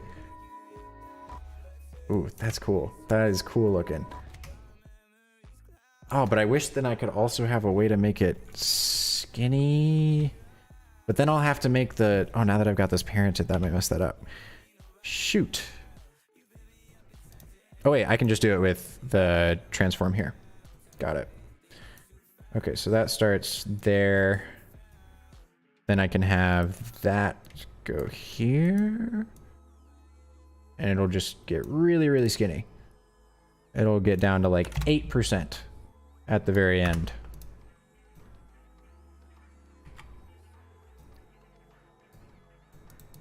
Here we go. All right. Ooh, that's cool again. Boom, boom, boom, boom. That's so cool. It's gonna look awesome when it spins. Woo! I love the like layering. Just layering like an extra thing on top of the animation is so... It just adds so much, and it's not even that complicated. Okay, what happens to this one now? We've got... If I take this path and copy the keyframes, is it going to do the same thing? I really hope so. I don't know if it'll translate, because it might keep the location data. Oh, that is so nice. That's so great. Okay, cool. I don't even have to do that again. Although that does mean that I'm going to have to figure out how to get these to happen at the same time.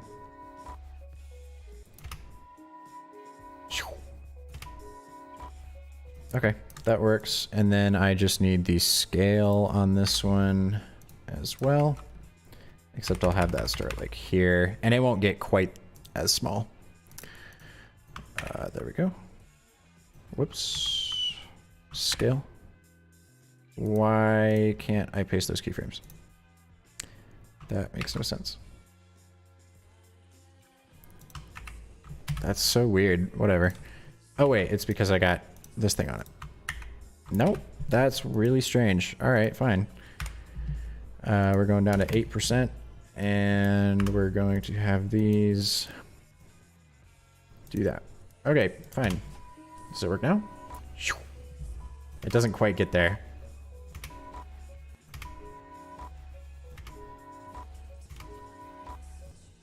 What if I just have this happening at the same time without it necessarily being there? To start doing that yet? I think that might be interesting. Here we go.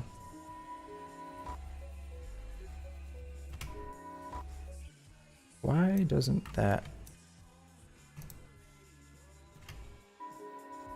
That other one works so well.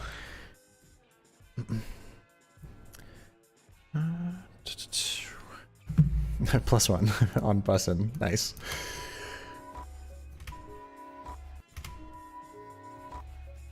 Oh, this is still there though before that's happening. I see why I had it like that before. Was one the group scale and the other one layer scale or something? Both of them, neither of them were on layer scale. I'm really not sure what happened there. That was a little strange. Okay, but let's figure out how to fix this scale problem that we're having. Because I want it to be able to start doing that. But I don't want it to be doing the, like, scaling down vertically that it's doing. I am so silly for that. Why did I didn't notice that was happening. No wonder it looked weird. Okay, how about now?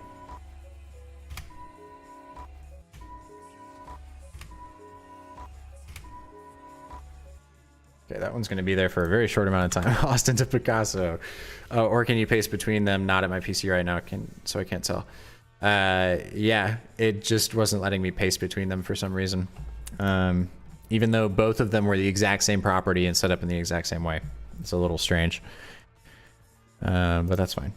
Anyway, let's do... This was at 145, I think. Let's see how that looks.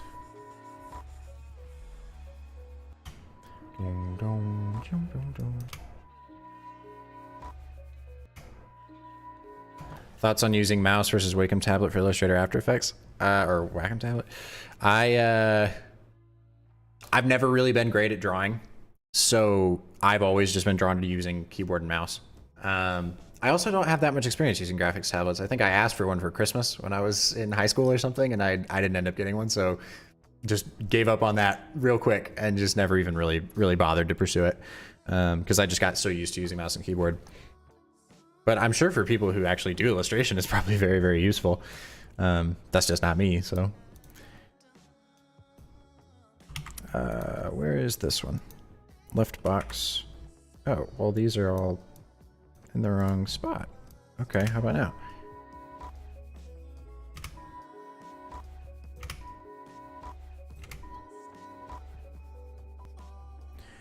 I might have to end up bending these. Oh, someone just subscribed. Let me keep my eye out for that. It should actually be readable now that it'll be on After Effects and not Illustrator, maybe. If not, I'll just have to change that text to white too. Dun, dun, dun.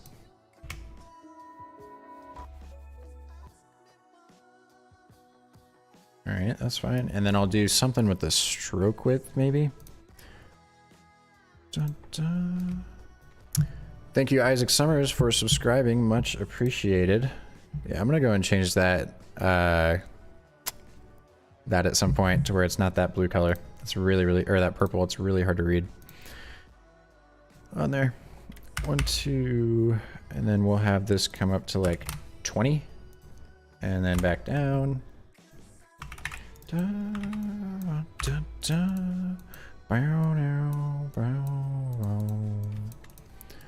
Grab that, and then come down here to left line, group 1, gradient stroke, and just paste that there.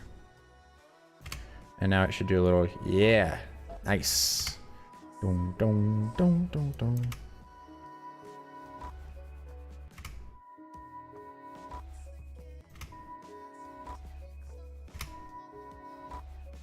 I'm gonna have to figure out some way to like bulge those. What if I do an adjustment layer underneath this thing? Let's do that. And then let's say bulge. And then over time from here to here, what happens if I do radius like that and like that? That starts to work. Let's do like a radius of 400 and 400. And then it will just become more circular. Okay, cool. That's easy enough. I will delete that. And then hopefully this doesn't look super goofy. So 0. And it'll just slowly do that. Would you ever stream on Twitch, or is this the platform better for your needs? I feel like this is better, or YouTube's better for me and just like the general audience. It's easier to watch the videos after in a place that you're already watching videos and not watching live streams, you know, because a lot more viewership happens after the stream is over. And just generally, I mean, Twitch has more association with like gaming and that sort of stuff, and that's just not what I'm doing. So I like being able to be away from that association a little bit for this sort of stuff, so that more people are more open to using the or to joining the stream. Okay, that gets a little bit closer. What if I do twirl on top of that, which is I never use, but could be helpful here. Let's try that. That doesn't really help all that much. Ooh, that really doesn't help. What about... Ooh, okay, too much, too much. Yeah, we're not gonna use twirl. Bulge, on the other hand, also, I mean, it works, but it's not great. What if I do it like that?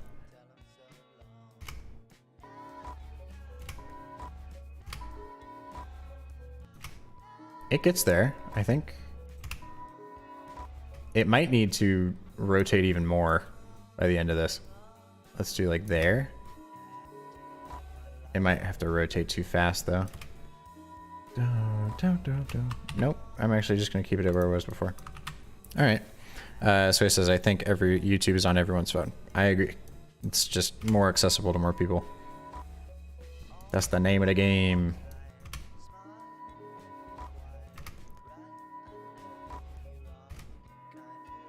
Okay. Cool, cool, cool. Whew, 4 hours in. Oh boy. And I'm not even past the first scene. We'll get there though. It's gonna look great. It's gonna be awesome. All right, those are good now. So I'm just gonna add. All right, wait, I'll just turn the deep glow back on and see how it looks. What GPU do you have in your PC? I have a GTX 1660 Super. I don't even have an RTX card. That's cool looking. Okay.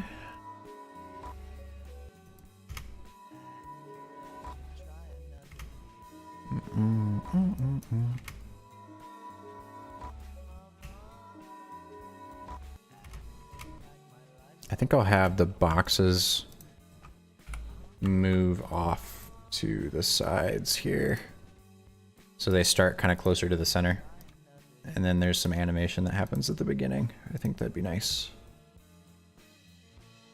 Let's grab each of these and say exponential decay.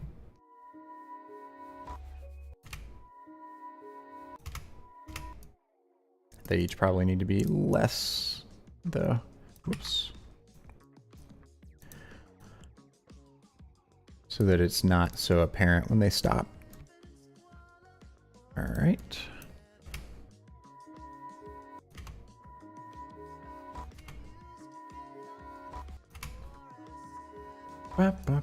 Maybe I'll just do a scale thing at the beginning here. So it'll be... Am I zooming out? Yeah, okay, so I can zoom in here. I was trying to figure out what I'm doing in the next scene. All right. And hopefully this doesn't make it look too weird. Guess we'll find out.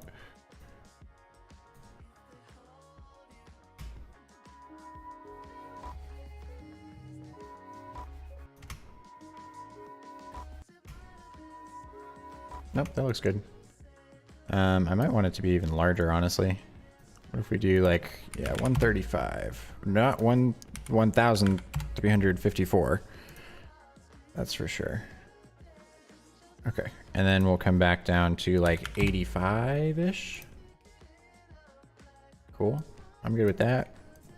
Ooh, you're still getting like some of the glow coming through there. That looks cool. All right, we'll see how that looks. Dong. Dong. Dun, dun, dun.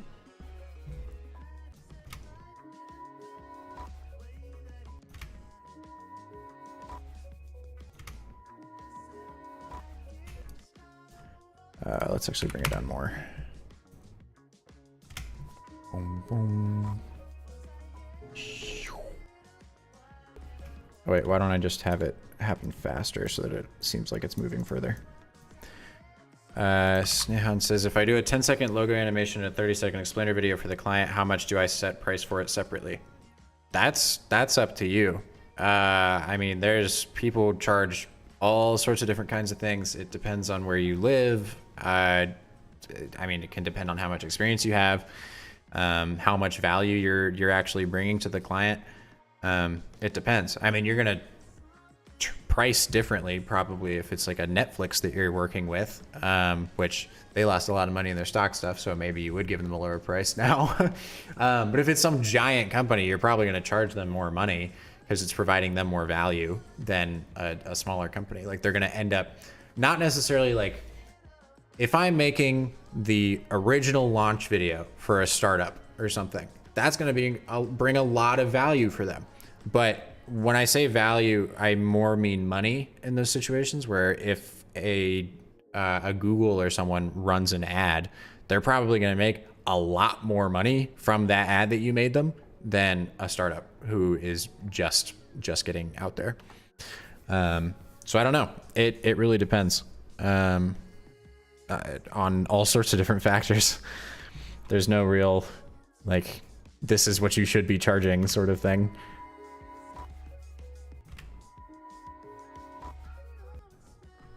So it says RTX cards are expensive. They only good for playing games. They're also supposed to be pretty good for 3D content, so there's that too.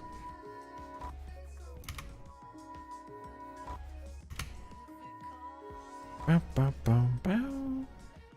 Shum, boom, bow, bow, bow.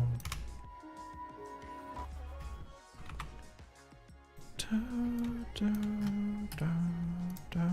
Oh yeah, finally onto the scene. Thank goodness.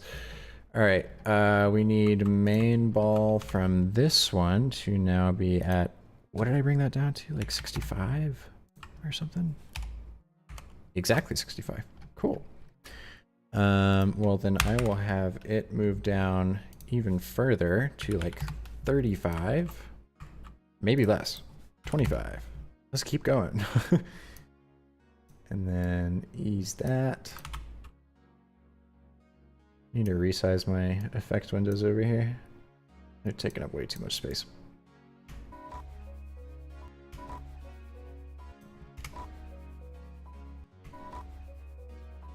It seems like that takes way too long for it to get to be that size. I think it just needs some sort of follow through, like a bounce or something. Let's have it start at 65 and then it goes down to 1, 2, 3. Then it goes down to the 25 and comes back up to like 45-ish. That sounds fine. Let's try that. That animation was dope. I appreciate that. I am hoping that it stays that way. All right, here we go. Oh yeah, that looks cool. Down, down, down, down, down, down.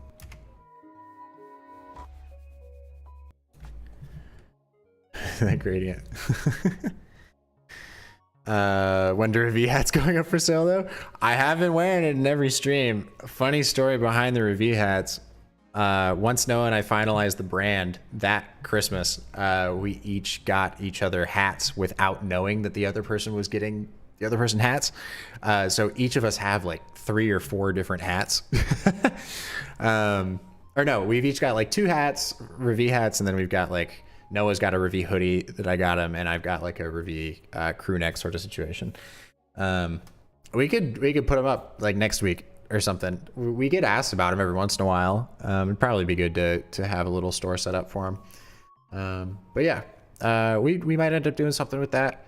We've also chatted about potential, just like, I mean, Noah really likes fashion a lot.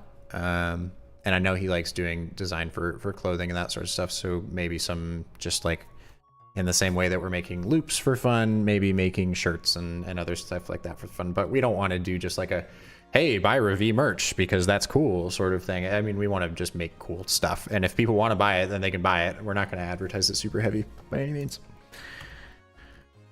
All right, each of these, so first of all, these all need to show up at kind of different rates. Like these first 3 are probably good to be there at the very beginning because they need to be spinning around quickly already, like revving up.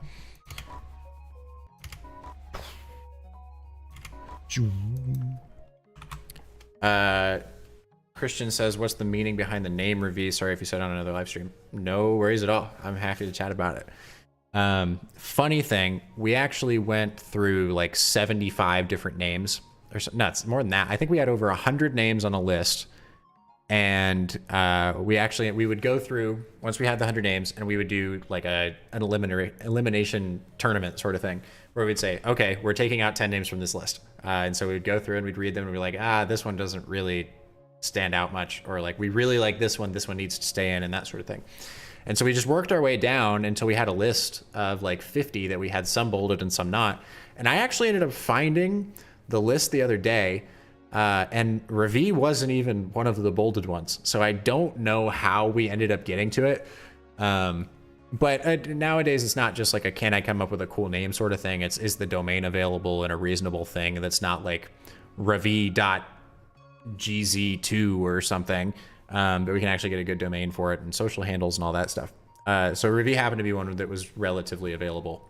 And so that's been nice. But it means to delight in French. So we've got little like taglines on our website. Let's make something delightful and all that sort of stuff. Cause that's a lot of what motion really is for us, is just like we want to make people ooh and ah at something. And from an advertising standpoint, we want that to be the thing that draws somebody in, but then also be able to explain complex topics easily. Sway says, Austin, can you release merch of these animated loops? My room, I've got 6 canvases printed. I don't remember what size they are, but they're pretty large, of just different scenes from loops that I had made prior. Like I had done 3D loops for a little bit. Some of those are still on my Instagram. But yeah, I have some like scenes from videos and other stuff that we've made up there, and it's pretty cool. So I think I could totally do like canvas prints or something. I think that'd be fun. Arcane says, would definitely cop, love clothing, and I'd love to support. That'd be super cool. I mean, I'll announce it on the stream and on socials and whatever if we ended up doing that. So you would know for sure. Bandit Wave says, hi, Austin, how are you? I'm doing well, Bandit Wave. Glad to see you. He says, good to see you also. That's good. I love your streams. Glad to hear it. I hope that it provides some value for you. We are trying to make a kick-ass loop is what's happening. These 4 can be there. They need to be rotating quickly. Am I zoomed in all the way? That's why. I was like, why can't I zoom in any more than I am right now? And then the rest of these can all show up. Like this one can be 2 frames after, and then we'll do that for the other ones. Every one of these will just show up 2 frames after the other one did. And then eventually maybe speeding up to 1 between each, because this seems like it's going to make them come in really short. we will see what this looks like once I've done this. Dope, man. You got it. I will let you know if any of that happens.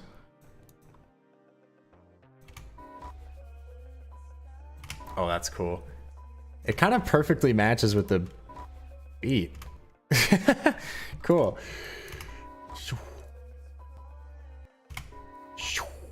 Okay, and then the ball needs to be much larger by the time it gets here. So we'll do like up to 100 again here. Actually, is it larger than that in this? Oh, it is. It is. Let's go up to like 200 or something. Nope, 150. That's way too big. And then we'll do 200 as like the bounce to be up here. And then back down to that amount. That'll be there. Cool. And so now we get, it comes down, we zoom up. Boom, boom. Cool. Let's make these rings happen. They're gonna be so cool. I'm very excited about these. Let's do, okay, ring one. What do I want to do with these? Let me focus on just one of them for now. There we go.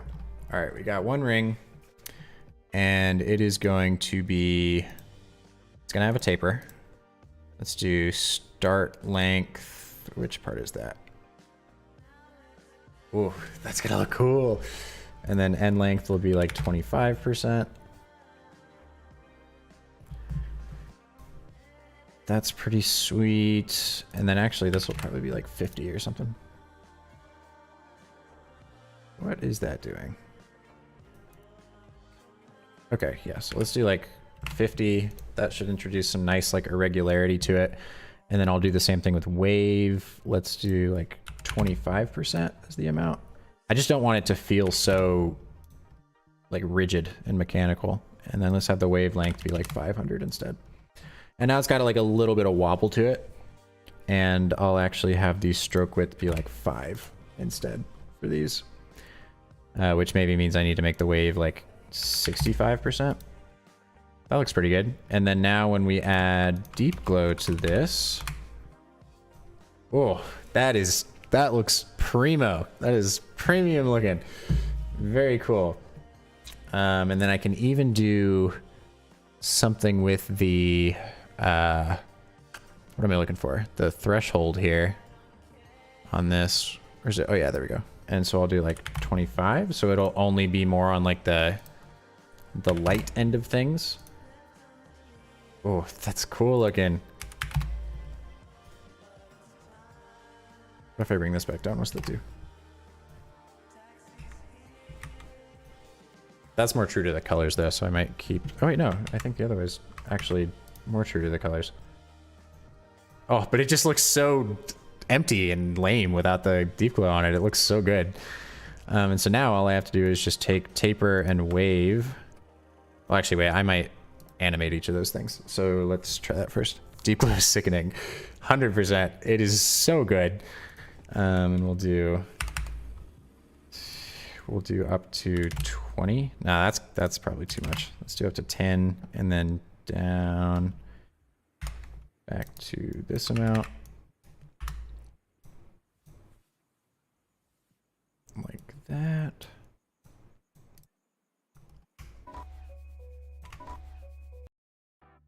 And then we'll do trim paths on this as well. We'll have it start at like, I don't know, that amount seems good, like 75%. And then it'll end at 100. And until it gets to 100, it's just gonna keep speeding up. So we'll do the actual trim paths happening pretty quickly, and then we'll have the offset on this set to like 7 rotations or something. And it'll just keep speeding up.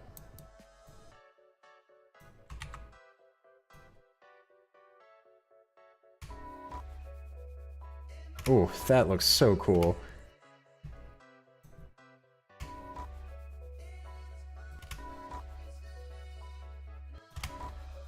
It's just, it feels so alive now.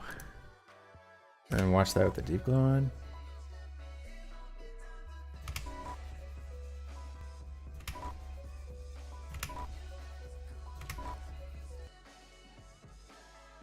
I think I might have to do like, let's do, it starts like this, but then let's do like -2 here. So that way it doesn't like not rotate at all when it comes in.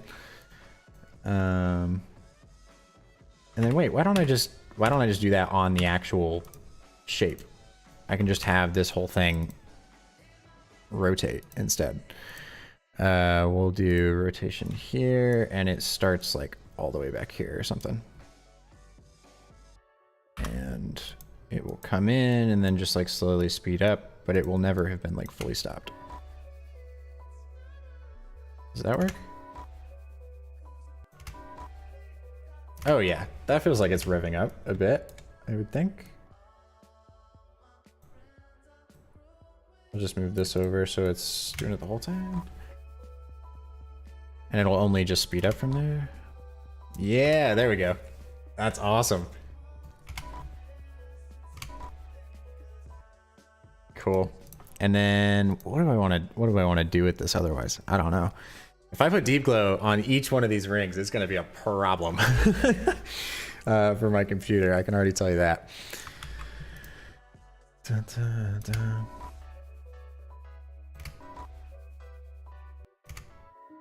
Boom, boom, boom, boom, boom. And I'm going to have everything scale down as well. Like this thing is actually going to start at what size? If I do this, is this going to make this stroke? Yeah, the stroke increases there too. So that's fine though. I'll just have it go like this. We'll have it start like 150%. And then I'll just ease that like that.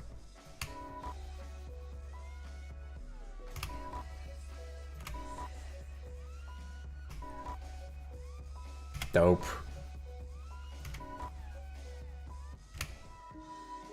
Ba, ba, ba, ba. Cool. And we have so many more of these rings. Okay, so transform is going to be the same on each of these. Oh wait, well it's got to just be the... Oh no, it actually should be the same. They're all at 0, 0.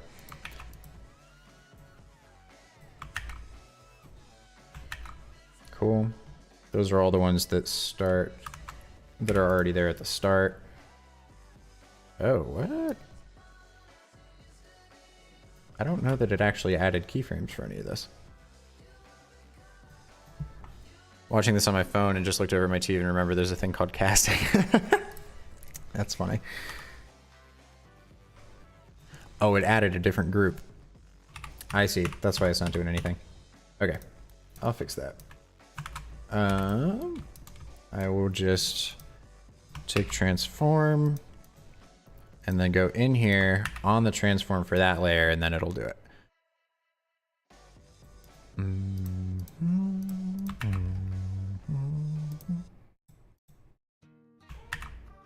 Cool. Now that should have all of those in there, and then I'll do the trim path. Trim paths there, trim paths there, and trim paths there.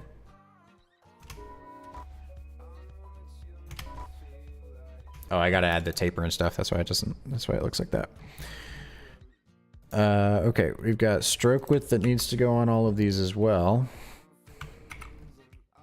Stroke width, stroke width, stroke width, and then taper and wave needs to go on all of these as well.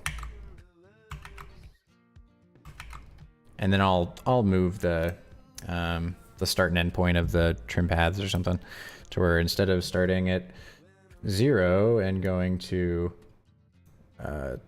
7 or whatever, it'll actually, I'll just change the rotation. That'll do it. Let's grab all these. And then this one can just start, let's grab these and do like here. And this one can do here.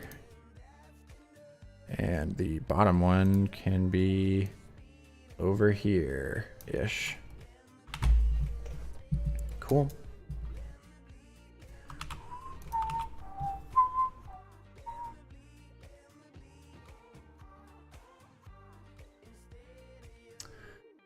Da, da, da, da, da, da, da, da, da.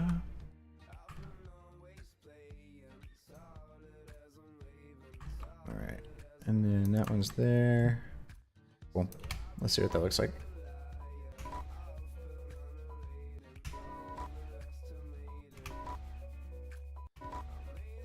Oh, that is so cool.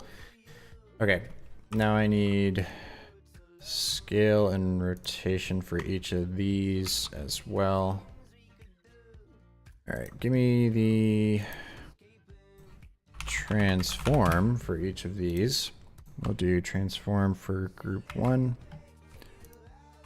transform for group 2, then that one, and this one, and that one. Some of these are going to be absolutely huge until they come back down to their correct scale. I might have to reduce that.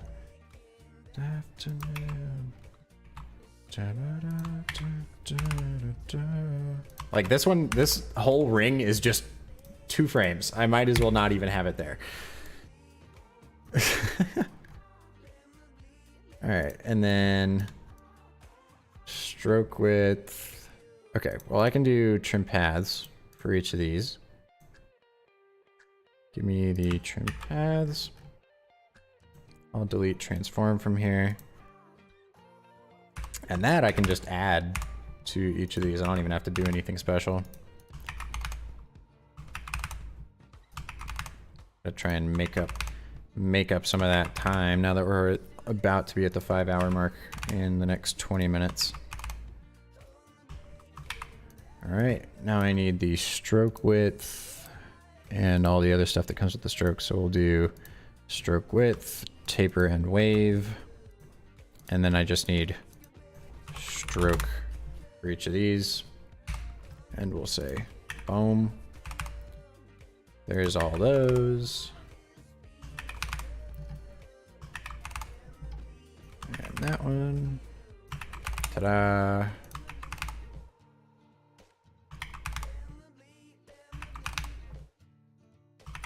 All right.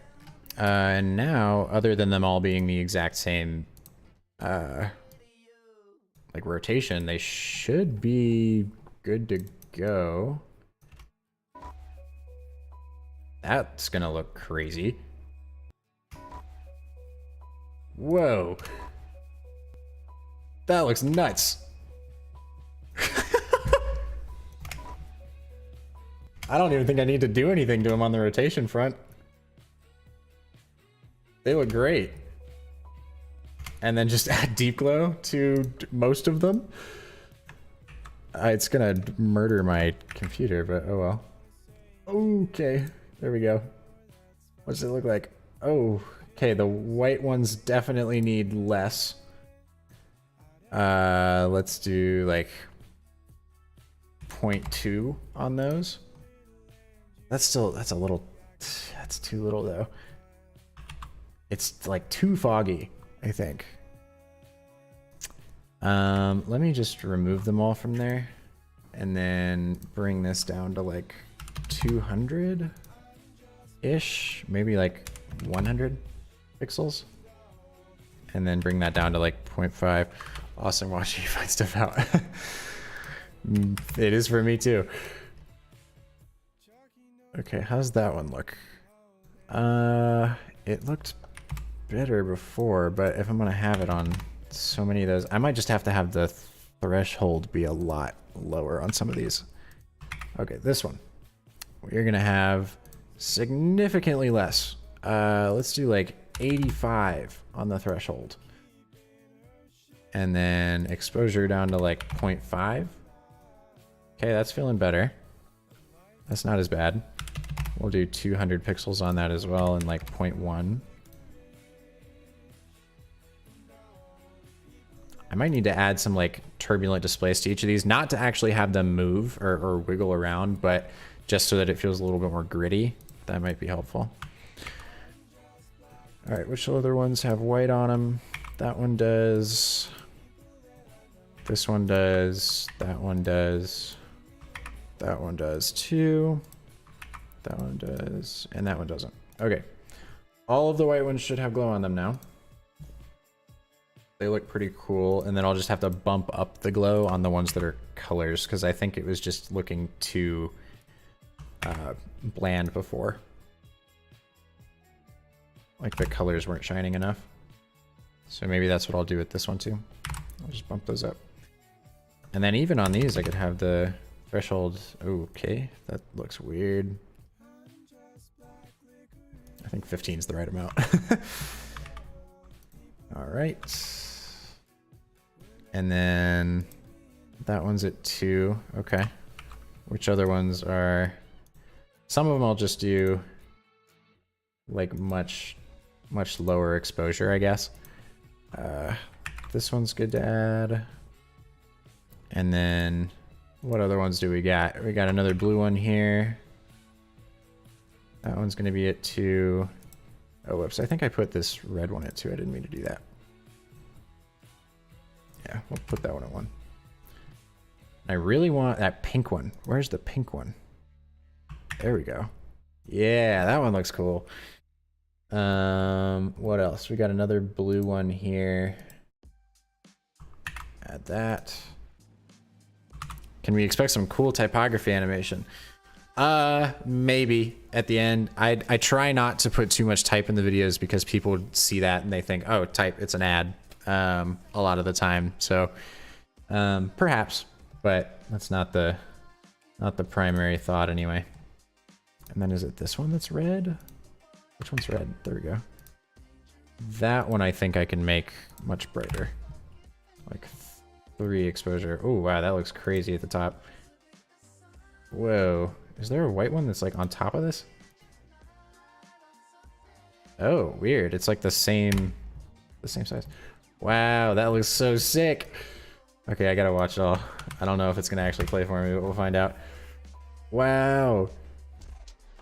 Those look so pretty.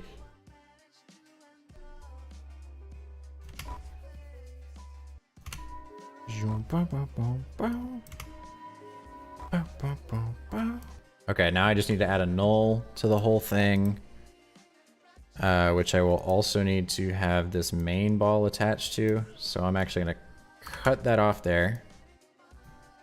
All right, and then we will do a null. Scale is what we will call it. What's the longest project that I've ever done, or of these loops, or what do you mean?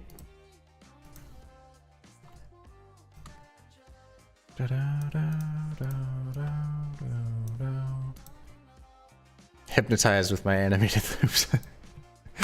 I'm glad to hear it.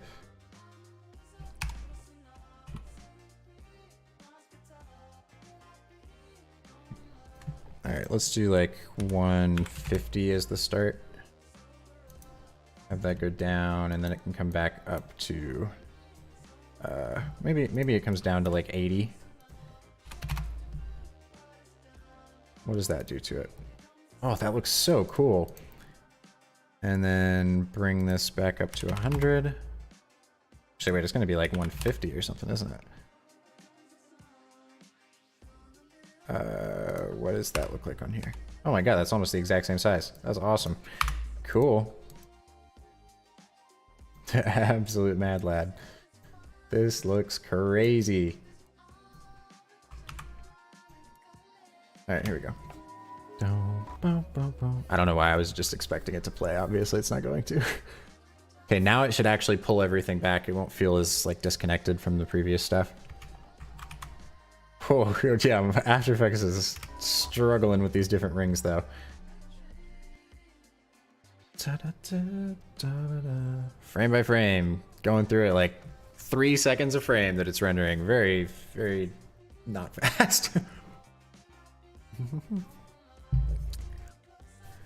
I meant for client work, what's the longest work? The longest project that we've done so far, and we're still actively working on it, is a 5 minute. No, well, it was like the longer end was going to be 5 minutes. I think we ended up getting it down to like 4 minutes or something. I mean, it's under an NDA, so I can't show anything about it. But yeah, that's been a really long and drawn out project. But that's the longest runtime we've done so far.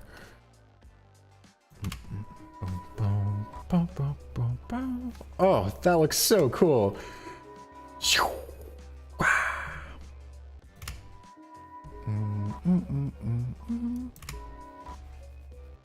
I kind of want to have this go even smaller. I might just have it do like 35%. And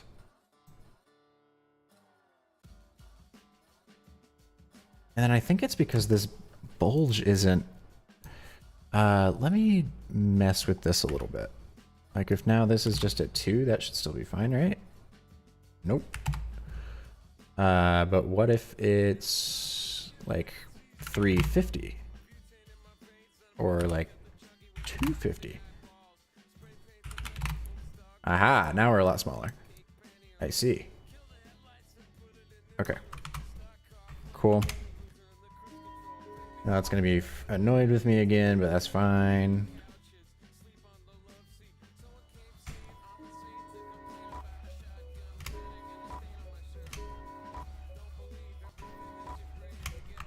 Okay, and then I will reduce the amount that this ball is getting smaller.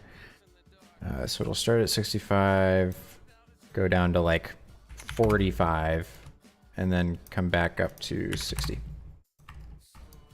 And try that again. Da, da, da, da. Oh, ba, ba, ba, ba.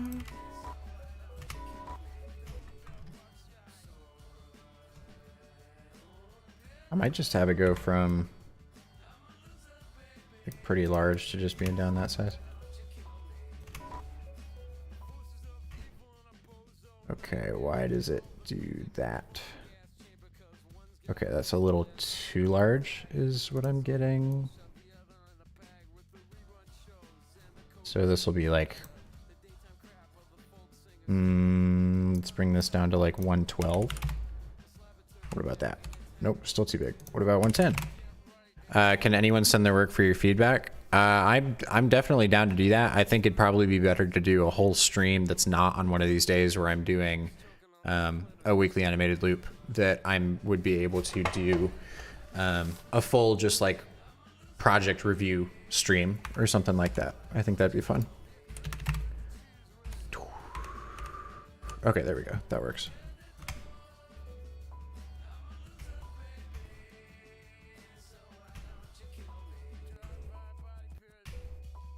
Nice. And then I need the size of the bulge on this to be 250 there, but then like 400 this whole time, so that I don't get that weird like, yeah, see, it's too small there, so I need it to I'll have it be 450 like that whole time up until it gets to that last frame. There we go. That should work.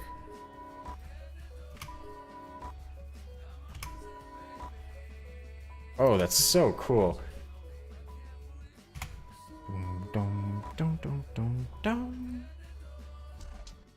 Oh, I need that ring to stay around. Dang it. Which one am I doing that with? I can't remember. Which one was the one that was white and towards the center? Okay, we'll do this one. There we go, and we'll remove all of the keyframes that are on it. That's cool looking. It's got some like weird yellow tint to it at these endpoints. It's kind of cool. I'm gonna have the threshold turned down to like 50 though, I think. Oh wait, no. Why don't I just do threshold smooth of like 25? Maybe that'll help. And then maybe this comes down to like 3 or 2 pixels. Yeah, that's cool. Ooh, what's your... Okay, you can release this animated loops as NFT. What's your take on NFT? Interesting question. It's a new space, so there's a lot of people taking advantage of it and using it to promote scams. From what I have seen, like 75% or more seem to be like they end up being a scam or taking someone's money or whatever, or like there's lots of promises made and they're not kept. I think it's an interesting concept, and I think that they'll become more useful in the future, just like NFT as a whole, not necessarily NFT art. It's an interesting way for artists to make money, but I don't know. Something just feels kind of off about it to me. So I haven't. I tried to sell a loop last year as an NFT, but it didn't really go anywhere. I didn't have much of a following at the time by any means. But yeah. It can be a really good way for artists to make money, for sure. I think it's transitioned a lot of the ways that people are normally able to sell their art, and definitely are able to sell it for a lot more money now, which is exciting to see.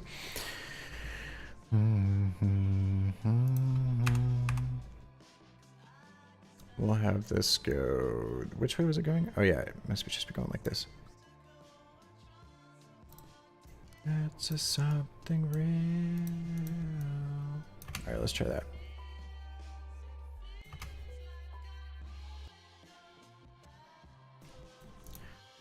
And then like all the way up to here. It'll start down at like 75 though. Again, oh no. Cool. And then we're gonna have the dot come in there and tap into it.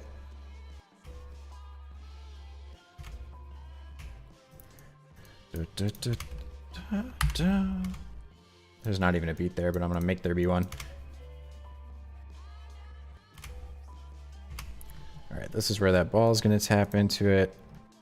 We've got tap ball, so it will disappear at that point.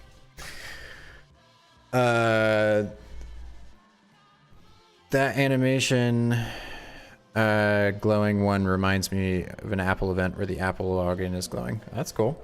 I don't know exactly which one you're talking about, but good to be compared to Apple for sure. Arcane says, I completely agree with you. There is some cool stuff that can be done with it. Daniel Arsham sold one that changed with the seasons. Oh yeah, I think I know what you're talking about. It's introducing lots of ways that people are thinking about how to use, utility I know is a buzzword in that space now, but make art a little bit more tactically useful in some ways, and be able to get like access to exclusive events and stuff like that. I find that sort of thing kind of interesting. But yeah, generally still pretty skeptical of the space, and how long it's going to stay around, and what it might change into. It seems like it's really still in its infancy right now. All right, let's have this come in from over on the side. It's going to start there, go like 1, 2, like 8 frames to get up to here, and then tap into the ball.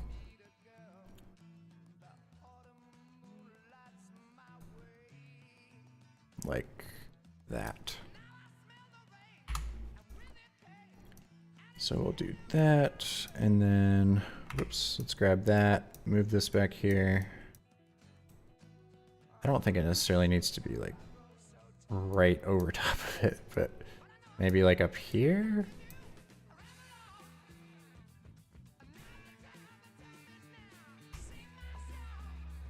Oh. Okay, this needs to be like 300 pixels per second or something.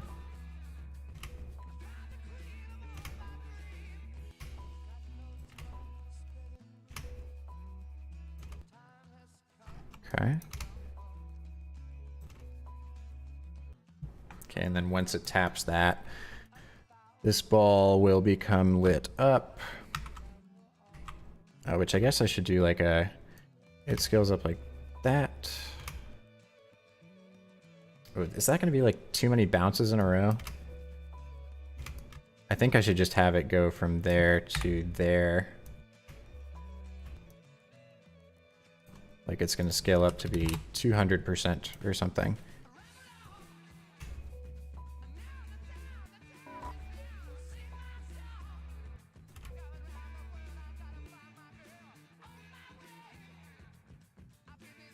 and then it'll get tapped into here where we can then do a, whoops, there we go. Start there and go 1, 2, bring it down to like 100 and then back up. There we go. Oh dear.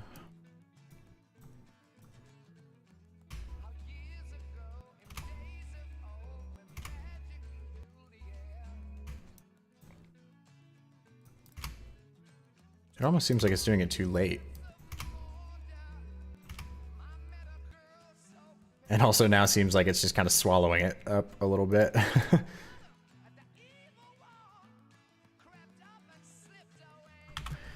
why it says you can release NFT, organize an event for people who purchase your NFT and share your vision and your goal with them. You can develop your brand with NFTs. That's true. I mean, I definitely know people that have done it.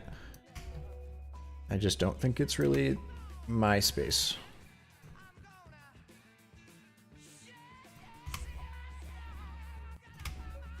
Bow.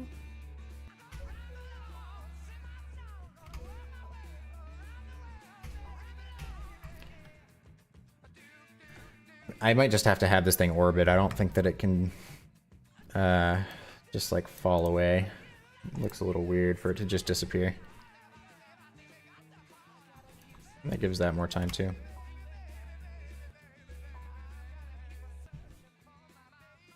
And then this thing maybe goes down to, what is it at before? It's like it's like 200 or something. No, it's 150. It goes down to like 125 maybe.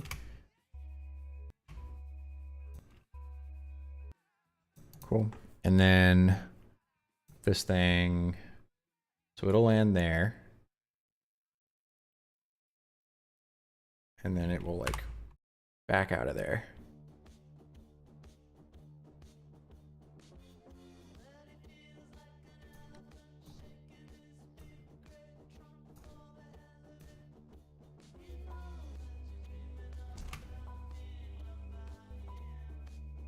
Cool. Austin animated loops metaverse. Yeah, I don't know about that, but it definitely is an option. Do you work on AR projects? I haven't yet. I think it's an interesting space, but it's another one of those where I don't think it's super well adopted yet. To where it's really been all that useful. It still feels a little gimmicky to me. Like there's not quite enough utility with it.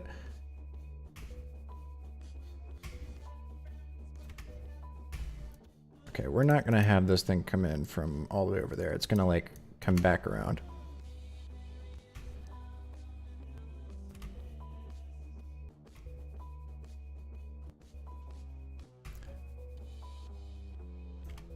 That's cool looking. I think this needs to be higher now, like 400 pixels. Nope, that's too much. You can just see where that edge is that it comes in. So maybe it's like that.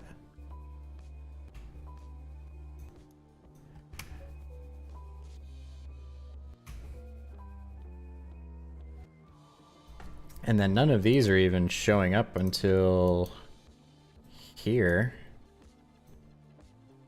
Okay.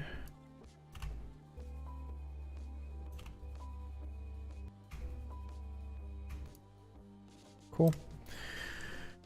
Like developing a filter on AR? No, I haven't done that yet. It could be cool though.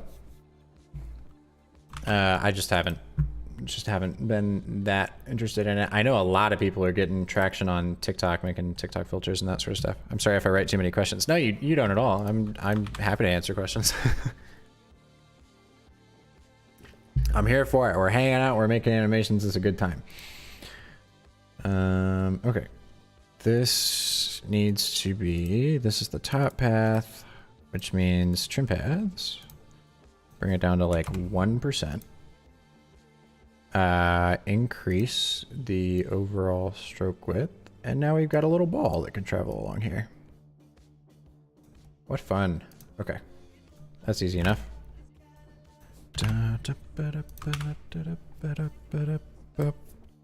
I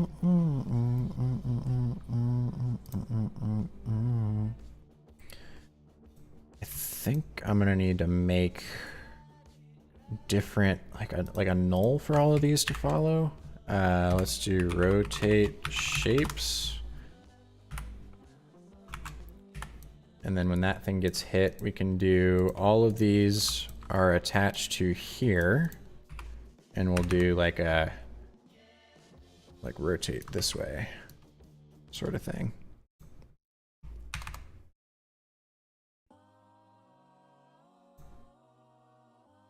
Let's try that. That's like a full second, right? Gonna tell my kids in the future I had a chat with Austin.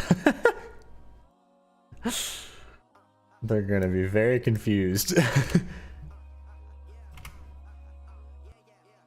Okay, that's quite a lot for it to be moving. Why does it look like it switches so fast? What if I just move that there? Oh, well, it's probably because I also have all of them showing up at the same time. Why don't I have this one show up there? This one's next, that one's next, and then that one's next. Yeah, that's better.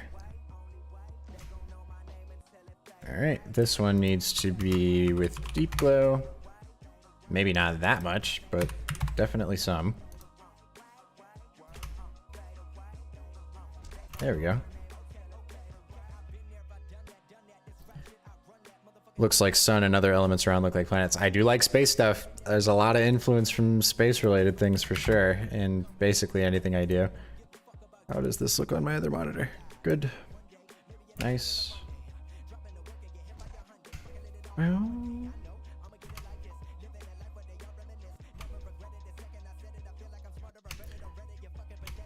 okay. It still just like pauses weirdly here. Let's do like 350 maybe.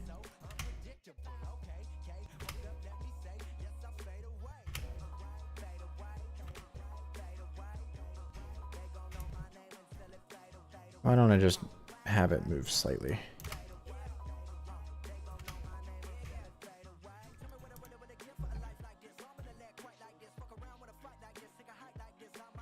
Okay, what if I remove that and instead do it here? Shoot.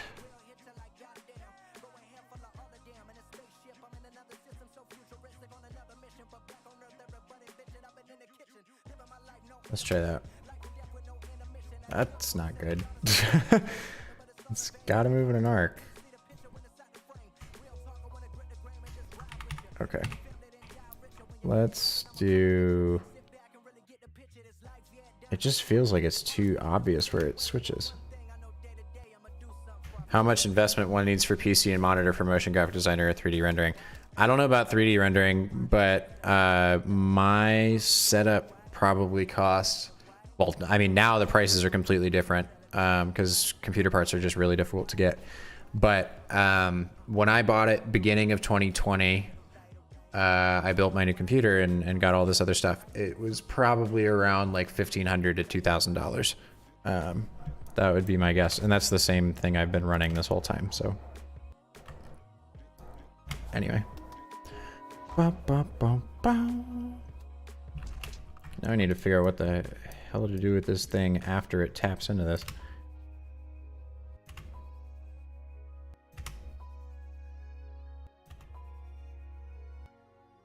What if it just takes a minute to get back up there? Oh, that doesn't look bad.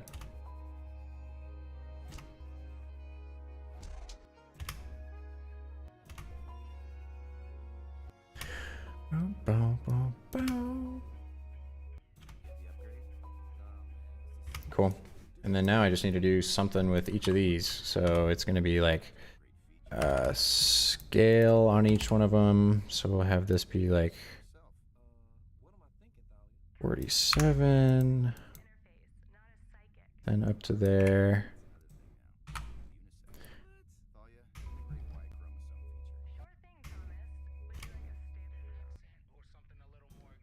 And we can do the same thing with each of these.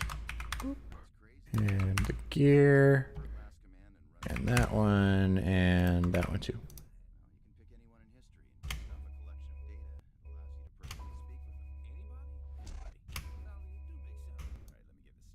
I don't think I meant to do scale on these. I think I meant to do position keyframes. Yeah, that's definitely it.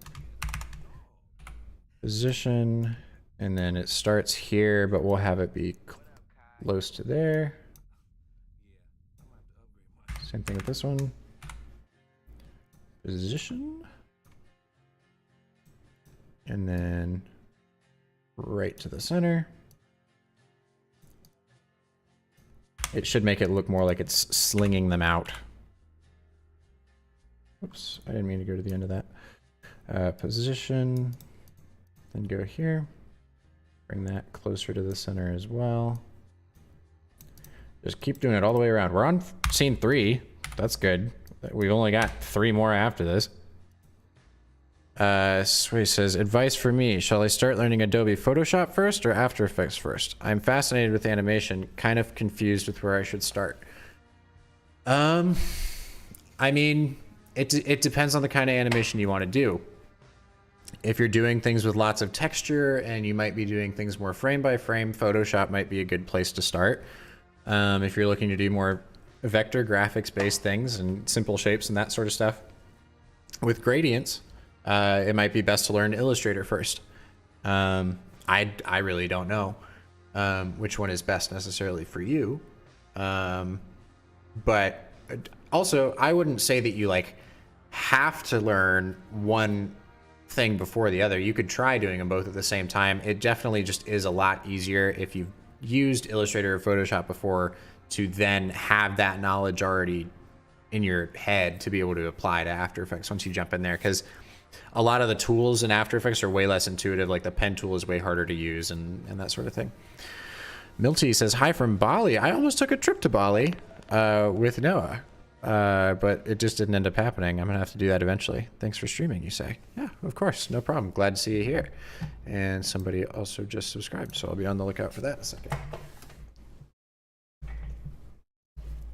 Cool.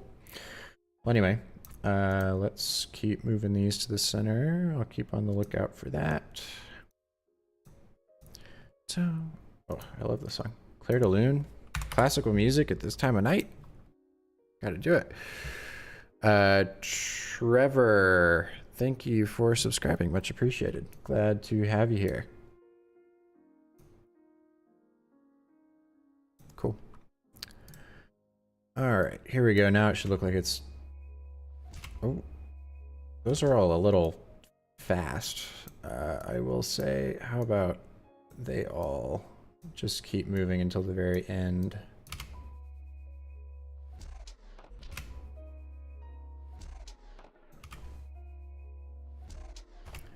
Hello from the Philippines. Hello, May Rosefire? Is that what it is? May Rosefire. Glad to have you here. Hello from Raleigh, North Carolina at 11:13 at night.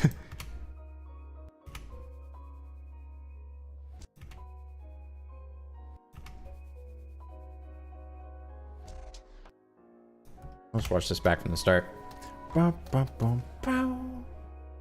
Oh, this one's a fun one.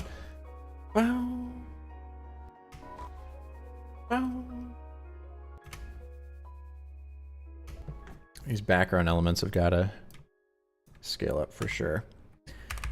Let's do... Ooh, they could scale backwards, actually. That might look more interesting.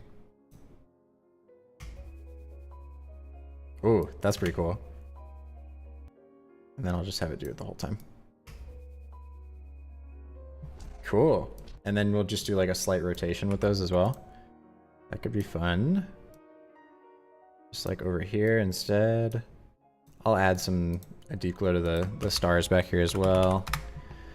Deep glow with like a 0.1 glow on it. Oh, that just looks so pretty. Cool. Awesome. All right, that's gonna make my computer annoyed though. So it says, bro, you did not link Google AdSense account to YouTube.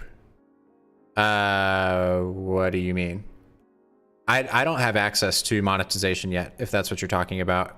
You have to have 1,000 subscribers as well as 10,000 watch hours, both of which I don't have yet. So I just don't have the option for for any of that. Awesome progress so far. I love it. Thank you so much. I appreciate that.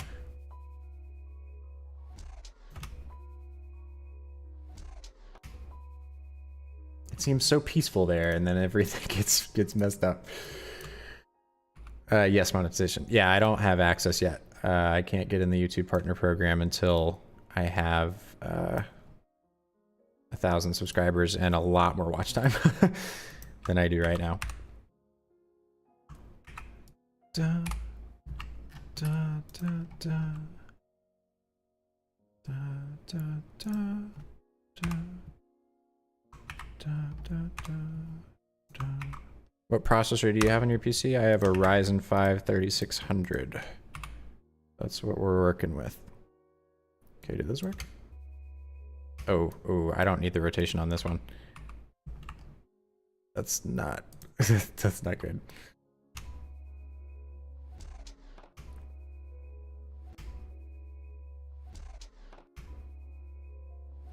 Ooh, I know what's looking weird. I shouldn't have this ending here. I need this to move faster, and I need it to continue moving the whole time, and then it gets smacked. It's because it's ending before anything has gave it a reason to that it looks weird.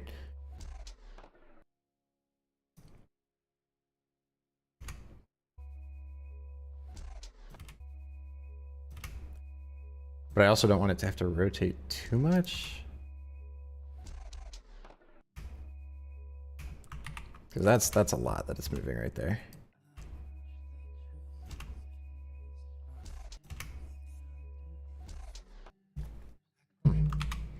But yes, an AMD Ryzen 3600. Ryzen 5 3600 is what I have.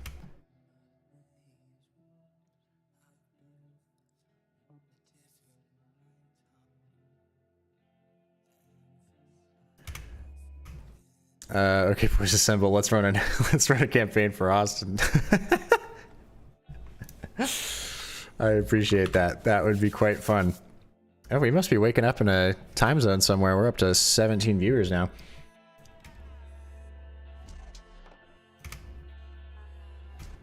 Maybe all of these need to also continue moving. That could be why too. Let's have it be like there. Well.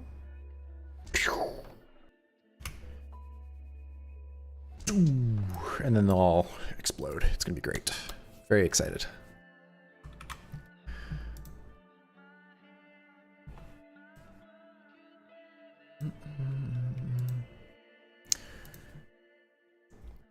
All right.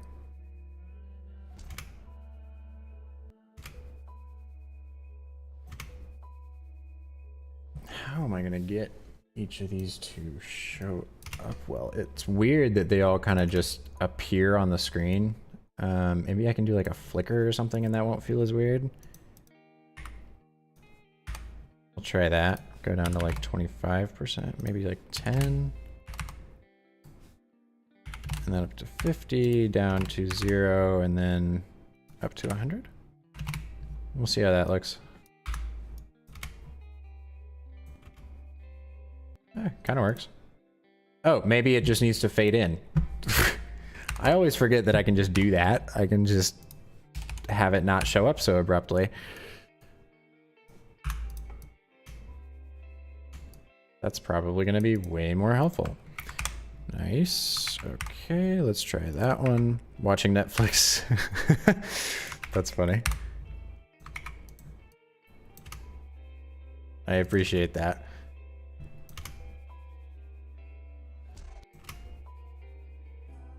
Oh, that looks so much better now. Okay. And then this line is really causing a lot of problems right now. I'm gonna do trim paths. We'll have both of these be or actually wait, I should just do it on the bottom one. It'll start at 0.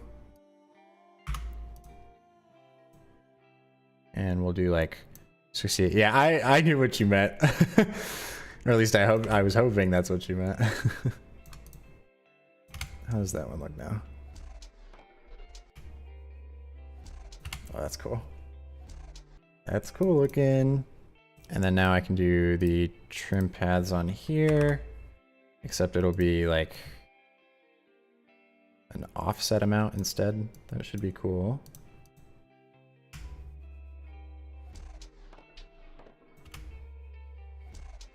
Oh, weird.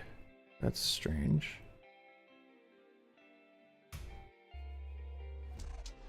Is it because I'm going backwards? Why is it doing that? Oh, I see. I need to go positive instead.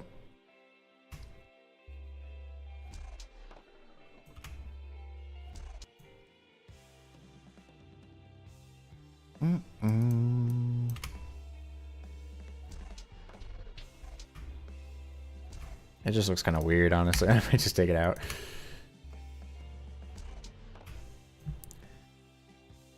Rishav says hello. Hello, Rishav. How are you doing? Hopefully it is not insanely late for you.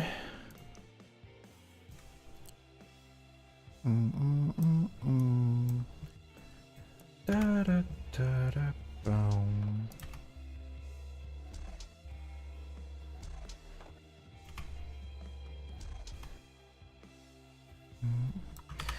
How do you get the motivation to do a 6-hour work in one sitting? I can't do more than 3 hours without getting distracted. That's the rule I put on myself. I gotta get it done within that amount of time. I can't take more than that amount of time because I just got other stuff I gotta do. I just woke up now. Sheesh. Well, happy Saturday to you. It is about to be midnight here in 30-ish minutes or something.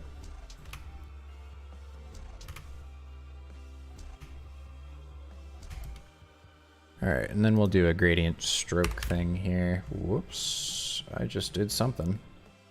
I don't know what, but I did not mean to hit that button. All right, the stroke width is there. We'll have it at like 0 to start, and then we'll do an east. Is that? You can't even really notice that. That's all right.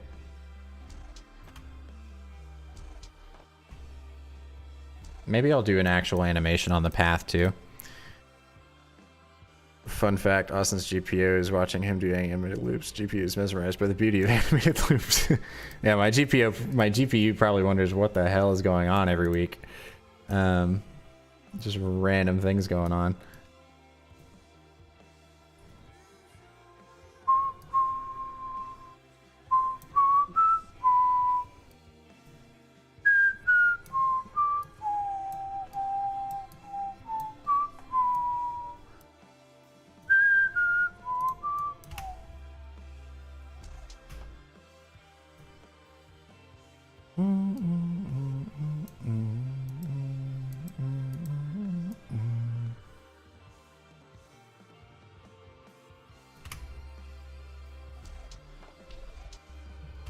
Ooh, what if I have this start way over here?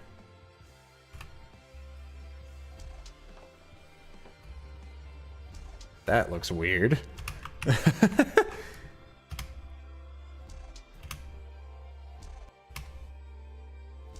All right, it's got to have something else happening to it. This just looks real strange right now. What if we do like a 45-degree rotation?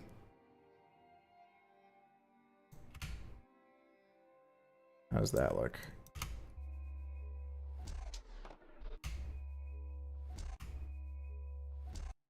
Maybe a little more.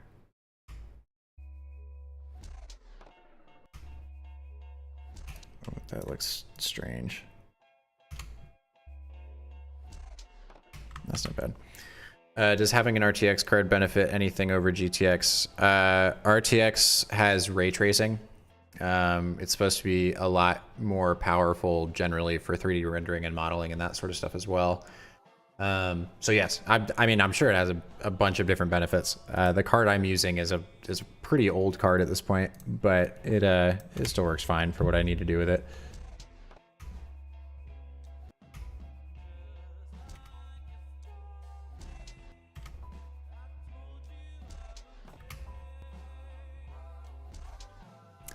It's just something weird about how this is working so far.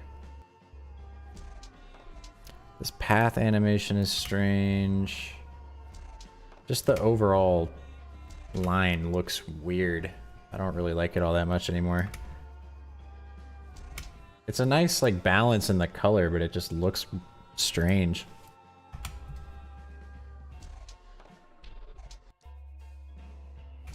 Maybe that's what I'll do instead. Instead of doing an actual animation on trim paths, I'll just use the offset instead and just have it set to like 50. And we'll have it go through like twice.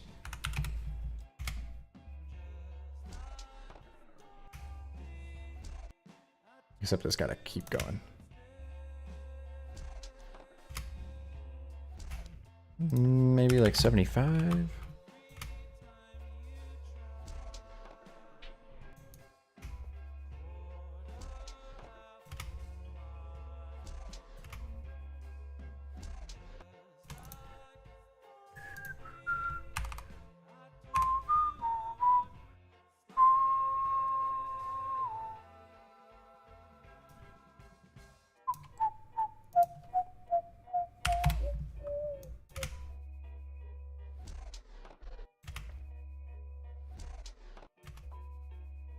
Oh, maybe I can do something with dashes. That could be fun.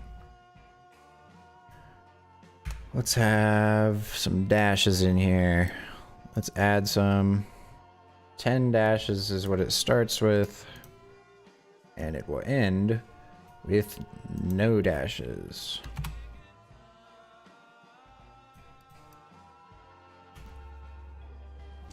Oh, that was kind of cool.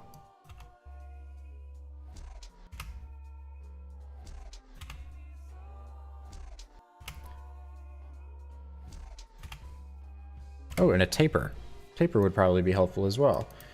What if I do a gradient stroke and then say... I have a 940 MX. Is that good enough? Is that a laptop card? I haven't heard of that card before personally, so I'm not sure. Taper and wave. Maybe it's wave that I'm looking for. Yeah, because let's do like 25 and 35 on this and see what that looks like. Yeah, you can barely see that by that point. It still looks cool though. I might keep that. And then instead we will have wave with the amount being like 25 and then 500, and we'll just do the phase going from here to like twice through or something.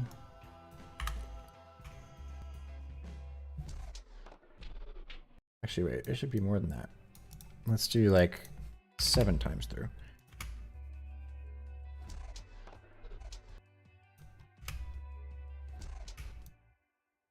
Can you even, I don't even think I can see them. Oh, it's so subtle. You'd need like 500 and then like 50% on this for it to look like anything. Even then, it's still not very noticeable.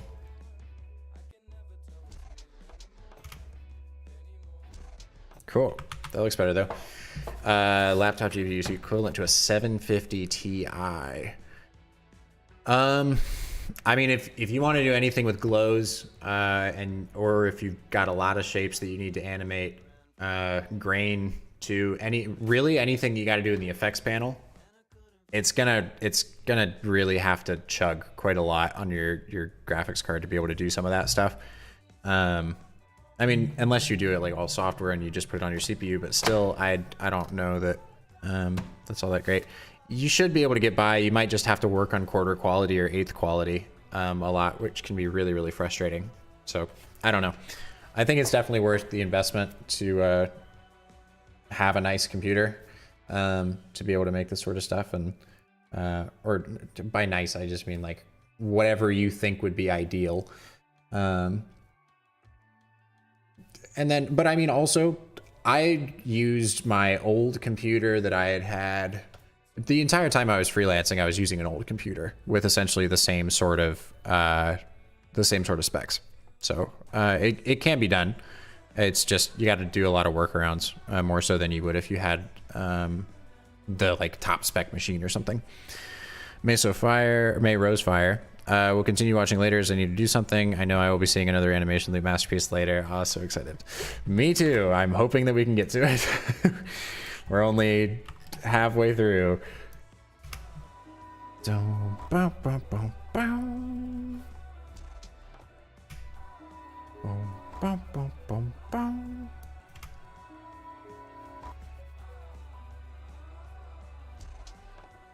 right, now I need to make these arrows come up.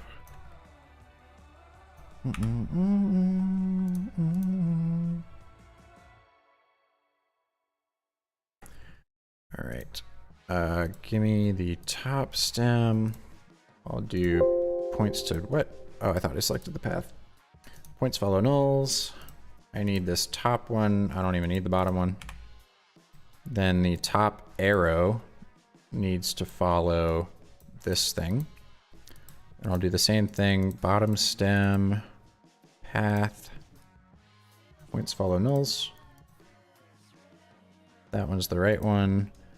Where did you learn to do scripting in AE? I don't use any script. Well, I have these scripts, create nulls from paths and ease copy and some of these other things. But personally, I have no idea how to do expressions. Generally, I can do like a camera shake thing with an expression, and that works fine. But the wiggle expression is pretty much all I got. I really don't spend a lot of time in expressions. It's a little scary to me. But yeah, I do not really know how to do scripting is the answer.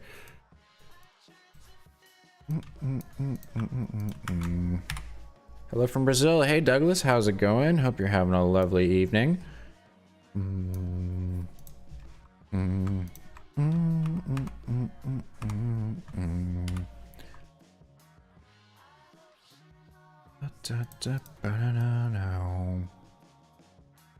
Have that one start like there. This one start around there.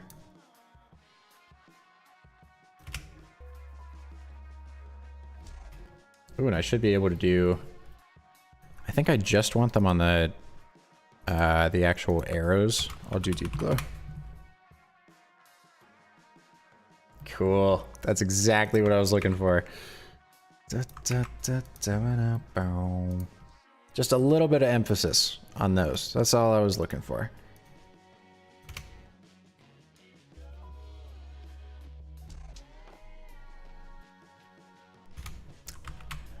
Do you read message requests on Instagram? I do when I get them. I check Instagram DMs pretty often. But I'm not checking any of the on the stream right now because I'm busy doing this.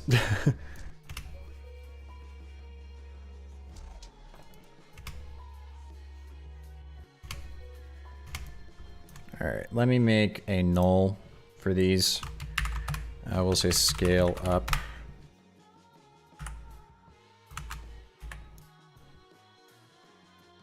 Here we go. We will do everything that's not currently attached to something is going to get attached to this. The stars included and this other ring.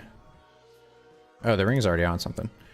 All of these go on scale up now, and we will do one that goes from there to like 125, maybe. That seems like it might be a little too much. What about 115? That's better. All right, I'm good with that. Ease that, and now it should feel like it's a little more connected.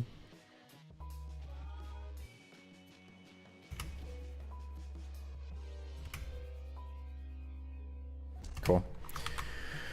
Hello from New York. Oh, Yanni-san, glad to see you. I hope I said that right. Is it Yanni? Is it Yanni? I would love to know. Rashav says, do you use Instagram for business? I use Instagram for anything I can use it for. We get business inquiries through there quite often. Just people DMing me directly. And of course, me posting a lot of these, like making these loops and posting them is partially because I'm just passionate about it and I want to be able to share that with people. But now that I've seen the business benefits that it has too, it's very important for me to keep doing these every week so that we're getting new people coming in and noticing Ravi and the work that we're doing and all that stuff. It's been very, very useful for that. So yes, we definitely do use Instagram for business. And we have like a Ravi account that's a business account, but nobody engages with business accounts. Nobody wants to follow a brand, really. I mean, I don't really have a reason to follow Coca-Cola or anything. I'm not going to. I'll still drink a Coca-Cola from every once in a while, but I'm not going to go follow them on social media. And I feel like that's the case for a lot of people. So, bro, never stop making animated loops. That's the plan, is to not stop doing that. I'm really enjoying doing them, and I think I keep coming up with interesting new things each time. So I have no reason to stop. I feel pretty good with where I'm at with it. Did those come out of the ring before? I can't remember. I feel like they didn't. Oh, it's because I know why. This needs to be attached to this scale up thing because it's a separate layer. Boink. And now they should stay inside it? Yeah, there we go. Okay, that's good. Yeah, no, the plan is to keep making animated loops. That is the goal. I would very much like for that to be what happens. Can I have this ball like fade out or something?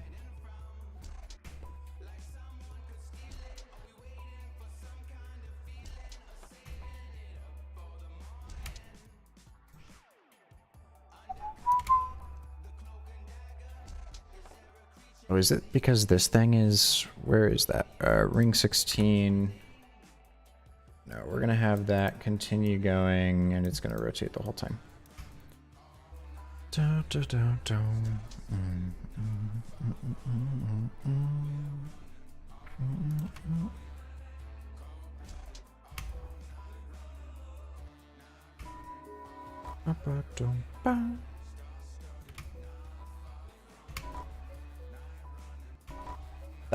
That scene looks crazy. Can you create course on motion graphics and monetize it? Probably sell it on Skillshare, Udemy, Domestika. I've thought about it. I gotta be able to have enough time to be able to put into making a course. I mean, right now I do loops every week. I'm doing the streams for those loops, which means I have to have other time to come up with the concepts for those. I'm doing sales for Ravi as well as animation for all of our projects, and a bunch of other different little things that I'm involved in at this point. I set up my Gumroad store, and I gotta keep track of that now. I can only do so many things right now while it's still just me and Noah at Ravi. So we'll see what happens in the future. But for right now, I've got pretty much the amount that I can handle on my plate, and still have a healthy work-life balance.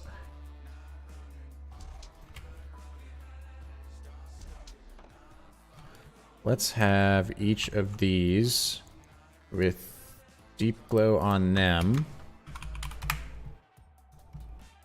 that like fades as it gets on screen. So we've got this here, we'll do exposure, and then down to like 0.1 by the time it gets over here.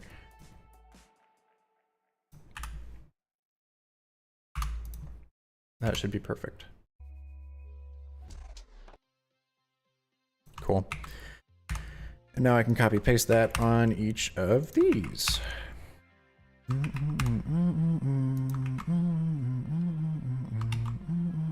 Oh, it's gonna crash, isn't it? I think it's about to crash. Yep. I think I did one too many copy pastes. Yep, there we go. After Effects has vanished. Thankfully I saved, so we're fine. No worries. I don't remember the last time I saved, but it seems like it was only 2 minutes ago, so we're good. But anyway, it's opening back up now and we'll get right back into it. I might have just had my cache too full. Let me purge all that. I did. I had my cache entirely full. I'd feel like my loops would give Picasso a seizure, personally. There we go. Deep glow. but I appreciate that. That's very kind.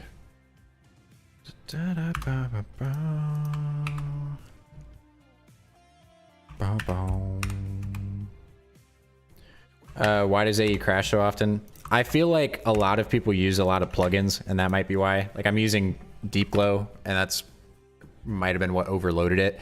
So I don't know. That could be why. I'm not too sure. I feel like it's got to be something to do with scripts. Okay, here we go. Let's try and play this. I deleted my whole cache, so this probably isn't going to be... let's see. Now I got to replay this whole thing to get it to render. Oh, and it's going to hate re-rendering the... I'm going to refill my entire cache just by playing this first beginning part. Yeah, my GPU just gave up on me. All right.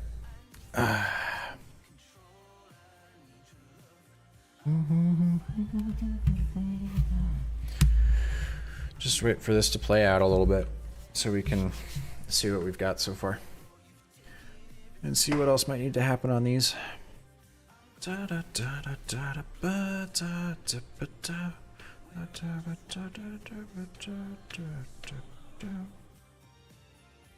Looks good so far. I'm excited about it. These next few scenes will be pretty cool. The next one is just smashing these. Then we've got the 2 elevators. And then we've got the last little bit where the elevator doors are opening, which is literally like a 11 frame scene. And that's it.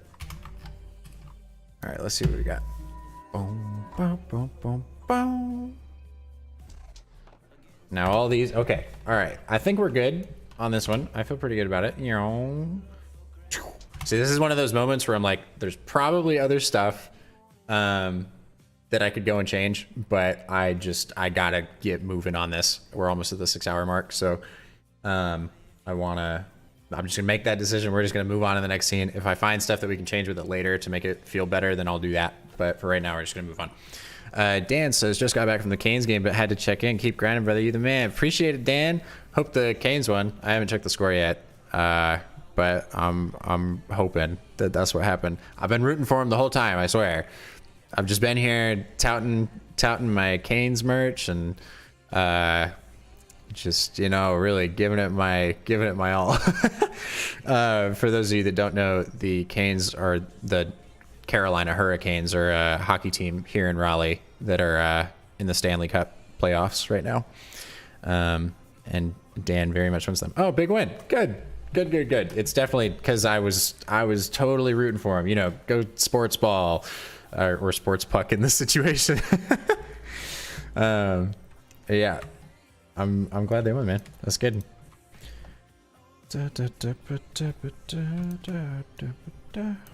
All right, here we go. I need to line all these up now. All right, we've got this bottom highlight has got to go for now. We've got our chat bubble, which is going to be up here. We've got the line, which will be over here.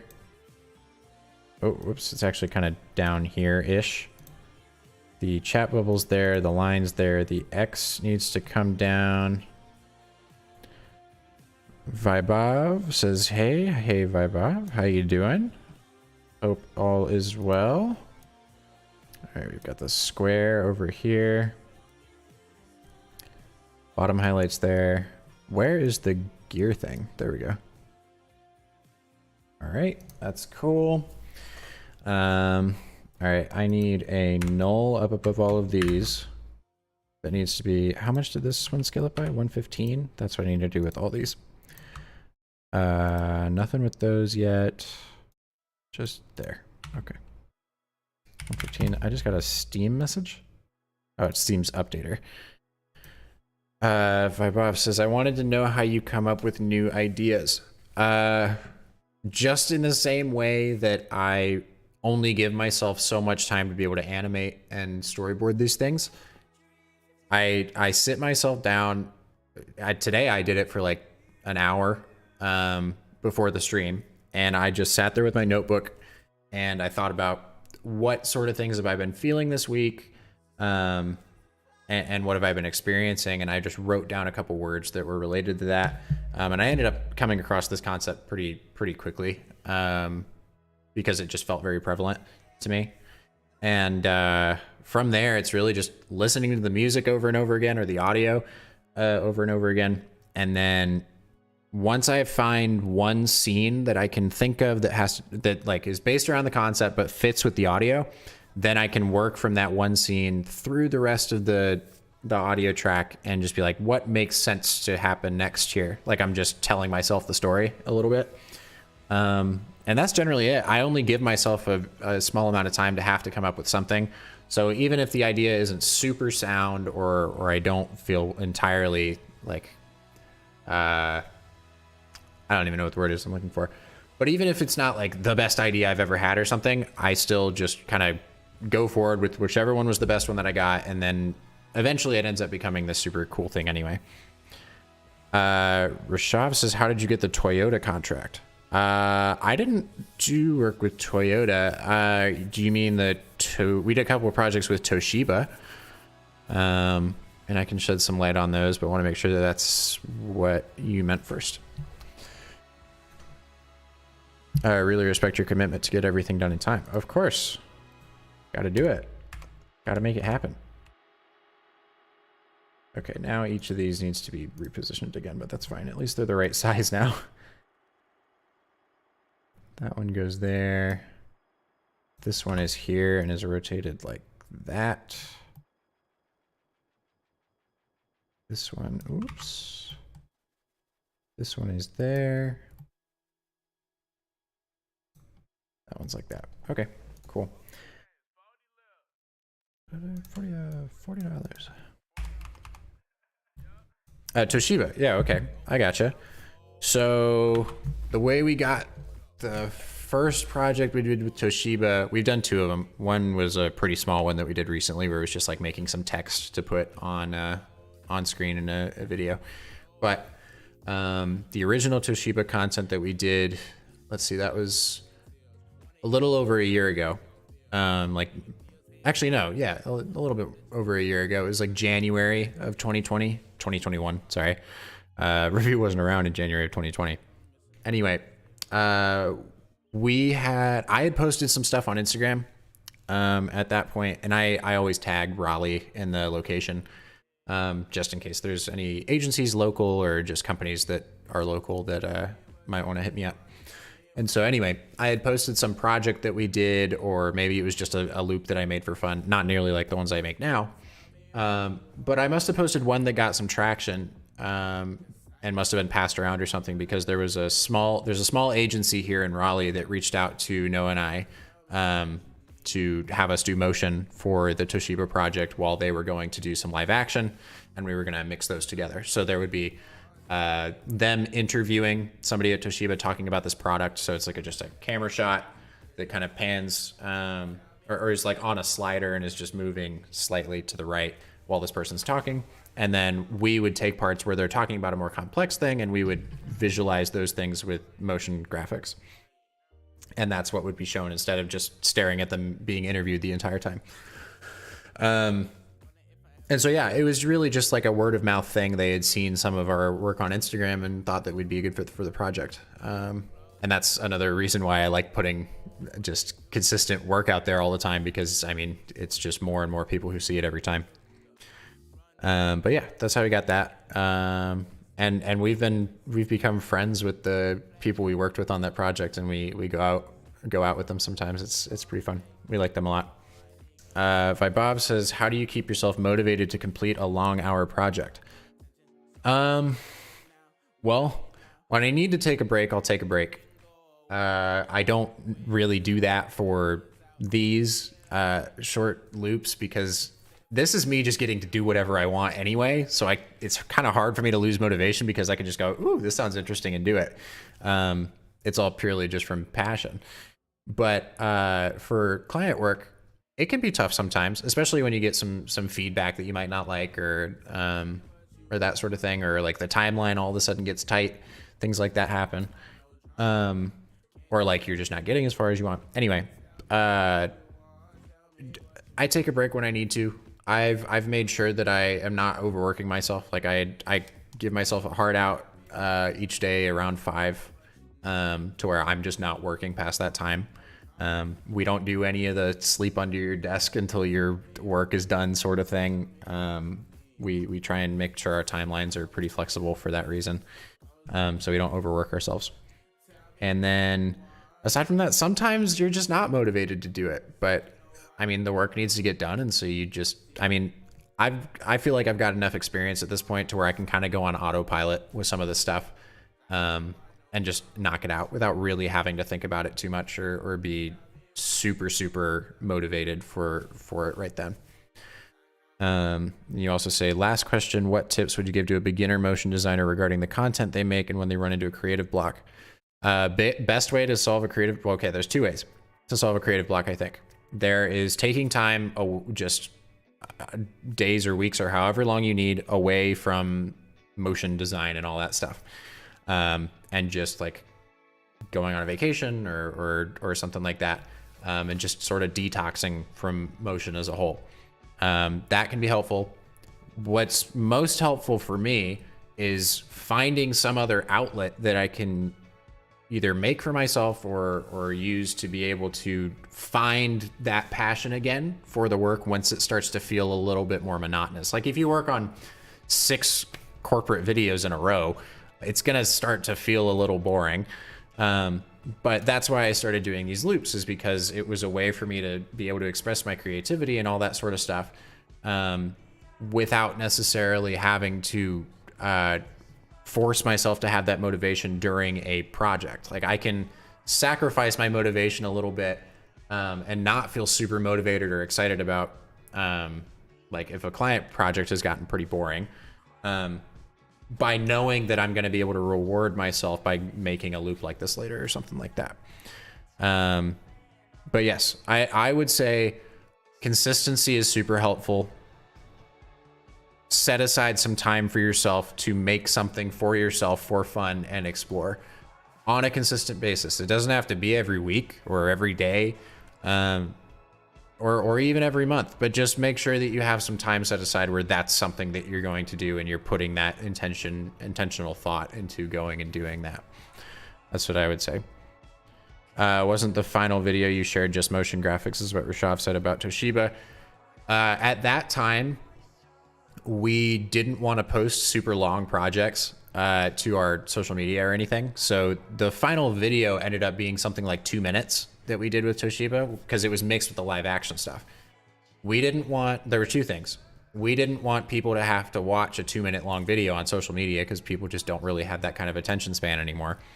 But at the same time, the live action work wasn't what we did. So we didn't want to, since people didn't really know Ravi at the time, or Noah or me, we didn't want people getting the impression that we also did live action content. We didn't want people coming to us asking for that. We wanted to make sure that people knew that it was motion design is what we were doing. And we haven't done that since. I mean, most of the stuff that we've gotten recently has been only motion. We don't really do a whole lot of work where it's combined with live action much anymore. But anyway, yeah, we just wanted to make sure we were giving the right impression of what sort of services we were offering and what we wanted to continue to work on, rather than people coming to us and asking us to go out on a shoot or something, because that's just not something we do. Each of these has the gradient in the wrong spot, which is annoying because each of them, or each of these, is like 6 pieces or something. Why don't I do this? Why don't I grab this gradient fill and add it to every one of these, and then delete the original one that they each had so that they're all in the right spot. Aha. Simply unstoppable. Those are all still in the wrong spot though. Incredible. Very consistently just confused by some of the things that happen with these gradient mishaps. Here we go. That goes there. This one's like this. We're getting there. I mean, this one's definitely taking longer than I wanted it to, but it's all right. We're moving along. We're making it happen. Does Ravi take interns is what Bob just said. We have some exciting news coming on that soon. We actually are bringing on our first intern. We don't have any open right now. It just happened to be because this guy lived in Raleigh or lives in Raleigh, and we think that it's a good fit and that we could use some extra help. So we're going to try that out and see how it goes. We're very, very excited about it. But I expect to be hearing more about that soon. Maybe I'll get him to come on to do some sort of challenge with these loops or something. Or maybe he might just make his own loops. We're trying to encourage him to do that so he can like grow his social media following and all that stuff. But yeah, this will be the first time we're taking that, and then if it goes well, then we might expand more throughout the year. We don't know yet. It's a very, very new thing. But yes, that's the big news on that front. Don't know.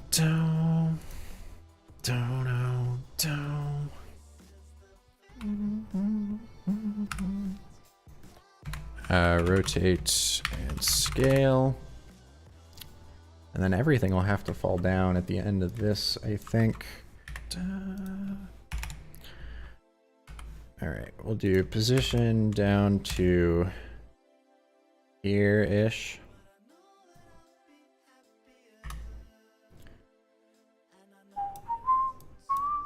Oh, I need this thing.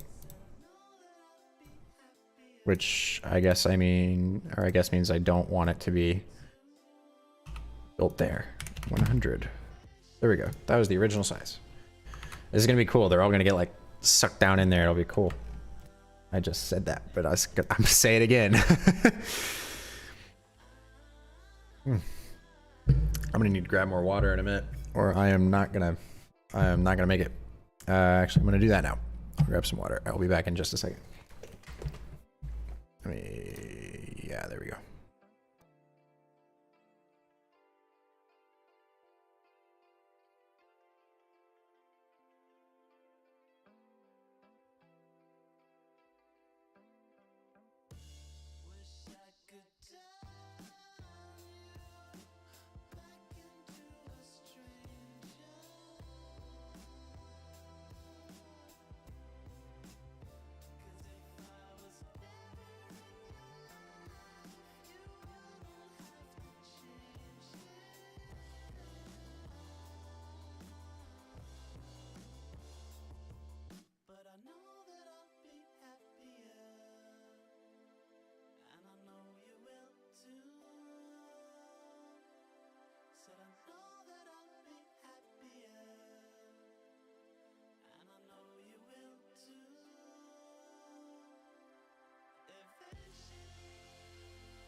All right, I'm back, y'all. What's new? It doesn't look like there's been any progress on the animation. I'm pretty sure you guys were supposed to animate this while I was gone.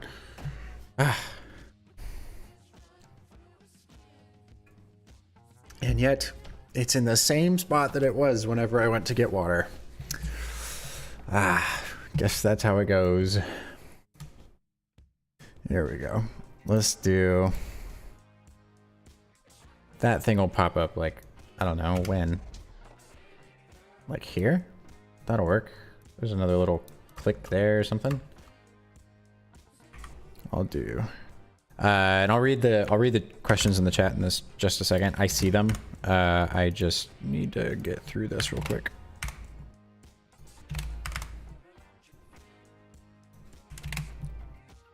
Nope, I said 100. I'm just gonna animate this guy. Here we go.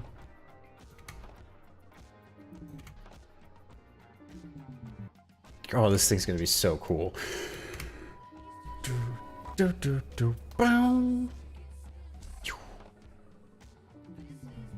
didn't it flash?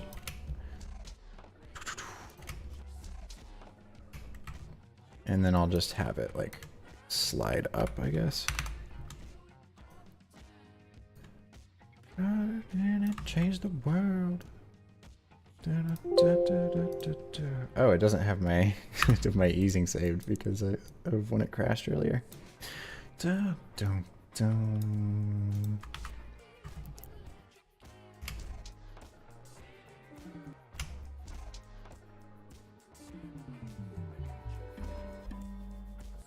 Cool.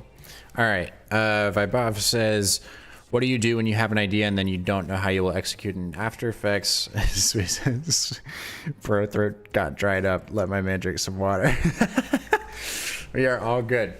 Okay, to answer your question, Vibov, I have gotten very, very good at being super decisive on the can I do this in After Effects or can't I? Especially when figuring out these loops. I pretty much never do something that I can't immediately, well, not immediately. If I can't find a way to do it in After Effects, I'm just not going to do it. That's really what it is at this point. If there's something that I really, really want to figure out, and I can't figure it out myself, I'll just look up a tutorial for it. Usually I'll just look up a question about like how to blah, blah, blah in After Effects. And usually I find a tutorial on it and it makes it pretty easy. But generally for these faster paced things, I'm just knocking it out. And if I don't know how to do it, then I'll just try and find some other solution or something. But yeah, that's usually how it goes.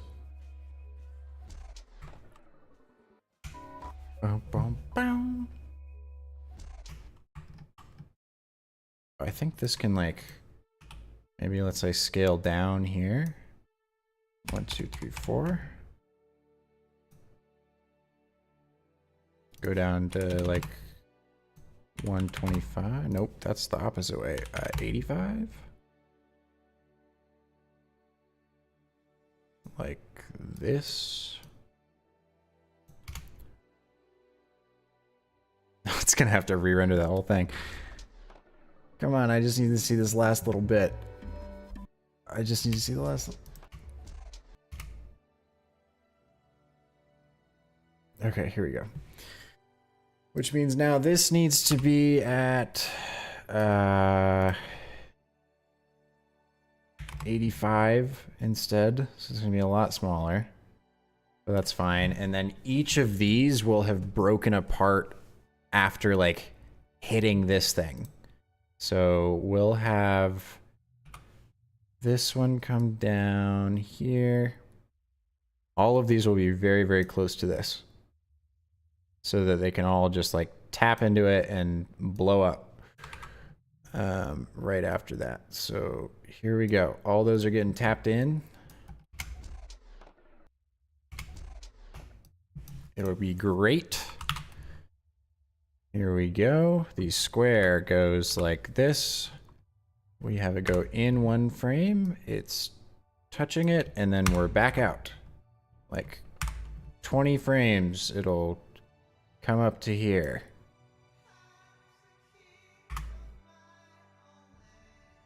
Cool. Go like that. Like that. Snehan says, how many years of experience in After Effects do you have? Do you struggle to start animating in the beginning? I've got, let's see, in After Effects, I've probably got 3.5 years-ish. And I definitely did struggle at the beginning. Earlier on in the stream, you can scrub back through to probably find it, but I showed off my first client animation I ever made in After Effects. It was a little rough, that's for sure. It's around like 2.5, 3 years ago that I made that. So yeah, I would definitely scrub back through to take a look at that. It is pretty funny. But yeah, it definitely was a struggle in the beginning, but I mean, that's with most things. It just gets easier over time.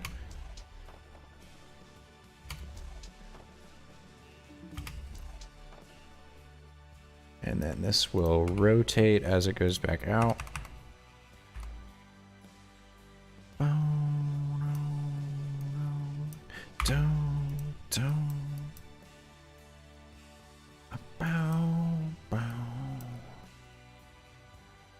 There we go, and rotate away.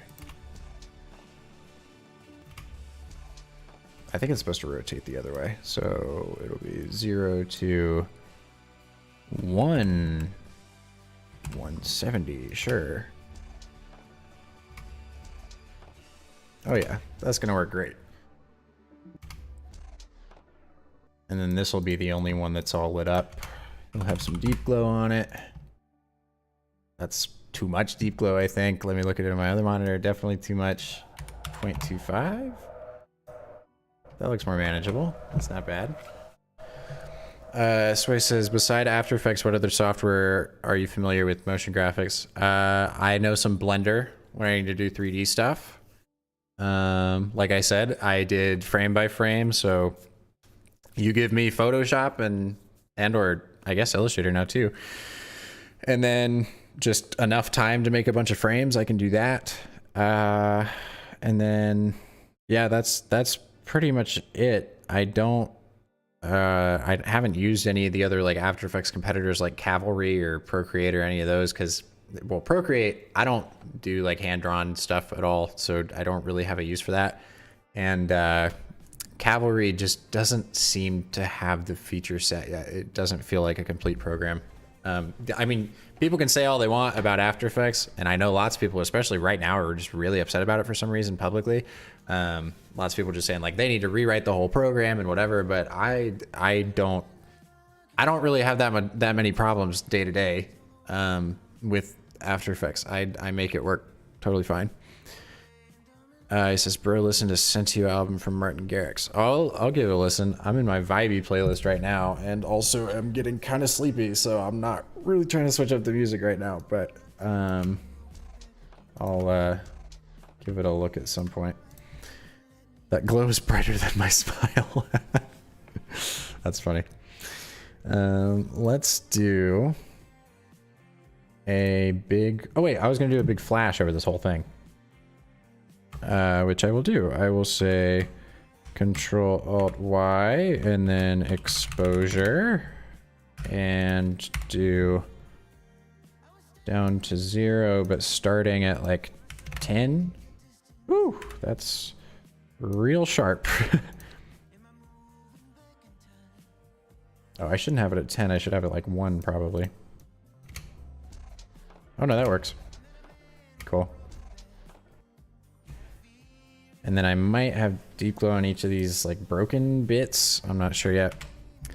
Rashav says you should do a reviewing your motion graphics stream where you review motion graphic stuff that your viewers submitted you. That's a plan. I want to do that. I also want to do a just like looking through my old videos thing and giving insight on those too and different projects that I used to do. I'd love to take a stream to just go through an old client project or something. And just look through it and maybe learn some things that way. But I think that would be super cool. Let me take a look at that. Cool. Let's keep going, y'all. Here we go. We are going to have position and rotation for each of these set at the beginning. There we go. Yep.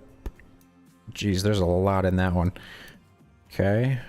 And then these, and these, and these, and these. Oh wait, I don't need these.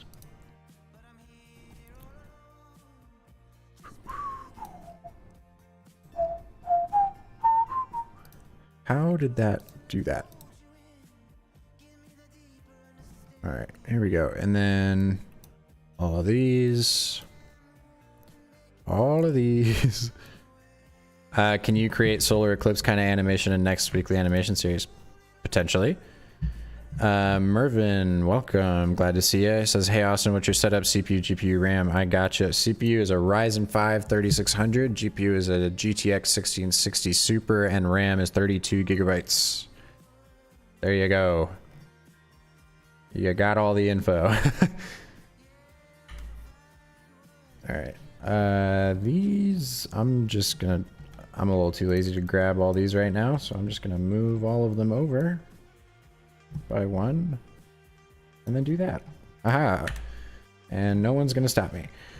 All right, all of these, actually that one doesn't need to do it, but right here, each of these needs to be like that, and then the next frame they can all tap into it. So that's touching there.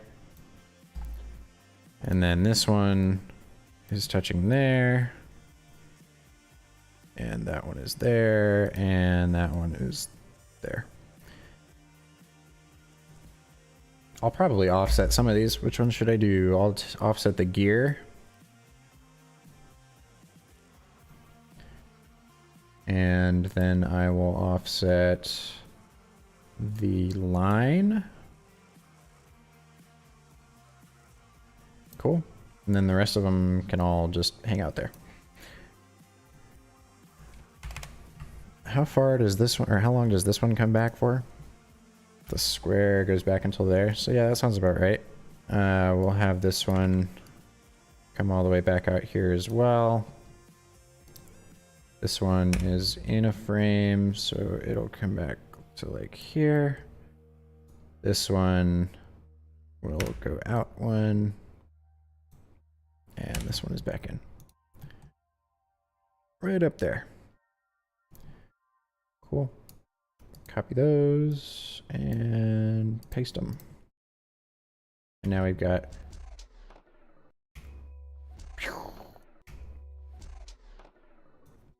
perfect opportunity to now go in and add all the little doodads moving around there.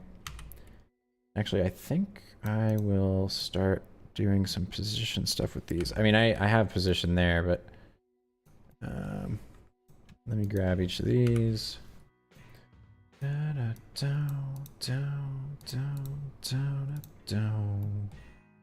This one can just go straight down. Oh, it doesn't even move. That would make sense. All right, this one can go down here. That one comes this way. This one comes down towards the center as well. That one comes down to the center. Chat bubble comes down as well. All right, let's do this one. Move everything over. Cool. I think you were the first YouTuber in motion graphics who can have award in Guinness Book of World Records for 6-hour live stream animating loops. Probably. I don't know anybody else who's streaming these for this long to be able to even get a whole thing done in that amount of time. You're probably right on that.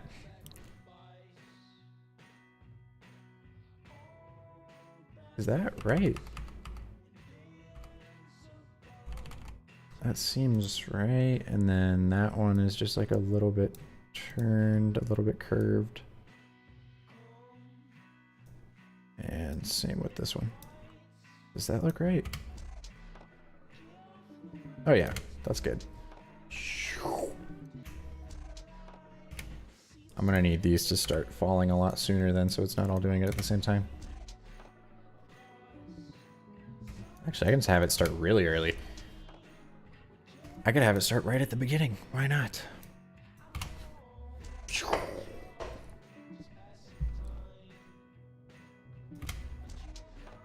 Oh yeah, that feels good.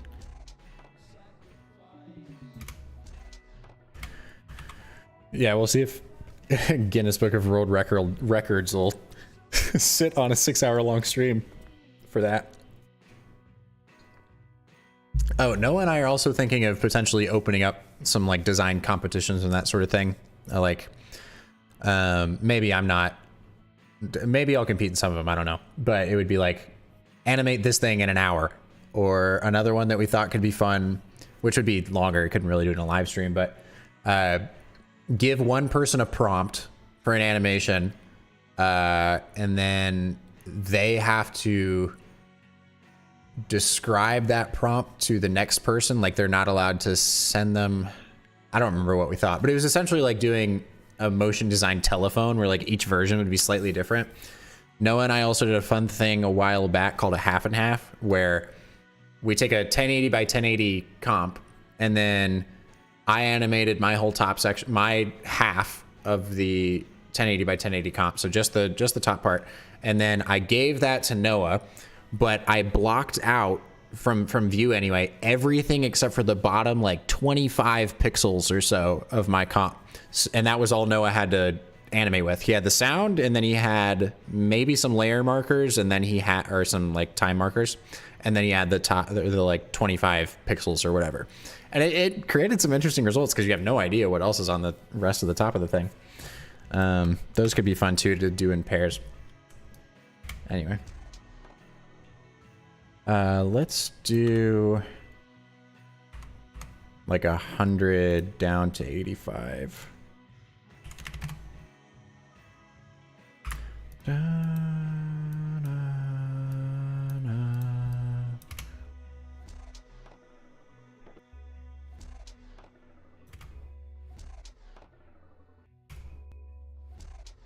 That seems to work fine. What if I do like 115?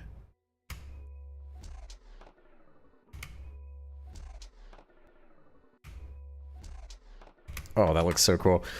When do you separate dimensions on position? I see you haven't on these. I don't usually do that. It can be super useful, especially for things like I was trying to do, where I was trying to offset the timing on the keyframes so that it would never feel like it was fully stopped, or you could like see when the keyframe started to have it being pulled down. But I've kind of gotten used to just like adding on enough nulls to where it fixes the problem and I don't have to deal with the separate dimensions in every single shape layer. I found that more helpful, I think.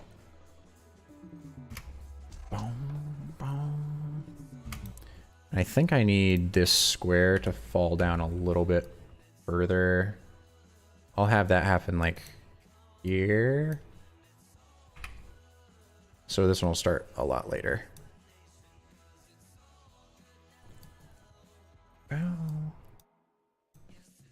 Here we go.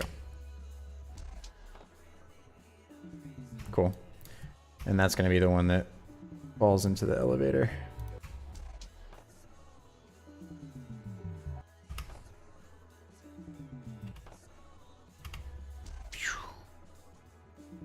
Oh, this is going to be so sick.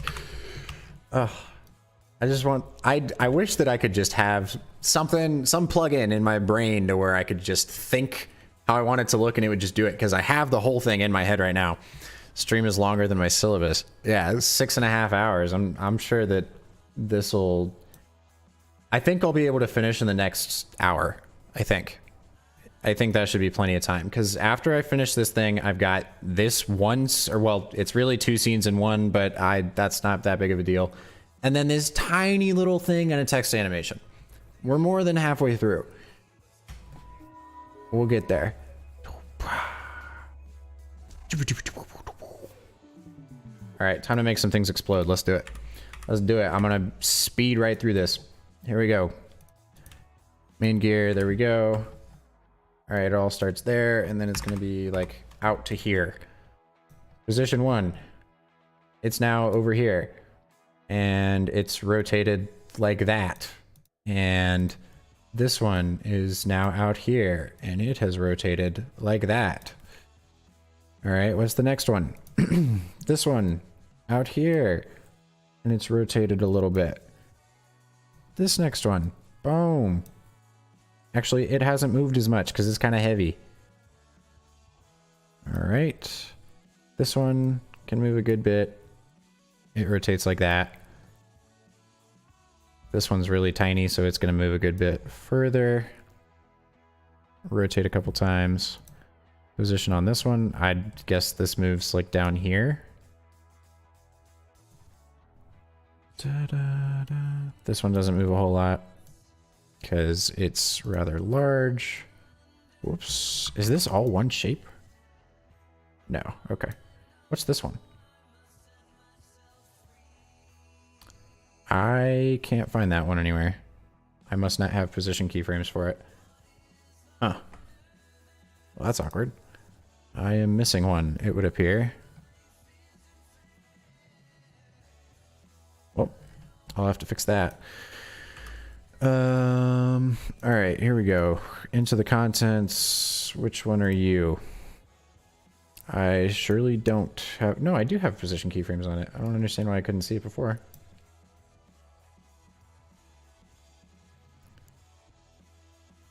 Imagine animating something to just to my voice? What background noise did you hear? That was so incredible. Now I'm very curious. All right, here we go. We've got all these, and they are going to be... Oh, I need a rotation thing on this one. Sure, that sounds good. Let's do that. And then these. Look at them all go. That middle ball is going to explode. Oh, yeah. And I'll have the rotation happen all the way until the end. Da, da, da, da, da.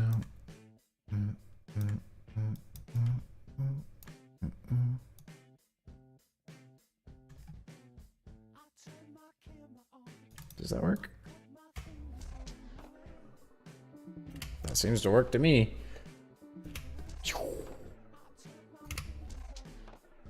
It's gonna be so much just like debris except for that one square. All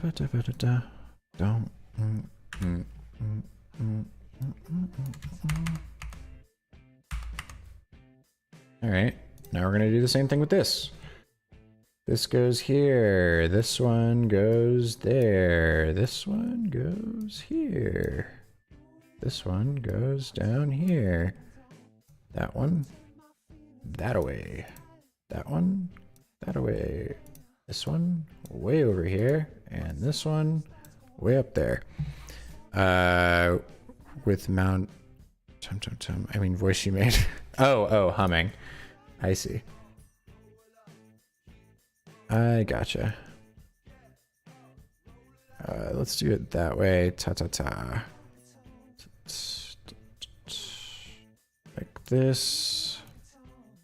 This one goes this way. This one goes this way. Yep, like that. Rotate backwards and rotate that way.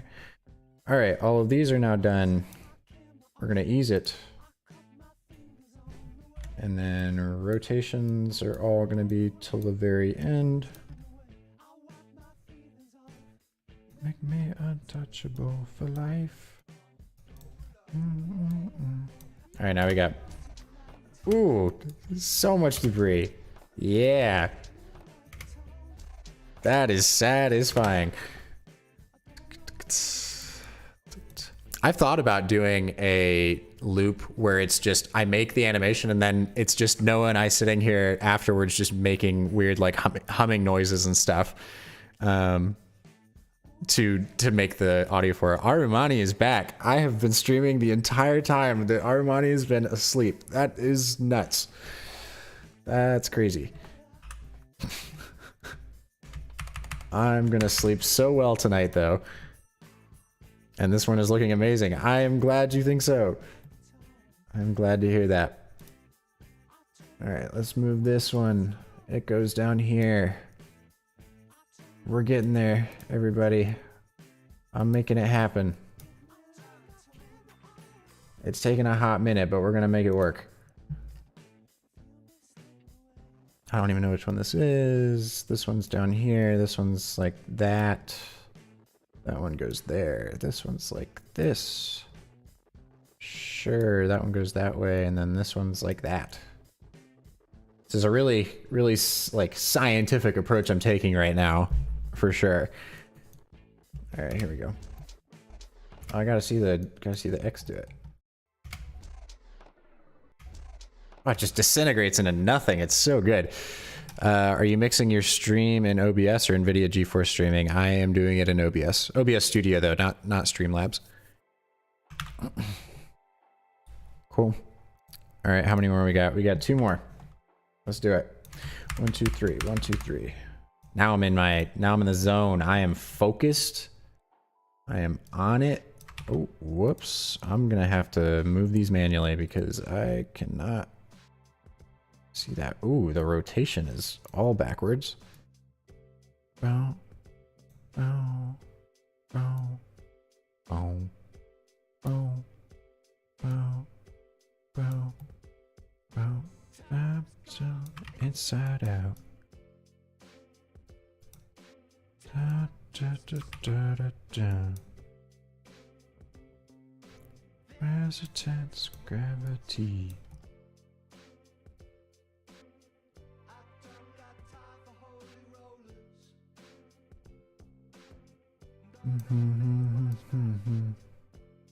All right, here we go. Ease, and then this line should break apart now, very satisfyingly, we hope. Oh yeah, it does. That looks like firework. That would be a really good technique for making fireworks too, actually.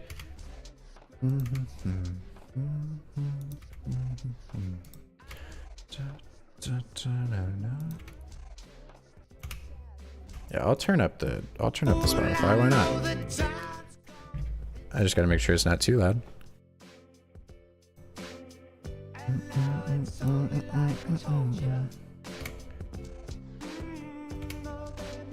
Oh, we're so close. We're so close. Just the chat thing now, and then we're good. And then I'll maybe add some deep glow to stuff, because why not? Move that. This goes here. This one's way off up here. This one kind of moves, but not a whole lot. This one's way over here, and this one's way over here. And then rotate these things. You can kind of rotate them in any direction at this point, and it'll work. All right, I'll add some deep glow flashes to these, and then we're done on that scene. Anyway. Your system is fast. What are the specs? It's a Ryzen 5 3600, a GTX 1660 Super, and 32 gigs of RAM. That's what Aman was wondering. And Arimani says, is it a match cut to disintegrate? Yes, it is. All of these things pop in there, and everything disintegrates except for that one shape. Oh, that looks so good. That looks so cool. I wondered if I could do, like, you know, you see like a volcano, and it sometimes when the eruption happens, there's lightning going through the smoke and stuff. I wish I could do like lightning cracking through the edges of the shapes. And I could do it if I had like strokes with trim paths on them and stuff, but there's just too many shapes for me to deal with that right now. So I'm just not gonna do it. But let's add deep glow to one of these just to see what that looks like. And then I will have the exposure go from there down to like, it'll just go down to 0 actually. Where is the effects thing? These break then. So we'll just do like that. How's that look? Let's see.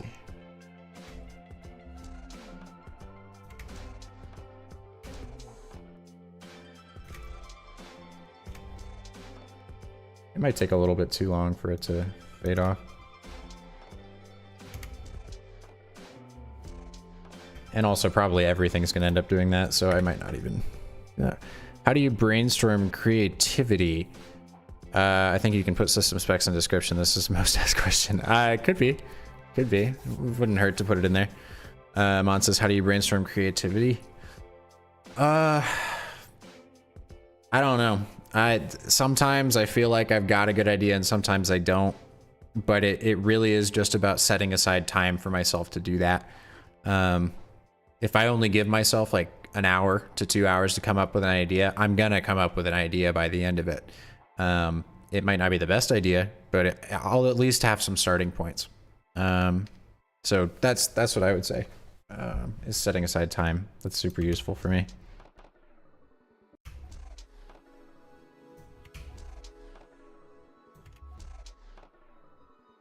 Cool. All right, we're done with that scene. It's done. Goodbye, Mr. Scene.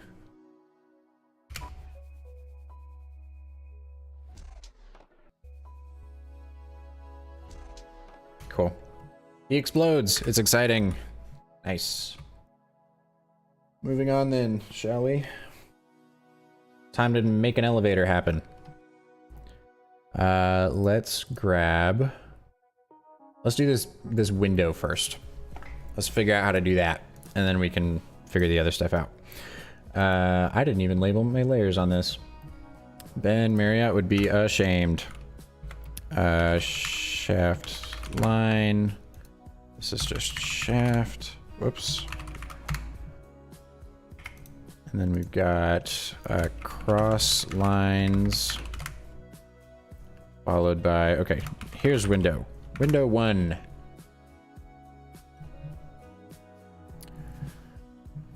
Ooh, hold on, I'm getting a call. I will be back in just a second.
So sorry, y'all. I know that was a hot minute, but I am back.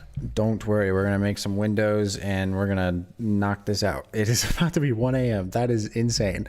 This is gonna be the longest stream I've ever done, and also so sorry for any of you that are watching this on the playback and you're just watching the video on demand.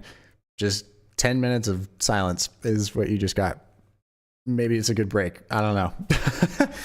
Mervyn Monfort says, who do you look up to in the motion design industry, your favorite artists? All right, we got a couple. Ordinary Folk.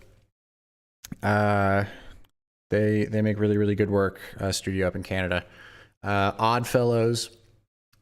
Gunner. Hobbs. Hobbs is really, really great. Love them. Tendril Studio. Man vs. Machine. Yambo Studio. Who else do we got? I know there are some people that I'm forgetting right now. I love Doug Alberts. Doug Alberts is wonderful. He's such a kind guy, just very, very genuine guy also, and I just love his work. And there's a lot of other people too. We've got really cool people on our freelancer list. But those are some of my favorites that I'm remembering right now off the top of my head at almost 1 a.m. But hopefully that answers that question for you. Let's jump back into it. I need a specific song. Give me a specific song. Let's play that song. There we go. Okay, now the vibes are right. All right, we're making a window. We're making a window happen. Window 1, let's go. We've got window sheen. And then we've got blinds top. And pull chain ball. And pull, whoops. Wow, you are still streaming. Yes, somehow I really don't know. I feel like I'm hitting my second win now, and we're just riding through it. I'm gonna get this done. I'm gonna get it done.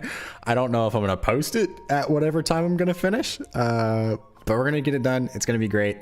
Very, very excited to see what we can do with this. Bottom of window.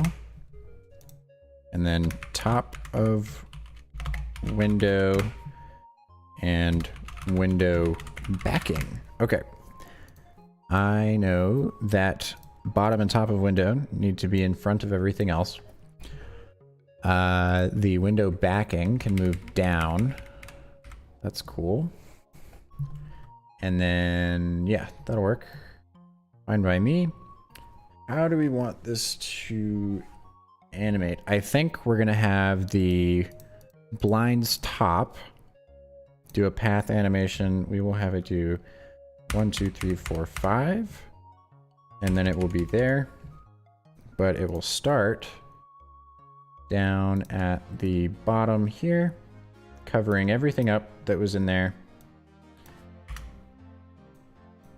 It's gonna go all the way to the right. Yeah, we're doing this is some sort of marathon. I think this is why I like the 1 p.m. on Saturday slot more. It's easier for people to watch, or tune in live from like a time zone perspective and all that stuff. But at the same time, when it does end up going longer, I'm not staying up so late. But tomorrow's a Saturday. I don't have to do anything, so it's whatever. 1, 2. So then we'll have this like bounce a little bit. It'll go up here. Ooh, that makes me have to mess with the window sheen though. So how about we do this instead? We'll have that be here. And then this moves down slightly. It still makes me have to mess with the, no, because I can have window sheen behind this. Got it. We're good. We're getting there. Da, da, da, da, da, da, da, da,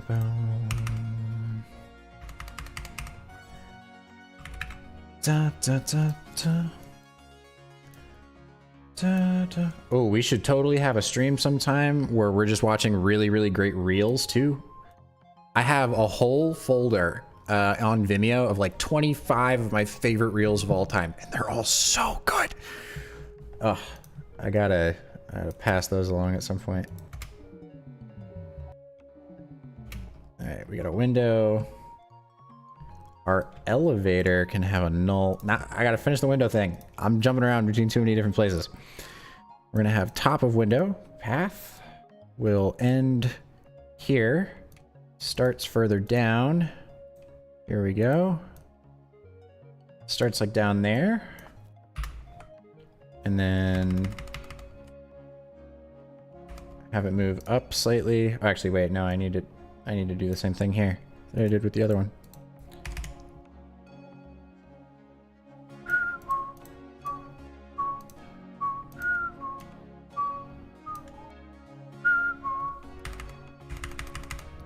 Da, da, da, da, da, da, da. Da, da.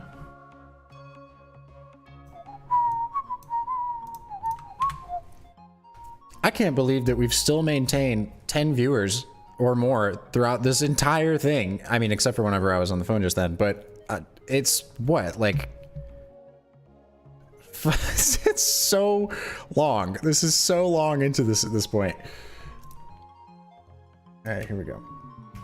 Wow, how long have you been streaming? Oscar, I've been streaming for almost 7 hours, and we still have another scene to do. Actually, like 2 more scenes to do. So there's that. However, I'm having a great time. Arimani says, just went back and watched the concentric circle spin. Bang on. Thank you. I appreciate that, Arimani. It was fun. All right, we're going to do, when that one pops up here, this ball is going to go 1, 2, 3. Up to there, and then back down. Bow, bow, da, bow. Bow, da, ba, da, bow, da, ba, da, bow. Keep it up, you're doing great. Thank you, Oscar. I am seeing this one through to the end. I gotta do it. You know? I've already gotten this far, and this is just one I'm really excited about. The soundtrack is just so good because it's a whole, like, someone designed this specifically for me, and I think that's absolutely nuts. Anyway. Backwards. Da, da, da, da, da, da, da. All right, here we go. We got zoop, zoop.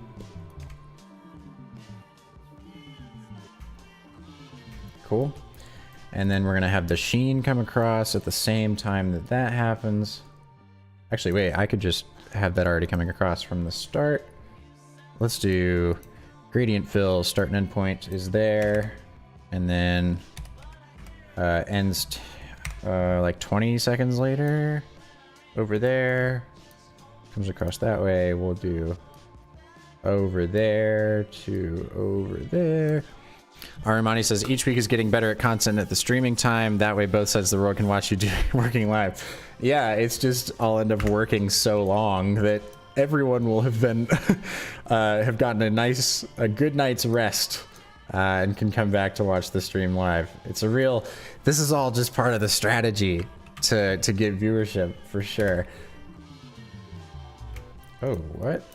Oh, it moved it the whole time. Interesting. Okay, I gotta fix that. You really love gradients, don't you? I sure do. I just, you know, can't get enough. Might have an addiction of some kind. But yeah, they're so fun. They just add so much texture, and especially when I put a gradient on top of another gradient and just flip the direction, it just looks so interesting to me. I don't know. Okay, we're gonna do the opposite. We're gonna have this be a full exponential decay, and this will actually be like way over here.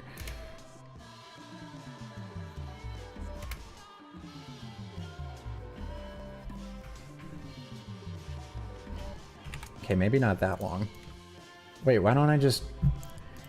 Which one's the start point? Is it that one? Okay, yeah, it is. So I'm just going to delete these endpoint keyframes and instead just have the start point. That's better. Getting a notification. Okay. Da, da. Every part of me says go ahead. I hope so quick. That's just so fun. Sway says, okay, ladies and gentlemen, YouTube longest streamer, where's percent host? There's people who do 24-hour live streams and stuff. I still haven't even passed the length of the last stream, I don't think. I think the last one was like 7 hours, a little over that. So, you know, we haven't completely passed it yet. Da, da, da, da, da, da, da, da, da, da, da.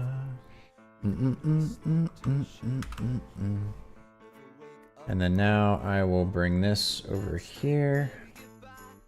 I need it to be even, so I need to have a reference going back to Illustrator for 2 seconds to bring this over. All right, just load in. Did I get that exactly right? Because if so, oh wow, that's awesome. I got the exact positioning, just dragging it with my mouse. That's crazy. Okay, we've got window 2. And I just need to update the start and end points. Have you eaten at all? Snacks at least? Yes, I have. I've gone and gotten water and all that stuff. We are all good. No worries on that front. Gradients really are something. Yes, they are, aren't they? That's the way we get by. All right, this needs to go over here. This one is now over here. And then we've got, where's this one going? Way over here. All right, now that should work. Yeah, now it works on both sides. We're good. So now I will say window 1 and window 2. Sean says, whoa, still going. Yes, we are. Sway says, Austin animated secret ingredient is deep glow, FBI confidential info. This is true. Nobody knows the secret. We'll say window row. Now we got one of those. And then I just need to move them down. All right, so this one's like that. I need to know where the next one's supposed to be. So we will figure that out. Window row 2. All right, here we go. It's like here. Come on, I need these to line up. I feel like it's almost lined up.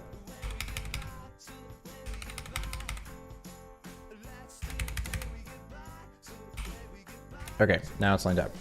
Now I just need to figure out the math between these. 1186.5 and 960 is 1186.5 minus 960 is 226.5 is what we're going to add to each of these.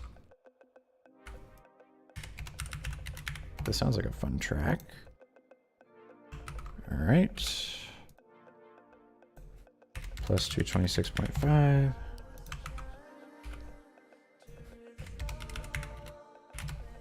Oh, I did the wrong direction. I can tell I'm getting tired. Making silly mistakes on stuff. So 226.5, and then one more down here. This one is 10% opacity. This one is 25. I remember these numbers from earlier. This one is 50. We've got 70 and 80. There they are. And then I will just delete this one that's up here because it doesn't need to be there.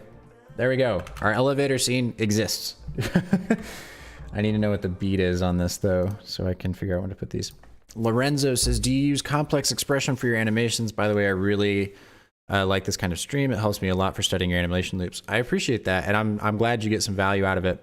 I don't use any expressions if I can avoid it. I just don't have a lot of knowledge and insight around expressions and coding in general. I have very limited knowledge. So I don't really use expressions is the is the answer to that question. All right, let's figure out the beat here. I need to know where these hits happen. Give me a waveform. Do.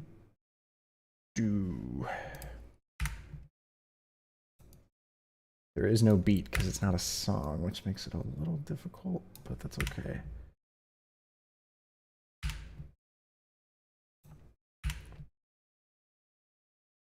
And then it like slowly spaces out. This will be helpful for when I need to cut back and forth between this later anyway. What most used plugin in your workload? Overlord. Helps transfer shapes from Illustrator to After Effects. Would not be able to animate anywhere near anywhere near as fast as I do right now without it. That's for sure.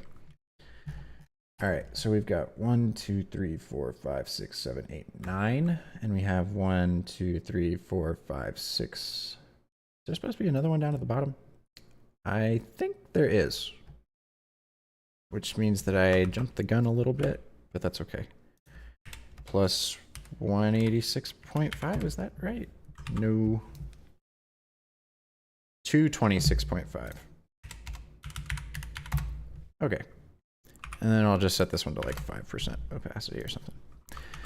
Sweet. And yes, good question, Lorenzo. I wish I had more knowledge about expressions. I'd probably be able to work even faster, but nope, I simply do not. All right.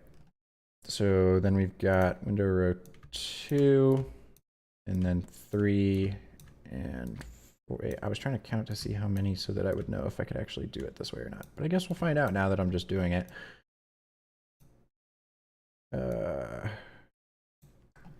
Yeah, that's not quite gonna work, I don't think. What if I do it every other one?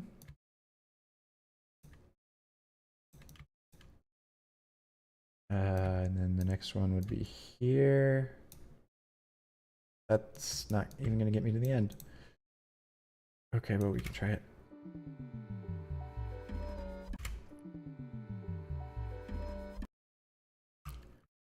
Rate School of Motion courses? Haven't taken any, so can't really do that for you. I simply haven't taken any.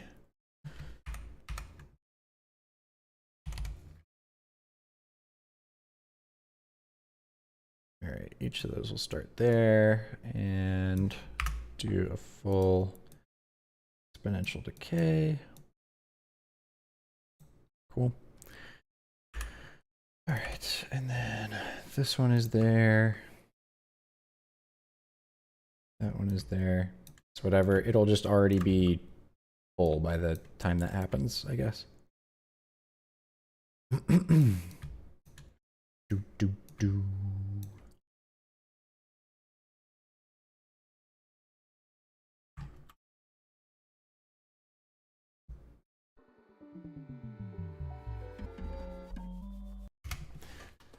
Let's watch that again. Do, do, do, do, do, do, do, do, do, do.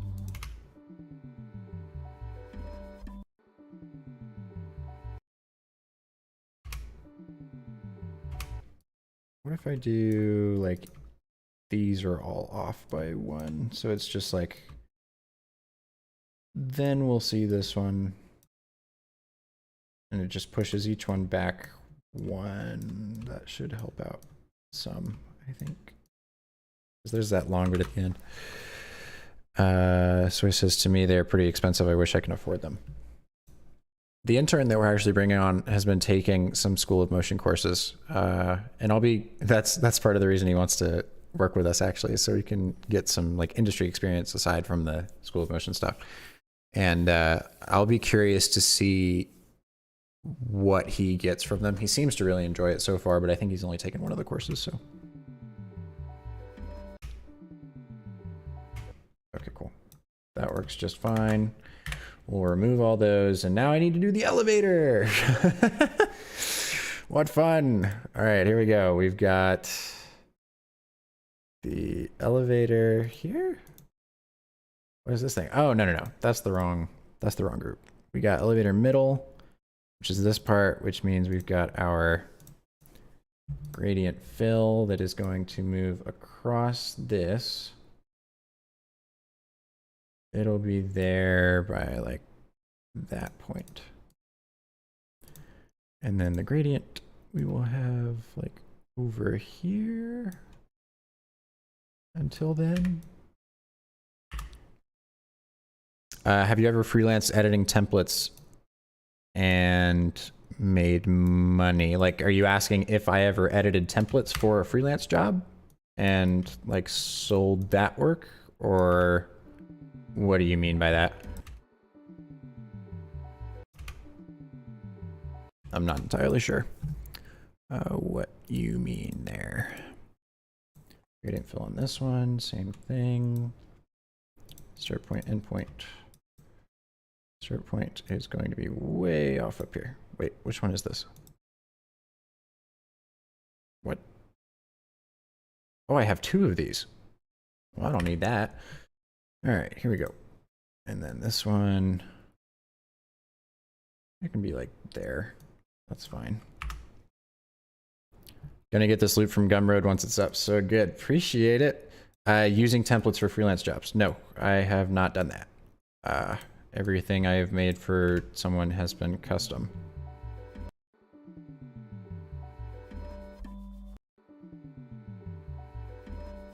Oh, this is gonna be so good. You guys, this is gonna be awesome. Musamil says, where do you get those gradients? I made them. The color palette is something I made based on some of the other pieces I've done in the past, as well as some like Behance projects I looked through, and I was like, oh, that's an interesting looking color. I'll add it into the mix, and that sort of thing. That's where most of those come from. Let's go back in here. Sway says, for me, Austin Weekly animating loops are worth it. I'm glad. I'm glad to hear it. Glad to hear that. Which one of these is this shape? Because I want to have it like bounce a little bit. It'll be like boom, boom, boom. 4, 5. Oh, whoops. 1, 2, 3, 4, 5, 6, 7. Goes up to like here, and then 1, 2, 3. Comes down here, and then 1, 2, 3, 4, 5, 6.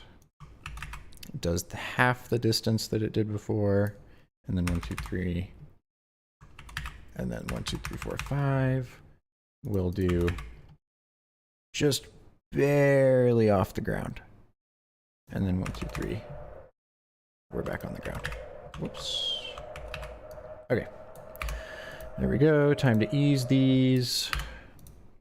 Oh, I really got to start using that domain too. One of the names that we came up with for Revi, that obviously didn't end up being Revi, was Easy Ease. We have the easyease.co domain, and I think that if I start releasing courses, or if I just want a link that I can use for myself, I think I'm going to start using that.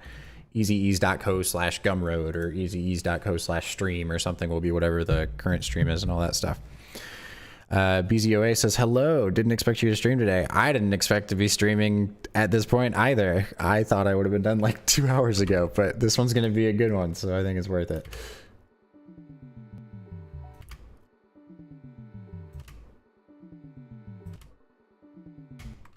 Okay, I need to add some spin to this. So it's going to be there, and it will come up to like -90.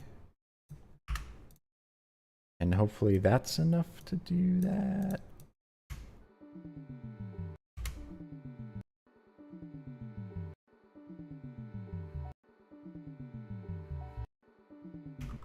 Let's have it rotate again. Here, we'll do there to -180. Same thing. Move that. That might be too big of a rotation, but we'll find out. Nope, that seems to work fine. Cool. And now we can just move the whole elevator and say elevator null. And then grab all these, attach all of them to the elevator. I think I want to add deep glow to this shaft line because I think it will look cool. And it sure does. I was right. That looks awesome.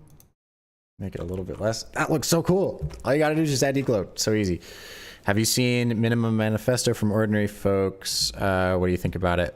Let me take a look at it. I've seen basically every video they've put out. Oh, yeah. This one, 100%. Let's chat about it. I'll turn on the desktop view for a second. Let me make sure I saved and all that stuff here first. Okay, cool. And let's give it a watch. I'm not gonna watch the whole thing because I'm still trying to book it on this, but otherwise. The promise was freedom, and it was called blockchain. Instead of a few organizations having most of the control, the power would be redistributed to the people, and it almost worked. But the reality is this: if a handful of parties have the power to shut a whole blockchain down, those parties are in control, not the people. But now, the promise has been renewed. Minima is putting nodes where they belong, right into your hands. And we're doing it with a mobile phone.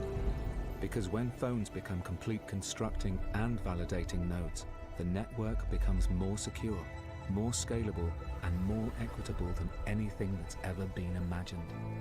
We're building the blockchain that was meant to be, a network so decentralized that no one controls it and everyone owns it. So once launched, Minima, the network, will belong to you. Value will be exchanged without third parties. We can achieve it. Ready to activate? Oh, this is one of my favorite scenes. Just tap that thing and the little spiral comes out. Help create the future. And then grab that thing. Is the blockchain that can change the world. This video is Minima Manifesto by Ordinary Folk. Incredible studio. I love the video a lot. It definitely like ruffled the industry, and lots of people noticed it. It's very, very cool. I'd love to be able to do more illustration type things like this someday, but that kind of goes back to that generalist versus specialized studio conversation we were having earlier.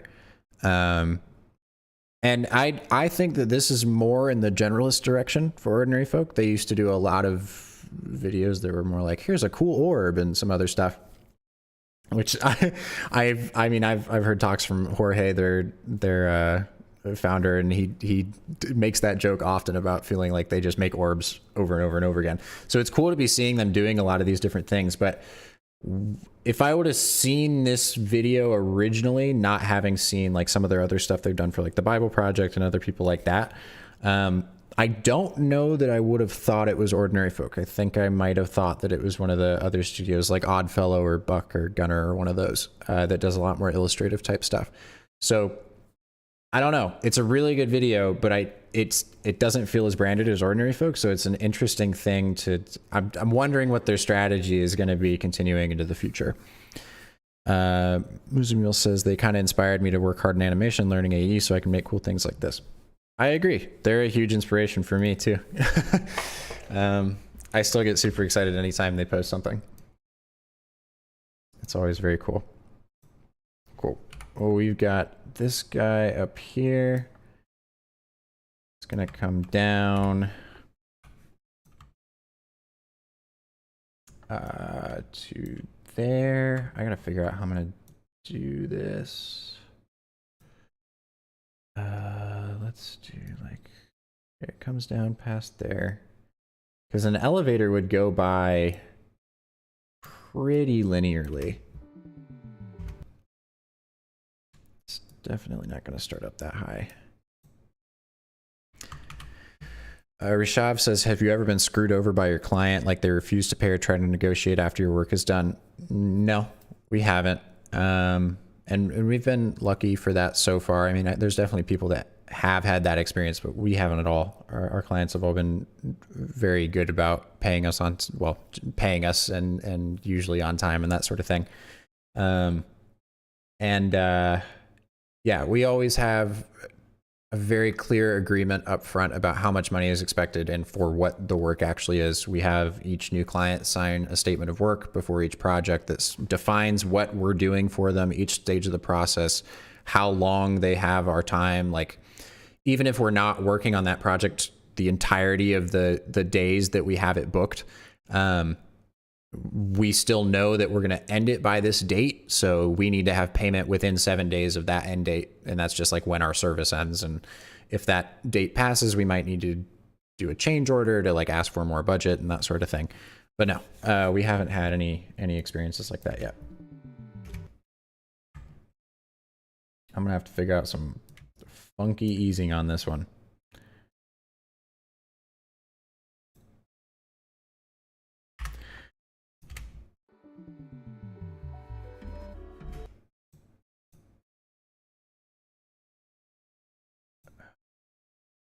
Because part of me wants to have it just be like this. Wait, why don't I just have it go to like the center or something? And then I can have another null over top that pulls it down to the bottom. Pull down, that like pulls it down off the screen or closer to the bottom. This one will be attached to that. We'll do like here to here. And it'll be eased in the opposite direction. BZUA says that's awesome. About the clients, not about the client experiences or just the animation, because I agree both are awesome. All right, let's see what that looks like. That's almost exactly what I wanted. That's so cool. Oh, and now I just need like a big null for everything that's on here. Let's do that. Let's say everything initially slides.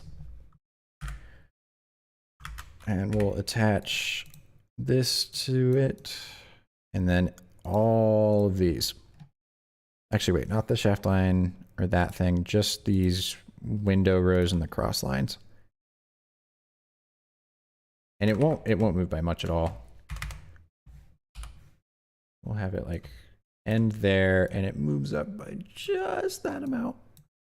And that should be fine.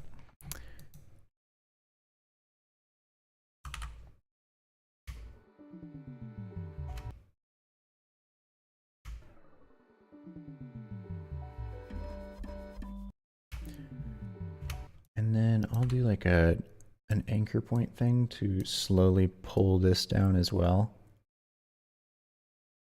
I think that'll be cool. Just as like an extra layer. And oh yeah, this is great.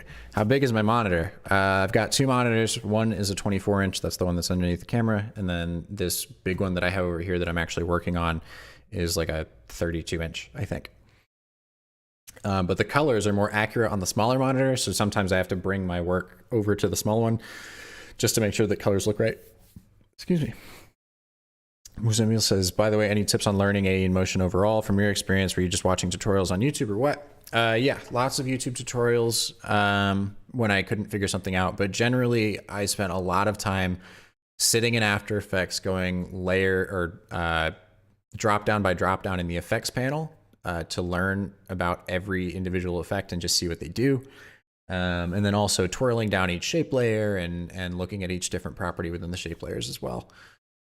Same thing with text animators and all that stuff too. It was really just any property that was in there, I was going to figure out what it did. And if at least if I didn't have like a technical knowledge of how it worked, I would understand just maybe some way I could use it. That was a pretty big help for me. All right, let's look at this again. Let's just watch it from the beginning. I just want to see what it looks like so far.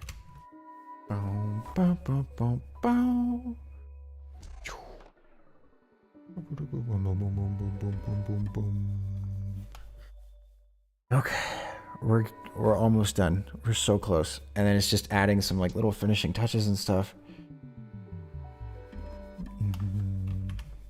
Okay. All right. Now I need to pre-comp everything from this one. Maybe not those. Everything up until indicator, I think. I need to pre-comp. We'll say elevator scene. And then we're going to have that one. Each time this thing ticks by, we're going to remove, we're going to have it swap back and forth between these two different scenes. It should be pretty cool. So then I'll be deleting all of those.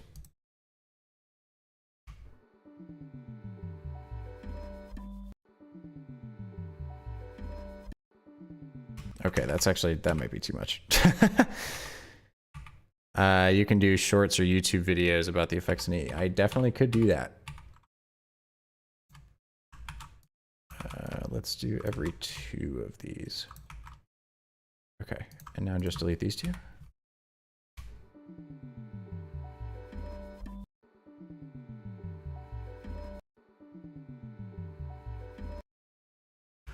Well, that might not work anymore. I think that might be too jarring.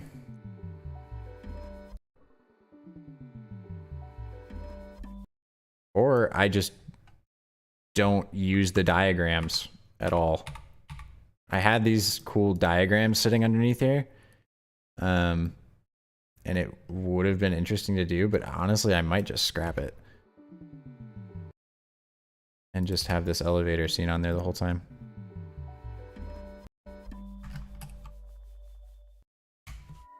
Don't.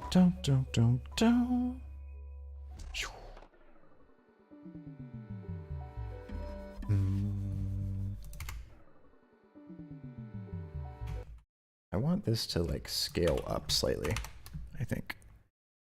I can't sit and work so much, max is 2 to 3 hours. How do you manage to do that? I don't know, man. I swear I've just got some like extra level of some weird discipline or something, where I can just take it and be fine with it. I'm really not sure how I built that up. I just really love doing this stuff. Okay, let's see what that looks like.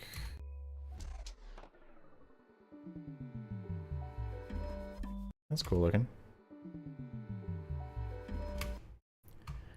And then maybe I can do this in the back. Yeah, I might just not even do that cool little diagram thing. That sucks. I'll use that for something else. That was gonna be a really cool scene. Miguel says hello. I say hello to Miguel. How you doing? Hope you're doing well. BZOA says might be a bit off topic, but what project are you the most proud of? Ooh. I don't know. It's a tough thing because it feels like every project that we're doing, like whatever the next one is the one I'm going to be the most proud of. So it's hard to be like at a certain point in time, this is the one I'm most proud of right now because I know that there's a bunch of really cool ones coming up. Honestly, I don't even think right now a client project makes that list. We haven't had one that we can post in a really long time. We've been waiting on like NDAs to expire and all that stuff. But in that time between, we've posted the last project. The last one we posted was called Idea Market, and we really, really liked that video. I think that there's a lot of really cool things that we did. But now with these loops every week, I feel like I'm really getting to flex my animation muscles a bit and just make really cool stuff every time. I think out of every single loop that I've posted, whatever the last like 13 of them are or something, there were only maybe like 2 or 3 that I wasn't super happy with. I was still happy with them. I mean, I posted them for a reason. I wouldn't post if I wasn't proud of it. But yeah, I think this whole loop series is probably the thing I'm the most proud of right now, from just like a visual standpoint. It's just been so consistent every time.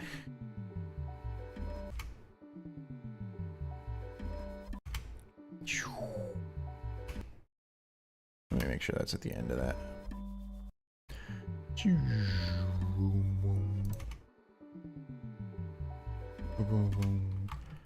All right, here we go. We got the top of the elevator coming in hot. It's going to be up there originally.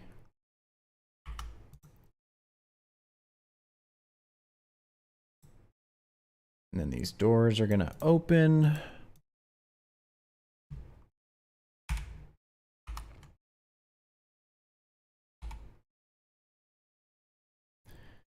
And here we go. We'll say position for each one.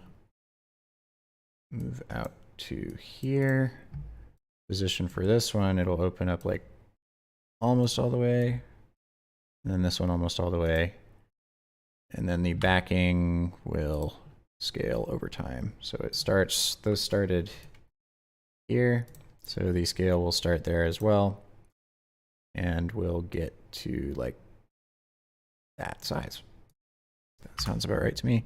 The idea market one was pretty cool. I agree. We sent that to a lot of people. We were super, super proud of that video at the time. And I mean, I still am. I think it's really great.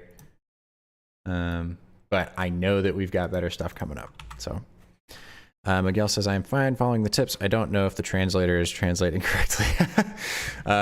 Well, if it says anything crazy, I just guess we can blame it on the translator. Does that work? Oh, yeah, that's going to work. Okay. All right, cool. So we will do deep glow now. Oh, it's not going to like span out over the top of it. So I think I might have to do just underneath these. I'll do a deep glow. Ooh. Yeah, there we go. How's this look on the other monitor? That's looking pretty cool. Oh, well, I didn't mean to have it on for everything. Let's do like, what, 0.5 for that? Yeah, there we go. Doom, doom, doom. That's so cool.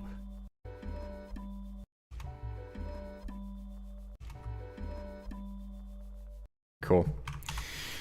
Let me move this back over so I can see chat.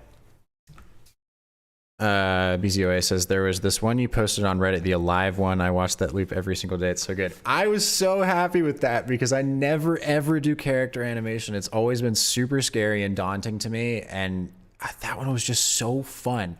And to get to try that like peeling off the top of the sphere thing was really, really cool. Yeah, there were a lot of really cool things I liked about that one. And also the first, what I consider to be the first loop that I made was actually an assignment for college. And it was a typography animation. It's called Time. It's on my profile. It was the first post I ever had that actually got a good amount of traction. I think I got like 1,300 views on it. And it was reposted by Motion Aid and Motion Mate, two curation accounts. And so I thought that was super, super cool. And I hadn't used the track that I used for that for anything else since then, but it holds a special place for me because that was one of the first loops that did really well. And so I had a good feeling about that Alive loop, or that I was going to do something cool for that one. So I tried that soundtrack again, and it just fits so well. So yeah, I was really, really happy with that one. The color palette on that was good too. I really enjoyed it. What do I want to do with this? Let's have another one of these copied over there that like sits underneath this thing. And then I can just have the position of the ball change on each of these beats. So it'll be like, which one is that? Yeah, so it's this one. It'll be above everything. It'll start. Doom, doom, doom.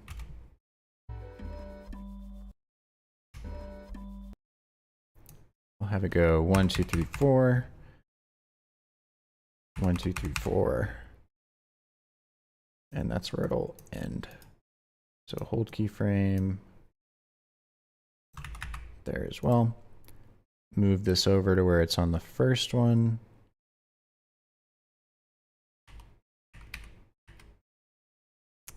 Move it over to where it's on the second one. Then we're good. We're in business. Goes. Oh, that's so cool.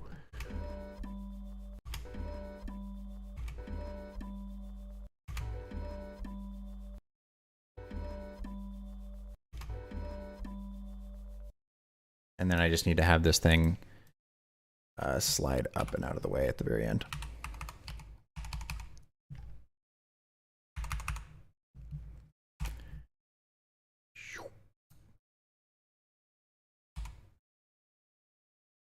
And there we go. That is hands down my favorite animation of yours, bravo. I appreciate that. Lots of people like Oh Shoot as well. I think that one's usually listed there too. Arumani says, can you share the link to it? If you can't, I sure can. Oh, and now we just get to have the text just pop up. I'll just go position keyframes, just down to up, and then we'll have this whole thing done. I won't have as intricate as a scene as I wanted for that elevator thing, but I mean, just, it's still super cool.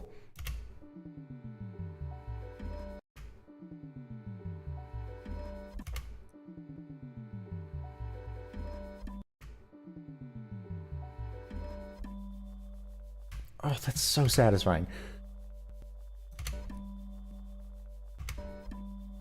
Oh, this is a good one. This is a good one, y'all. I am excited about this. And then we'll have this do a like scale up. Oh, shoot, it's not. I need a null for this so I don't have to reposition that.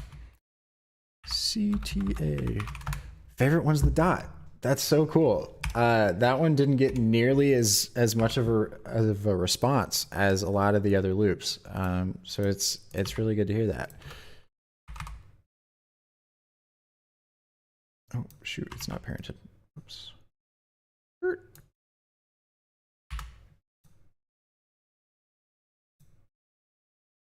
All right, here we go.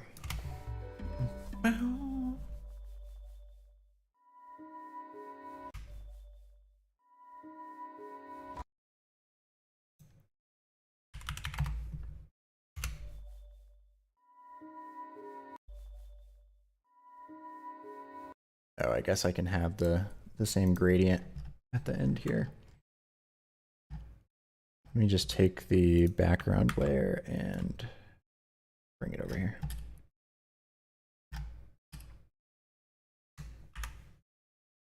And I'll just delete those.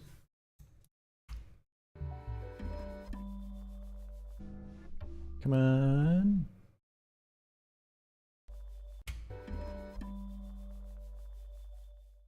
And then it's a perfect loop. Wonderful. Green ball bouncing is just so chef's kiss. Oh, I love that. I love that part too on dot. That was really fun. Rishav says, I gotta go now. Catch you later. Can't wait to see the complete loop. My favorite loop is Oh Shoot. Glad to hear it. It was great getting to chat with you throughout tonight's stream. Hope you have a good one. All right, let's watch this all the way through, shall we? We're so close. Bow, bow, bow, bow. Bow, bow, bow. Bow, bow, bow, bow, bow.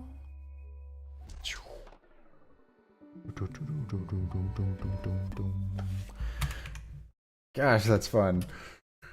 All right, and then I just need 1, 2, 3, 4, 5. This to go to like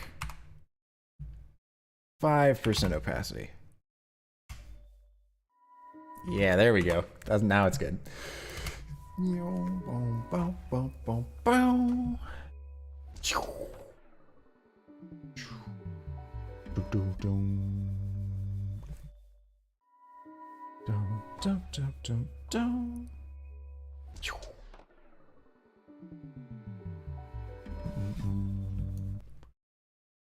Cool. Someone says amazing. Thank you very much.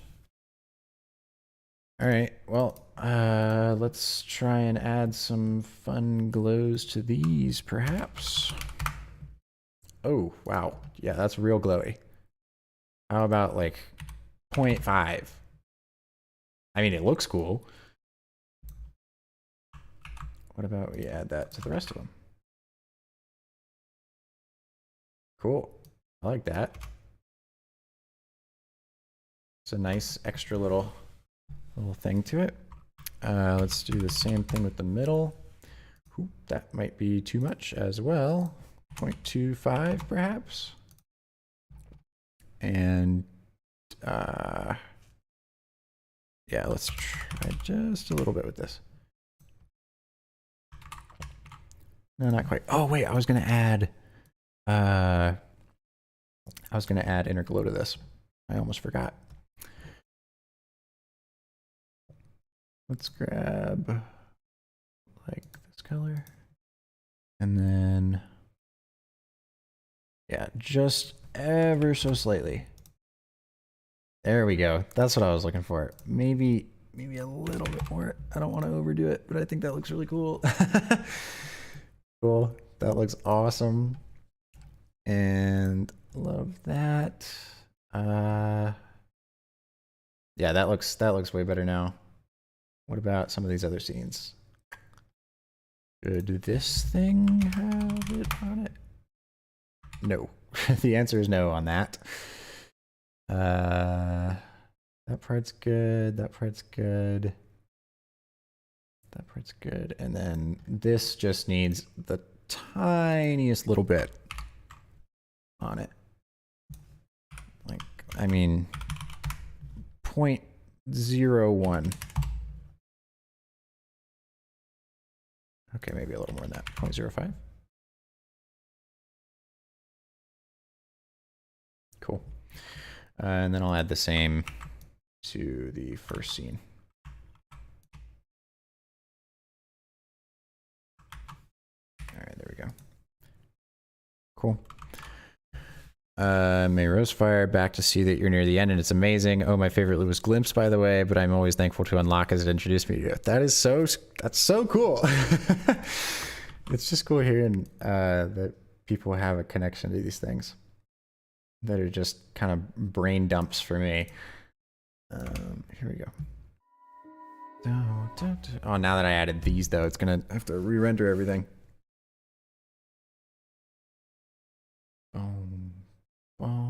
Ba, ba, ba, ba.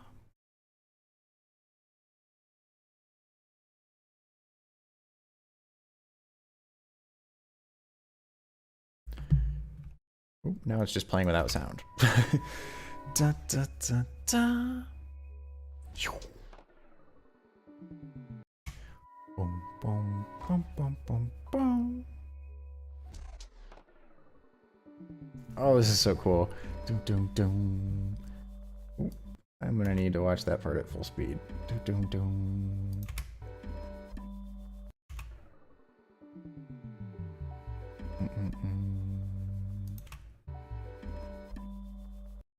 Maybe I should have exposure increase on this part. Let's see. Exposure. Just like as it opens.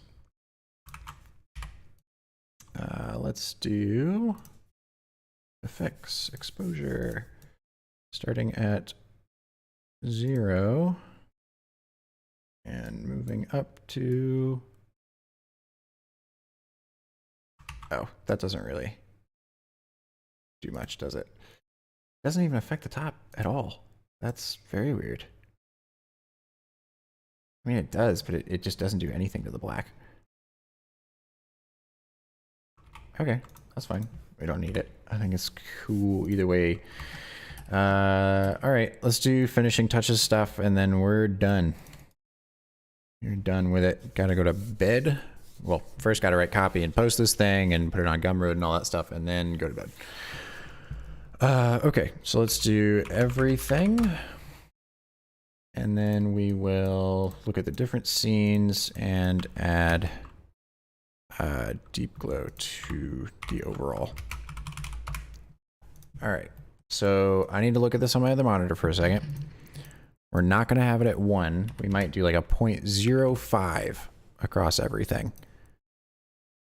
Oop, you can't even see the shapes at the beginning anymore if I do that. So that's only gonna start in the sections where there is black. And that section too, that's fine. That section gets a little too bright, I think. It's already got a good amount of glow on it, so it just might not be necessary. And then same with the CTA here, it's just not needed. All right, so we've got that section, which looks absolutely crazy. That part looks good. And then that part's got a good amount of glow on it now. All right, cool. I'm good with that. This feels more spacey now. I'm happy with it. The stars look really cool. Let me move this over here. So he says, congratulations, you have been nominated by YouTube Awards for longest live stream, and next live stream, can you showcase your projects and explain how you made them? Sure, I can do that. I can actually schedule a live stream for sometime next week that won't be me making a loop. I mean, I'll still do a loop to make that, make it next week's loop as well, but I'd like to do a stream that's not just making a loop. I think it'd be fun to try that out. Let's add some grain, shall we? All right, I need one for the shadows, which is going to be monochromatic, set to film, nothing in the highlights, 0.6 on the intensity, 0.4 on the size. Yeah, that sounds about right. And then actually we'll do 0.5 in the midtones, and then bring the intensity down to like 0.4. Very, very sparkly feeling now.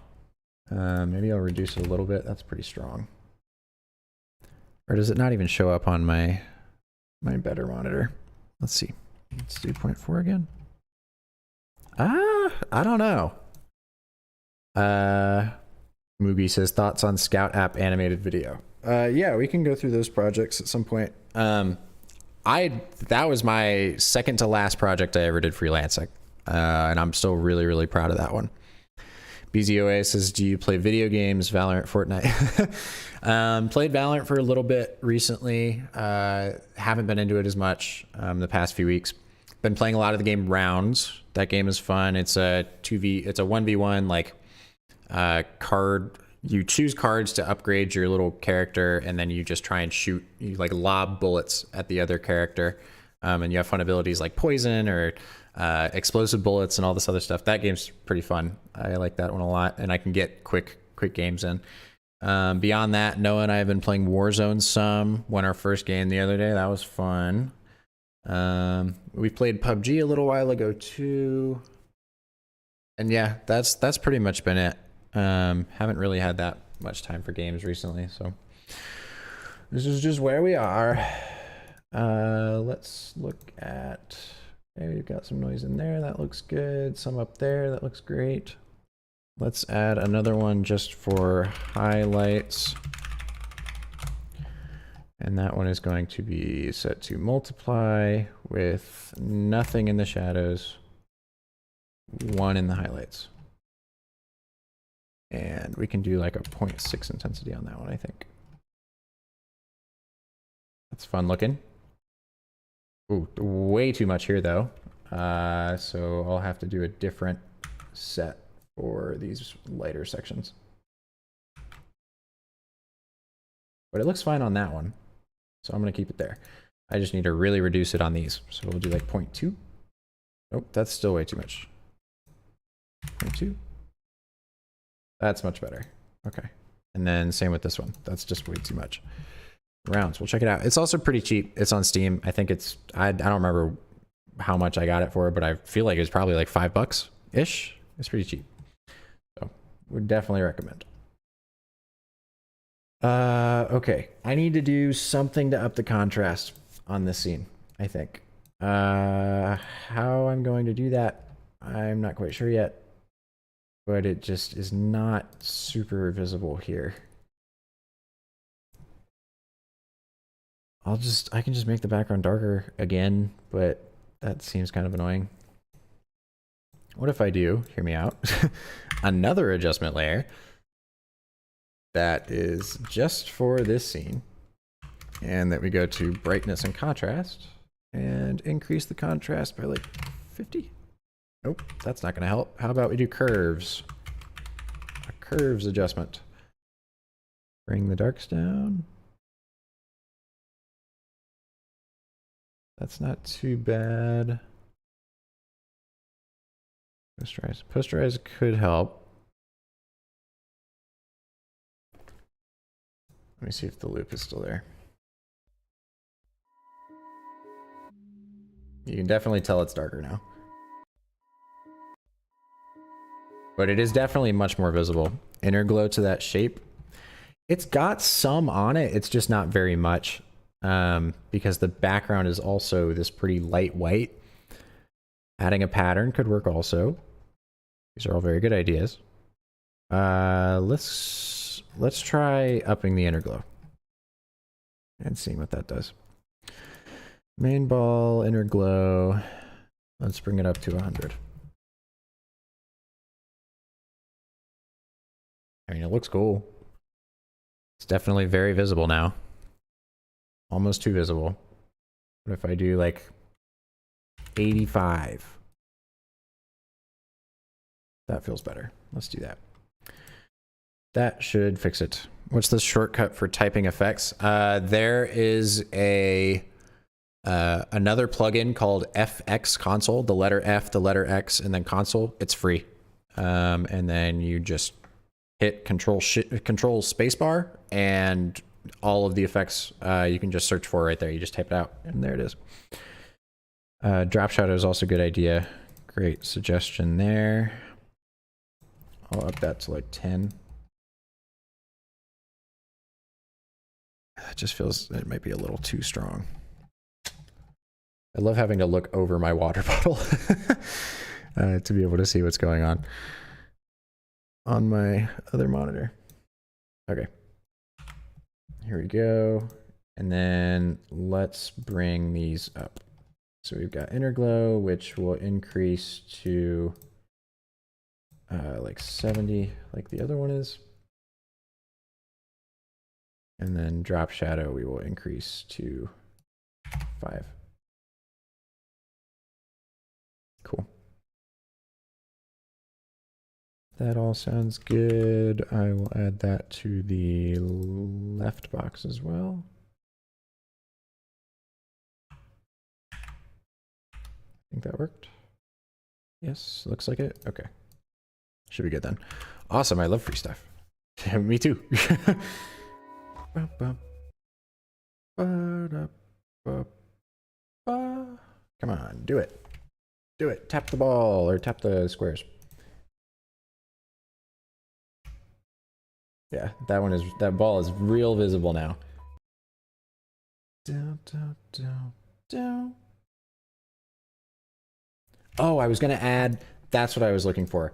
This scene with the rings felt a little too static and kind of weird to me. So I think what I need to do is just do a wiggle expression on each exposure. If I can remember how to do that.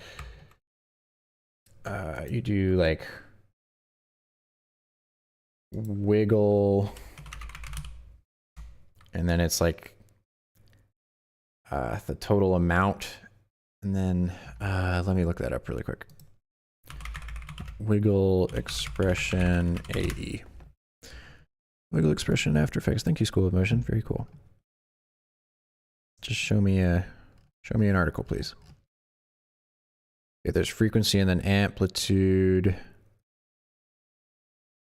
Got it. So frequency, amplitude. You got it. We're gonna have frequency is going to be every frame, or every 2 frames? Yeah, every 2 frames. So that's how many each second? 12 every second. And the amplitude, the maximum that it can be is 1. I don't know which one I did this on. This one? It doesn't really seem to be doing much. That is what does that, right? I feel like it is. Wiggle frequency amp, right?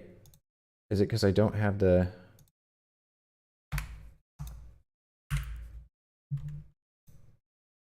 Did I just delete this? I don't understand.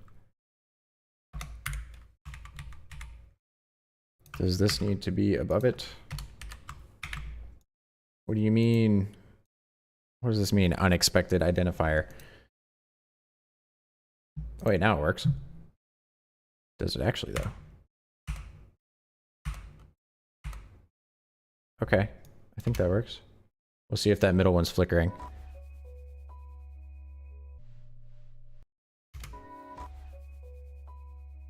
If only it would load ever. Come on. Let me save. I just need this part after here. Come on. Do it, After Effects. You can do this. I believe in you. Okay, good to know.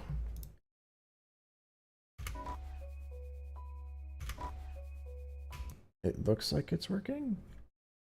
Let's just add this to each one and see how that works. Exposure, and then there we go. Delete that, add that. Delete that, add that. Delete that, add that. And that, and add that. It's a dangerous game I'm playing right now, just hoping that this works. But I think it'll be really cool if it does. And then I can just add that same thing. Don't forget to save is a good call. I've saved like twice in the past 30 seconds, so we should be good. Okay, let's try and watch it on this. Ooh, it's struggling. Doesn't really seem to be flickering much from frame to frame so far.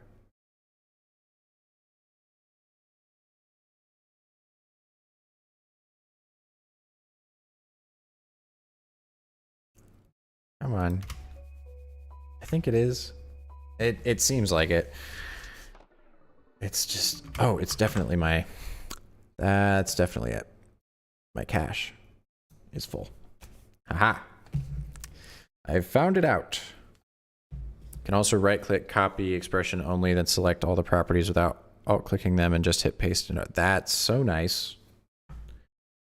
Thank you for that. Okay. Let's see what we got here. Come on. Almost 2 a.m. Stream's about to be 8 hours. It's a whole work day that I just did after a work day. Except it does not work because it's fun. Well, I mean, work's fun too, but anyway. Oh, this is so unbearably slow. Come on, just load that one thing. It seems to be working. I'll trust it for now. Oh, the render time on this is going to be a nightmare. I didn't even think of that. Let's do... Where does this one end? Once it gets to the... Yeah, there we go. I wanted to add a curves adjustment. Which I probably shouldn't do on a grain layer. Just add another... Whew, there's a lot of adjustment layers going on. But I wanted to add curves. What's this one? Oh, this one doesn't even have anything in it. All right, curves again on this guy.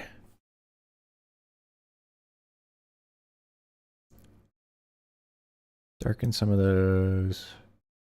And then really bring out the highlights on it. That's cool looking. How does it look over here? Ooh, that looks cool. Oh yeah. Specs of your PC. We got a Ryzen 5 3600, a GTX 1660 Super, and 32 gigs of RAM. There you go. Oh, this might look super cool in this section though too. What if I crunch everything in this? Ooh, that's too much. Too much. Is it gonna look weird when I switch between these now? I don't think so. At least I hope not. Nope, we're good. It works perfectly. Nice. Anything else that I want to do to this? I'll do curves on this one, but I don't want it to be so crunched,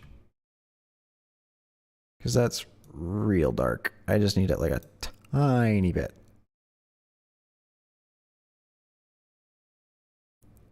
Oh, that looks great.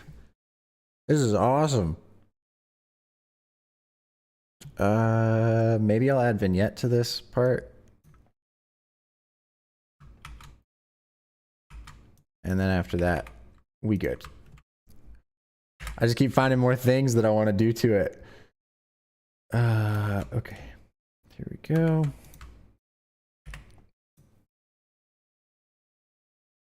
Just an overarching vignette. Color game is top notch. Thank you very much. I appreciate that. Of course, SSD, what brand? I'm pretty sure it's a... which one am I on right now? I'm pretty sure my After Effects is on a PNY 240 gig, is where the cache is. But my main disk is a Samsung NVMe with 500 gigs on it, I think. Yeah, 500 gigs NVMe from Samsung. Okay, let's grab vignette. Actually, wait, I never like doing it like this. I'm just going to add a solid that's going to be that dark color and simply mask it out, the part that I don't want, because it will look better than the normal vignette. Then we just do a mask feather and scale this up. And then we got a little vignette. What fun.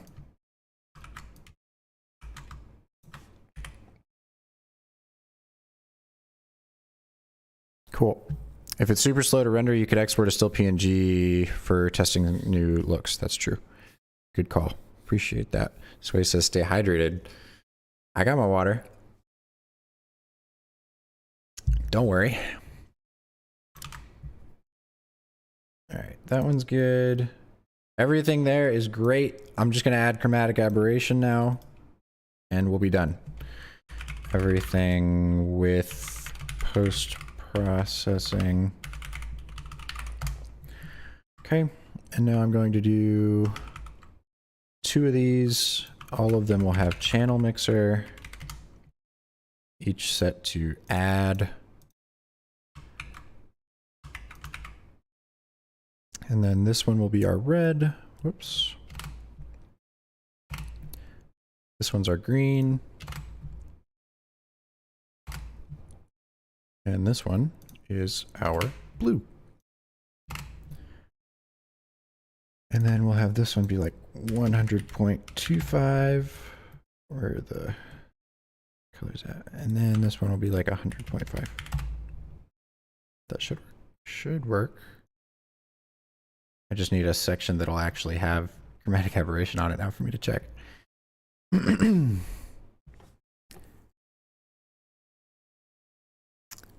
Do you know Cinema 4D? I don't have a lot of experience with C4D. I tried it for a little bit and didn't end up sticking with it, just because I just got into Blender and it was free. So I preferred that. Oh my God, what a style frame this one is. Sheesh. That's gonna be crazy. Any of these other ones look really, really good with chromatic aberration on it. Oh, some of these are just like, wow, that looks awesome. What about down here? Yeah, this is great. Oh, and the grain in that now. Whew. This looks super cool. Have I tried Anubis? It's way faster than Encoder or After Codecs. I've heard of it. I actually sent it to Noah the other day because I thought that he would enjoy it. And he wasn't quite sure what the list of features was. And I feel like I've got a good idea of the things that it lets you do, but I'm not entirely sure, so I need to look into it more. But I love Battle Axe and their plugins, so I would totally try it. Everything with chromatic aberration. And now we do the very last thing where we make it a 22-second comp. We duplicate our main comp, and then we just export everything and hope that it doesn't affect the stream quality too much. Do you work this long in one sitting for client projects as well? Usually not. No. Usually for client projects, I'm working in like 3 to 4 hour bursts at the longest, unless we've really got to get something done. I am usually never just sitting working for 7 hours straight on something. I've got a hair right in front of my eye. And May Rosefire says, this is now my favorite loop. So cool. I'm so glad to hear that. That's awesome. We're going to see how long this one takes, but it's going to give me time to write copy and whatever, so I'm fine with that. H.264. I got to remember to credit Lewis Weeks, the wonderful sound designer that made the sound on this possible. I will link his stuff in the chat again in just a second. 52022, and this is loops once. All right. It's rendering. We're doing it. Oh, I've just had my browser or my full screen on for quite a while. Muzamil says, just Motion by Nick has a review of it. A lot of features out there. I'd got to give it a look. Can you organize giveaway, Sway? For what? What would you do? What sort of giveaway are you thinking? Oh, 8 minutes remaining on the render is the estimate, and it's only gotten through the first, like, half of the first scene. Whew. But we're rendering. It's 8 hours exactly is how long this one took. Oh man, that's crazy. Ugh. But it's gonna look so good, and we're gonna watch it back once it's rendered. It's gonna be awesome. Oh, it's up to 10 minutes now that it's seeing the fancy rings. That's gonna be one of my favorite style frames of all time, I think, is that set of rings. Not to mention, this, like, how different it looks once you get to put it in After Effects and use all of the different layer styles and animate it and all of that good stuff. Looks so much cooler than these frames. Oh, it's so cool. 8 minutes rendering for an 8-hour stream is an understatement. You are not wrong. But let's go ahead and write some copy. Let's do that. Let me switch my OBS really quick, just so that I can pull up a doc. Doc.new. There we go. And then I will turn off my monitor for 1 second so that I can grab my previous copy from our Notion, but it's got a bunch of like client info and stuff in the Notion, so don't want to make sure I'm not accidentally showing any of that. If my Notion will ever load, maybe we'll get there. Take the stuff from the last one, which was, there's unlock is in there. Flow post copy. That's the one I was looking for.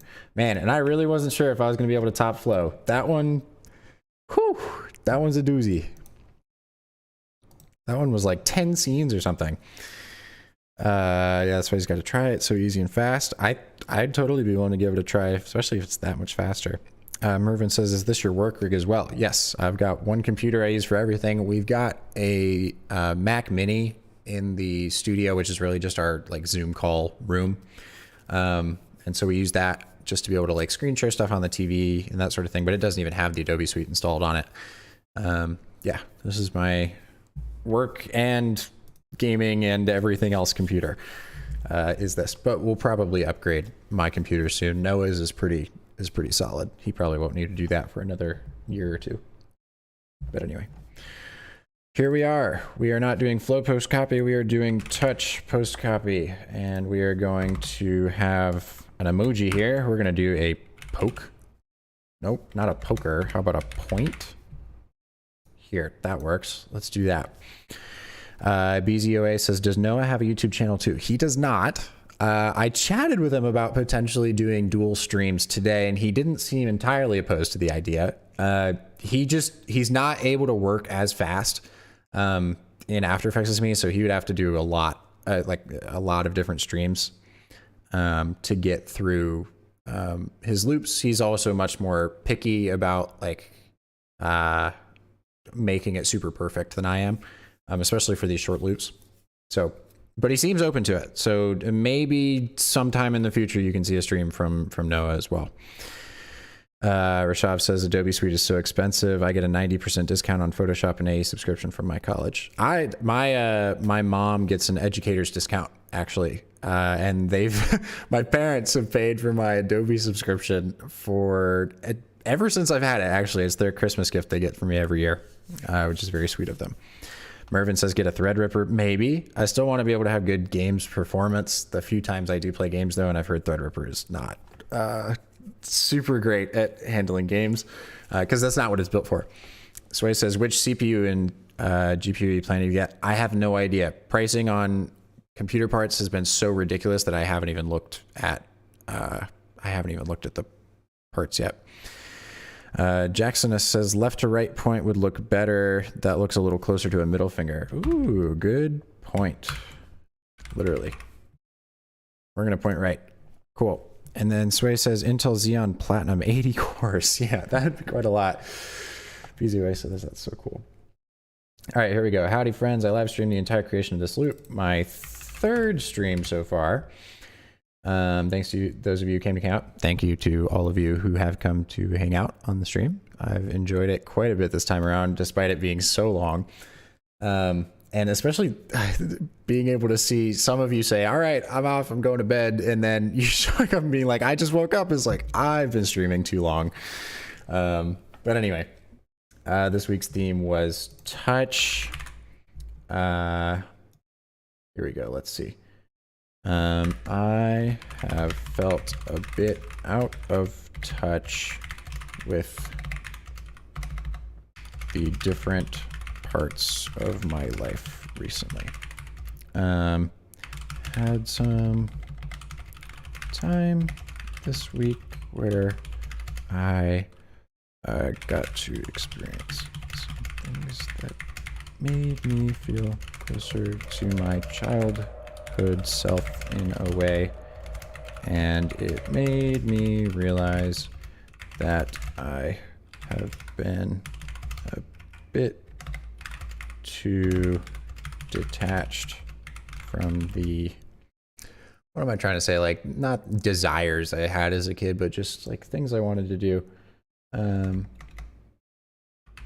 goals and aspirations, not aspirations, goals and enjoyments I experienced when I was younger. Also, I just happened to glance at my taskbar and we are more than halfway through the render already. I'm very impressed with my computer right now.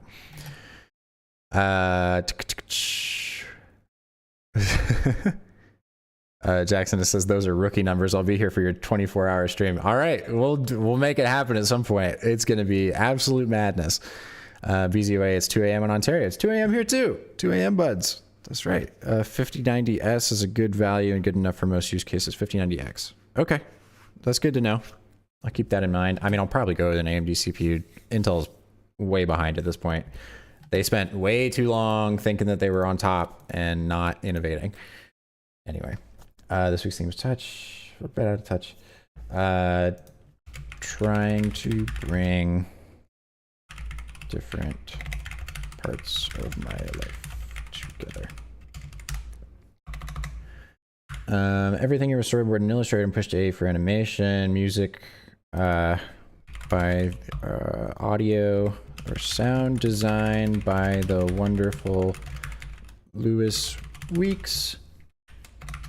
Concept development to final export all in 9 hours. This is my longest one I've done, and it's not even the most scenes or anything. Whew. We go crazy. And then we've got these. Cool. This one is touch a, what's the word that I'm looking for? Does ethereal work for this? I don't know. Oh, Theo's back. He says 8 a.m. in France. Good morning, everyone. Hello, France. How's it going? And Intel is back on top with 12th gen. It's getting more power hungry, but it has more features and better bang for buck now. Interesting. Huh. 12 p.m. in India. Oh, man. You guys are so far ahead. Touch. What is this? I think it's an ethereal loop. It's a peaceful, I don't know. I'll say ethereal. I think it's fun. I think it matches that vibe. Seems like the next stream will be longer. No, never, ever. Unless it's just doing like a bunch of reviews of people's work and stuff. I think that'd be fun. But yes, this is by far the longest stream and the longest that I've spent on a single loop in this series. Okay. That's all good. Cool. Also, I might not get to it tonight, but I'm going to put the files for this up on Gumroad to be able to be purchased individually. That'll be $5, or if you go with one of the subscriptions, you can either subscribe to get every After Effects file weekly or the Illustrator and After Effects files weekly as I make the loops. So lots of cool value there. That's the first link in the description as well. Here we go. Twitter is going to be a little bit less. Also, it's finished rendering, so as soon as I finish typing this out, we are going to watch this thing. Howdy, friends. Third live stream is over. Longest stream yet. Thanks to those of you who came to hang. This week's animation is called Touch. Illustrator and After Effects, created on stream in 9 hours. Music, sound from Lewis Weeks. I'll see if he has a Twitter. Locked and loaded for the next long stream. And then LinkedIn I'll figure out on Monday. I don't have to do that one yet. Cool. Got this one. Gonna remove the wave, and then yeah, we'll post on Instagram and all that stuff. But yeah, let's watch a little premiere of this thing, shall we? I'm gonna close my After Effects. Feels nice to be able to do that after so long. Go ahead and close each of these. Oh, my Illustrator is upset with me now. My Illustrator is gonna crash. That's exciting. Cool. And then this Photoshop doc that I had opened earlier. Cool. Here we go. Here's the premiere, y'all. Let me make sure my audio levels are good. All right, don't do it yet. Don't do it yet. I gotta have chat open, and I gotta repeat this thing. We'll watch it. We'll watch it a few times. Oh wait, that's way too quiet for the stream. Let's blow everybody's ears out. That sounds like fun.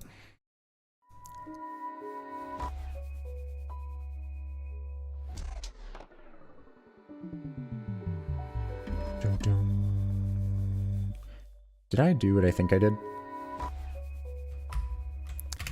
All right. So I definitely meant to go back and change the audio level back to what it was supposed to be, but I'm pretty sure that it's sitting in there at like negative 15 decibels or something. So I'm gonna re-export it, but I'm not gonna wait for you guys to do that, so that you guys don't have to sit here for another 10 minutes or whatever waiting for this. But I'll export it and get it all sorted. If that's even true, I might just be going crazy and thinking that it's quieter than it is. Feels too short for a 9-hour stream. Well, I'm with you on that. Let's see. Let me turn that off for a second. Hold on. Okay, there we go. We're back in After Effects. My drive, my fun loops. There we go. Let's open it up. I'm pretty sure it's super quiet. Is it? Oh, it is. It's at negative 20 decibels. I knew it. I knew I did that. It's okay though. It's fine. My computer's already rendered it once, so now it's like, now it's in shape, is what we'll say. And louder is what I'll type this at. Here we go again. That's right. But now we got everything all typed up and it's ready to go. So yeah, now in the meantime, nothing else really needs to be done on this. So I can answer questions while this thing is rendering and then I'll post it. Yeah, I don't really know what else there is to do at this point. Well, I'm just waiting for this to render. But here you go. Can give some deep questions. I'm here to answer them for you as this thing is rendering. Deep questions, anything about the business, any nitty-gritty details. Here for it. Let's get some things going. Looks pretty amazing. Good job. I appreciate you, Jacksonus. You've been here for a lot of the stream. I appreciate the support. Does taking your monthly membership give access to previous project files? It'll do the week. It'll give you the project file for the week prior to when you signed up. So for example, if somebody signed up like on Friday of next week, it would still give them the project file for this loop because it's within the last 7 days. I set it up that way so that I didn't think it'd be super fair if people joined now when there's like 12 pieces of content or something, or 12 projects on there, and then somebody later on down the line joins when there's 28 pieces of content and pays the same price and is still able to access all the same stuff, you know? So that way it kind of incentivizes, like, the earlier you get in, the more project files you'll have access to under the subscription. And that way people can't just pay one time and have access to all of the files. Yeah, that's the thought on that. Muzamil says, don't forget to stretch. Oh, I will. Jackson says, I was here for a lot of the last stream as well, lurking. Well, glad to chat with you this time.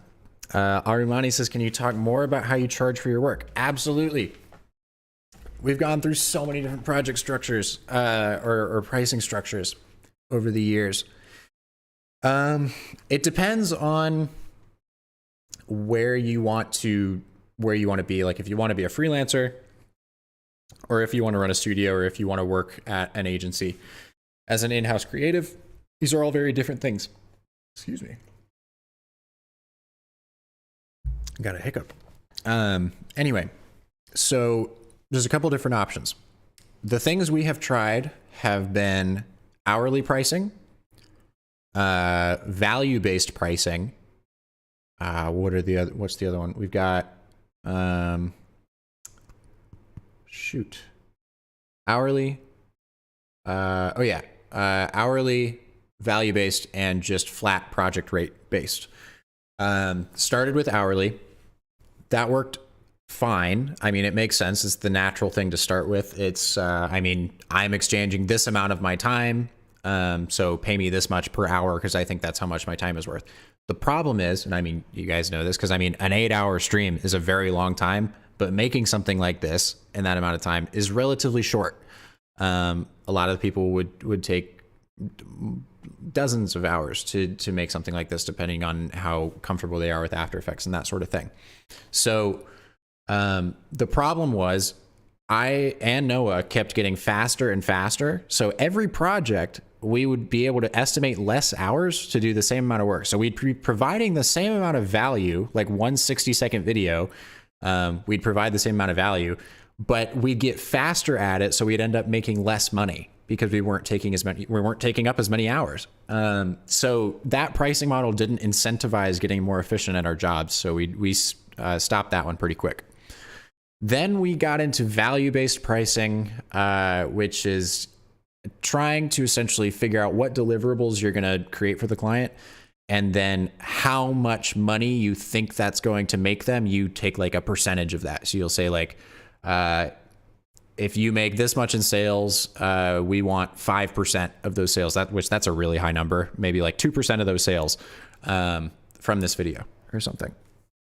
And that way it works, because if your video does well, then you get paid more money than you would have if you just did a flat rate. However, it can be very, very difficult to get companies to be able to attribute sales to your video. Like it's difficult for a customer to be able to go and say, yes, I bought this because of this video exactly, and not because of anything else. So that part can be really, really difficult to calculate. And it's just a lot more complicated. And the other way of doing it, if you're not doing like the percentage of sales, which if it doesn't do well, you make no money. So that's unfortunate, because you did spend your time. And there could be factors outside of your control, like how they're pushing the marketing and that sort of stuff. It's just a lot more involved. So now what we're doing is just flat project rate based pricing, primarily based on the runtime of the project. So we've got ranges for all sorts of lengths of video or of animation, like a 15-second, a 30, a 60, a 90. We've got a low end and a high end. The high end including voiceover and script writing and a bunch of other just like visual exploration and good stuff. And then the lower end being just, we're going to storyboard based on visuals you've already got and animate from there, both of which are including rounds of feedback and all that stuff. So that's primarily how we're pricing. Let me look through some of these other chats. How much money you pay for Adobe Creative Cloud? I don't pay any money for it, actually. Like I said earlier, my parents got it for me as a Christmas gift. Rishav says, on average, how much do you charge per project? Like the Toshiba one, how long does it take to do a project like that? I can actually give full insight. Let me make sure I'm not streaming that. Okay, cool. Let me just pull up our sheet for reference. Notion's deciding to install an update, which is nice. One second. But anyway, let's say typically our average that we've been getting for brand films and that sort of stuff has been a 60-second explainer. And that can range anywhere from $15,000 to $20,000, $25,000, depending on what the ask is, how much info needs to be put in, and that sort of thing. And usually that's done over the course of 4 to 5 weeks or so. Sometimes we have tighter timelines, and therefore budget needs to be increased to accommodate that time and that sort of thing. So it's a pretty malleable thing. But yeah, that's a general idea, and 60 seconds is our average. I find people are more comfortable with flat rates per project than hourly rates. I agree. There's so much less back and forth too, and you don't have to worry about overcharging them if you took less hours or undercharging if you took more hours. You just charge the flat amount, and that is what it is, and you just have all that calculated in beforehand. Sway says, okay guys, this stream is worth $500. Andrew says probably much more. Probably. Jackson says, why not make your hourly rate much higher to offset your efficiency? You'd have to up your hourly. We were increasing our efficiency so fast that we would have had to change our prices like every month or so. We were just getting so much faster at animating and concepting, as we were getting more comfortable working with each other too. So it just made more sense to just figure out an overall list of budgets that worked well. Rishav says, why and how did you come to name your business Ravi? I went through this earlier in the stream, but to just kind of quickly recap that, what we ended up doing was coming up with over 100 different names and then making a spreadsheet based on those, where we went through and we would bold each one that we liked, and then eliminate the ones that we didn't bold. And then we would have in the spreadsheet a little column for social media handle availability and what the closest handle would be, as well as domain name availability and making sure that it was something that sounded good. Ravi means to delight in the French language. And funny enough, Ravi wasn't even one of the bolded words on our list, so I don't really know how we ended up with it. But here we are, and I like it, so fine by me. Andrew says, do you hire out for script writing? Nope. We typically script write in-house, and which I just like writing, so I have fun doing script writing as well. But we also know what's going to make, like, cool visuals be able to happen? What sort of descriptive language for that? So that's helpful. But I will say a lot of our clientele is with clients who have pretty complex topics. So we usually have to work with them to get like a general list of points, and then we make that into more like marketing language. May Rosefire, what is your advice for people who want to start freelancing? Just put yourself out there, post work.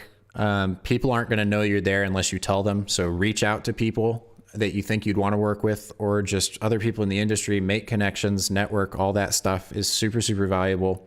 And just, I mean, most of our work still is word of mouth. It's just knowing people and them trusting us and liking our work. And that's how a lot of stuff comes our way. But I would just say, just start. Don't be too afraid, because you're in control of what steps you're taking the whole time, but just taking steps to make sure that you're putting yourself out there. And when opportunities come around, don't say yes if you don't think it's going to be a fair opportunity or a good opportunity. I mean, you can tell if you think it's going to be a bad deal or not. There will always be more fish in the sea, as long as you're keeping a good general reputation, you know? Arumani says, does your agreements talk about the number of iterations to revise? We've had a little bit of trouble trying to figure that out. Our process is pretty efficient because we've got like the storyboarding phase is where most of the feedback goes through. It's very rare that we have a project get through storyboarding, have the storyboard approved, and then have major creative feedback after that.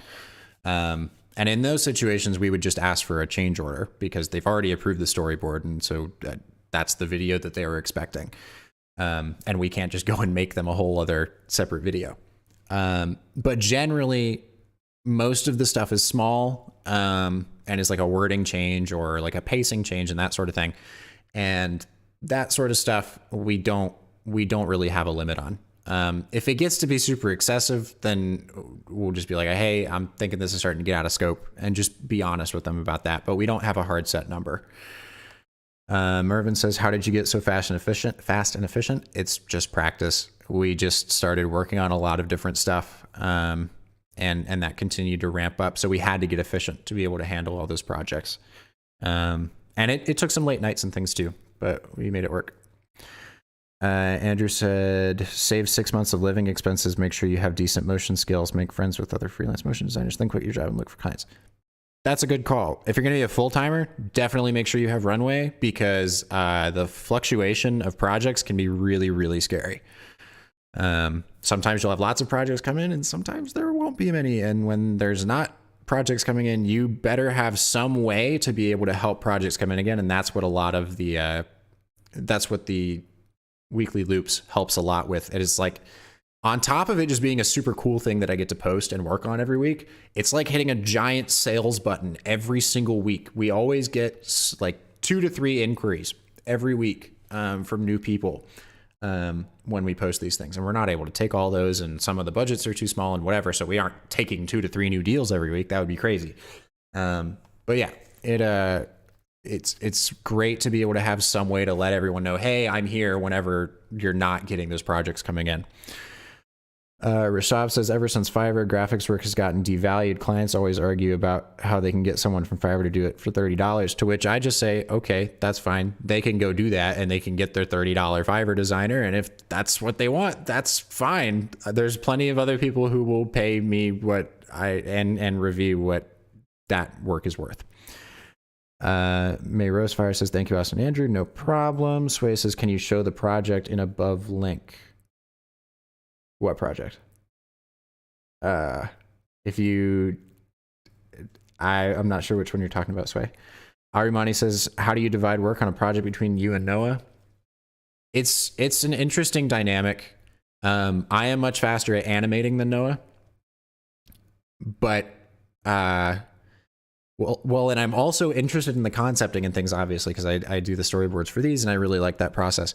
But Noah's process for concepting and storyboarding is a lot more in depth. So oftentimes he'll end up doing a good amount of the creative direction that I'm also in, and then I end up having to animate a good bit of the content. But we also have freelancers that we're working with now and that sort of thing. But yeah, generally though, we split everything pretty evenly. It's usually pretty 50-50 on projects, or if it's not on one single project, I'm doing more on another project that Noah's doing more on another different project that we have running. We keep things pretty balanced now. And then other than that, I'm usually more of the one that's doing the sales initiatives and efforts and making sure that we're getting new clients coming in and that sort of stuff. Cody says, did you choose motion design because it was your passion and or because you saw potential in the industry? And why did you choose motion design over graphic design to focus on? Passion is definitely the root.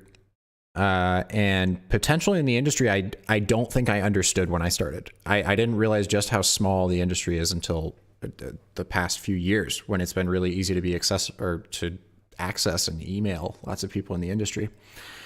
And why did I choose motion design over graphic design? I did graphic design for a long time, and I still do. It's the basis of everything that I'm doing. However, once I realized I could make it move and make the really cool ads that I'd been seeing for years, of course I was going to take that next step. It just felt like the next logical progression of my skill set. Not to mention, it's more expensive usually. So there's just an easier way to make it into a career. There's less competition.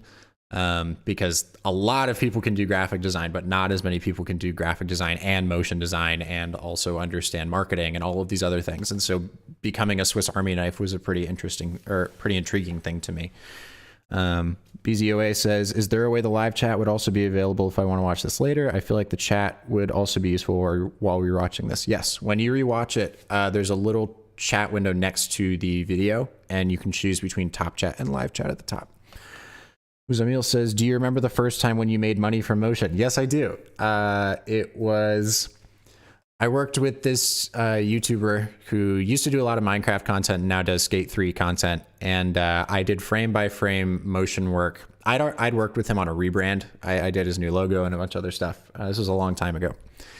And he liked some of my frame by frame stuff. And he didn't ask me for it. It wasn't part of the job at all. But when I did his rebrand, I just animated the logo in frame by frame. I didn't know how to use After Effects yet. And then made him some like stream alerts and stuff. And I think he paid me a little extra for that afterwards. I was just going to give it to him for free, but he gave me a little tip, and that was pretty cool.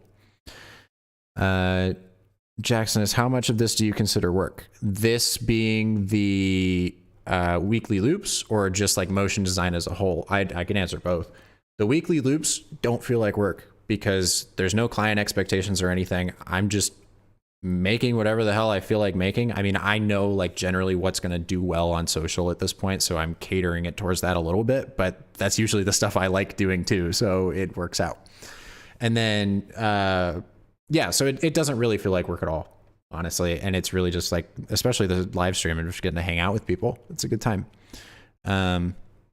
And then actual just like day-to-day motion design stuff still doesn't really feel like work at all. I mean, I've got so many different opportunities with just like really interesting companies that if I wasn't in this industry, I would never have known existed, and are doing just really cool things in the tech space, especially.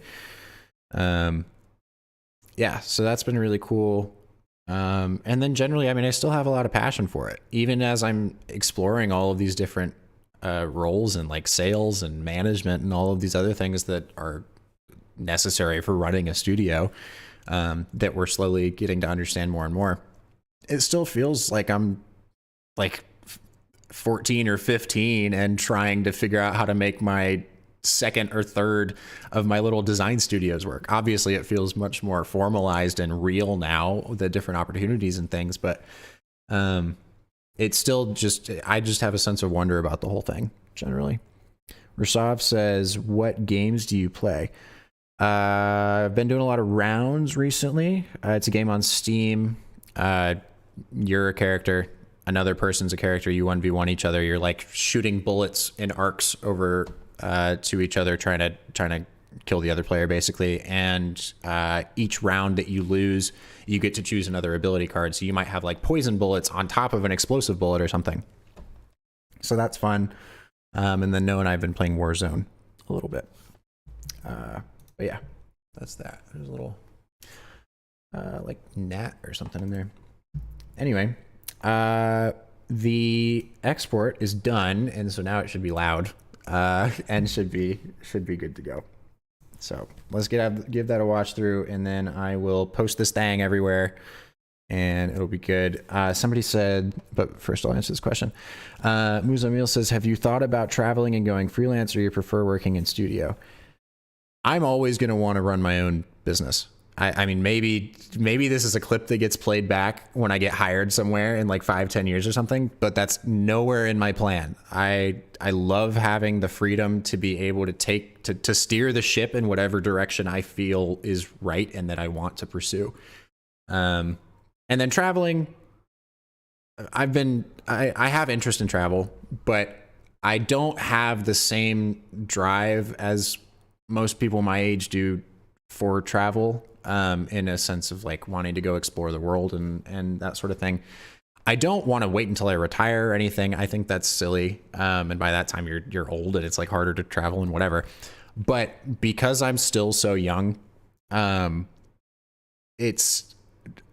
still kind of holding on to these younger years as a really good opportunity to just like put my what's the word I'm looking for? Anyway, just like put my all into this and really push it as far as I can. So that way when I'm like slightly older, I don't know, in the next like 2 or 3 years, I don't have to push as hard. Like I'm laying all of that foundational, really hard work right now so that me in 2 or 3 years can thank me for that and be able to do things like travel more easily.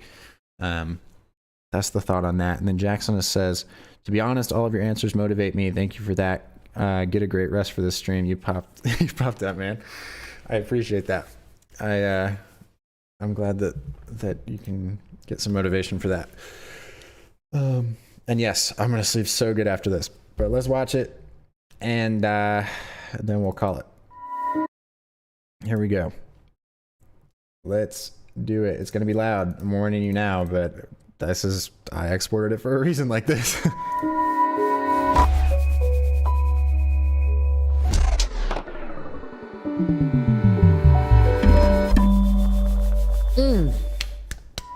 Do it again.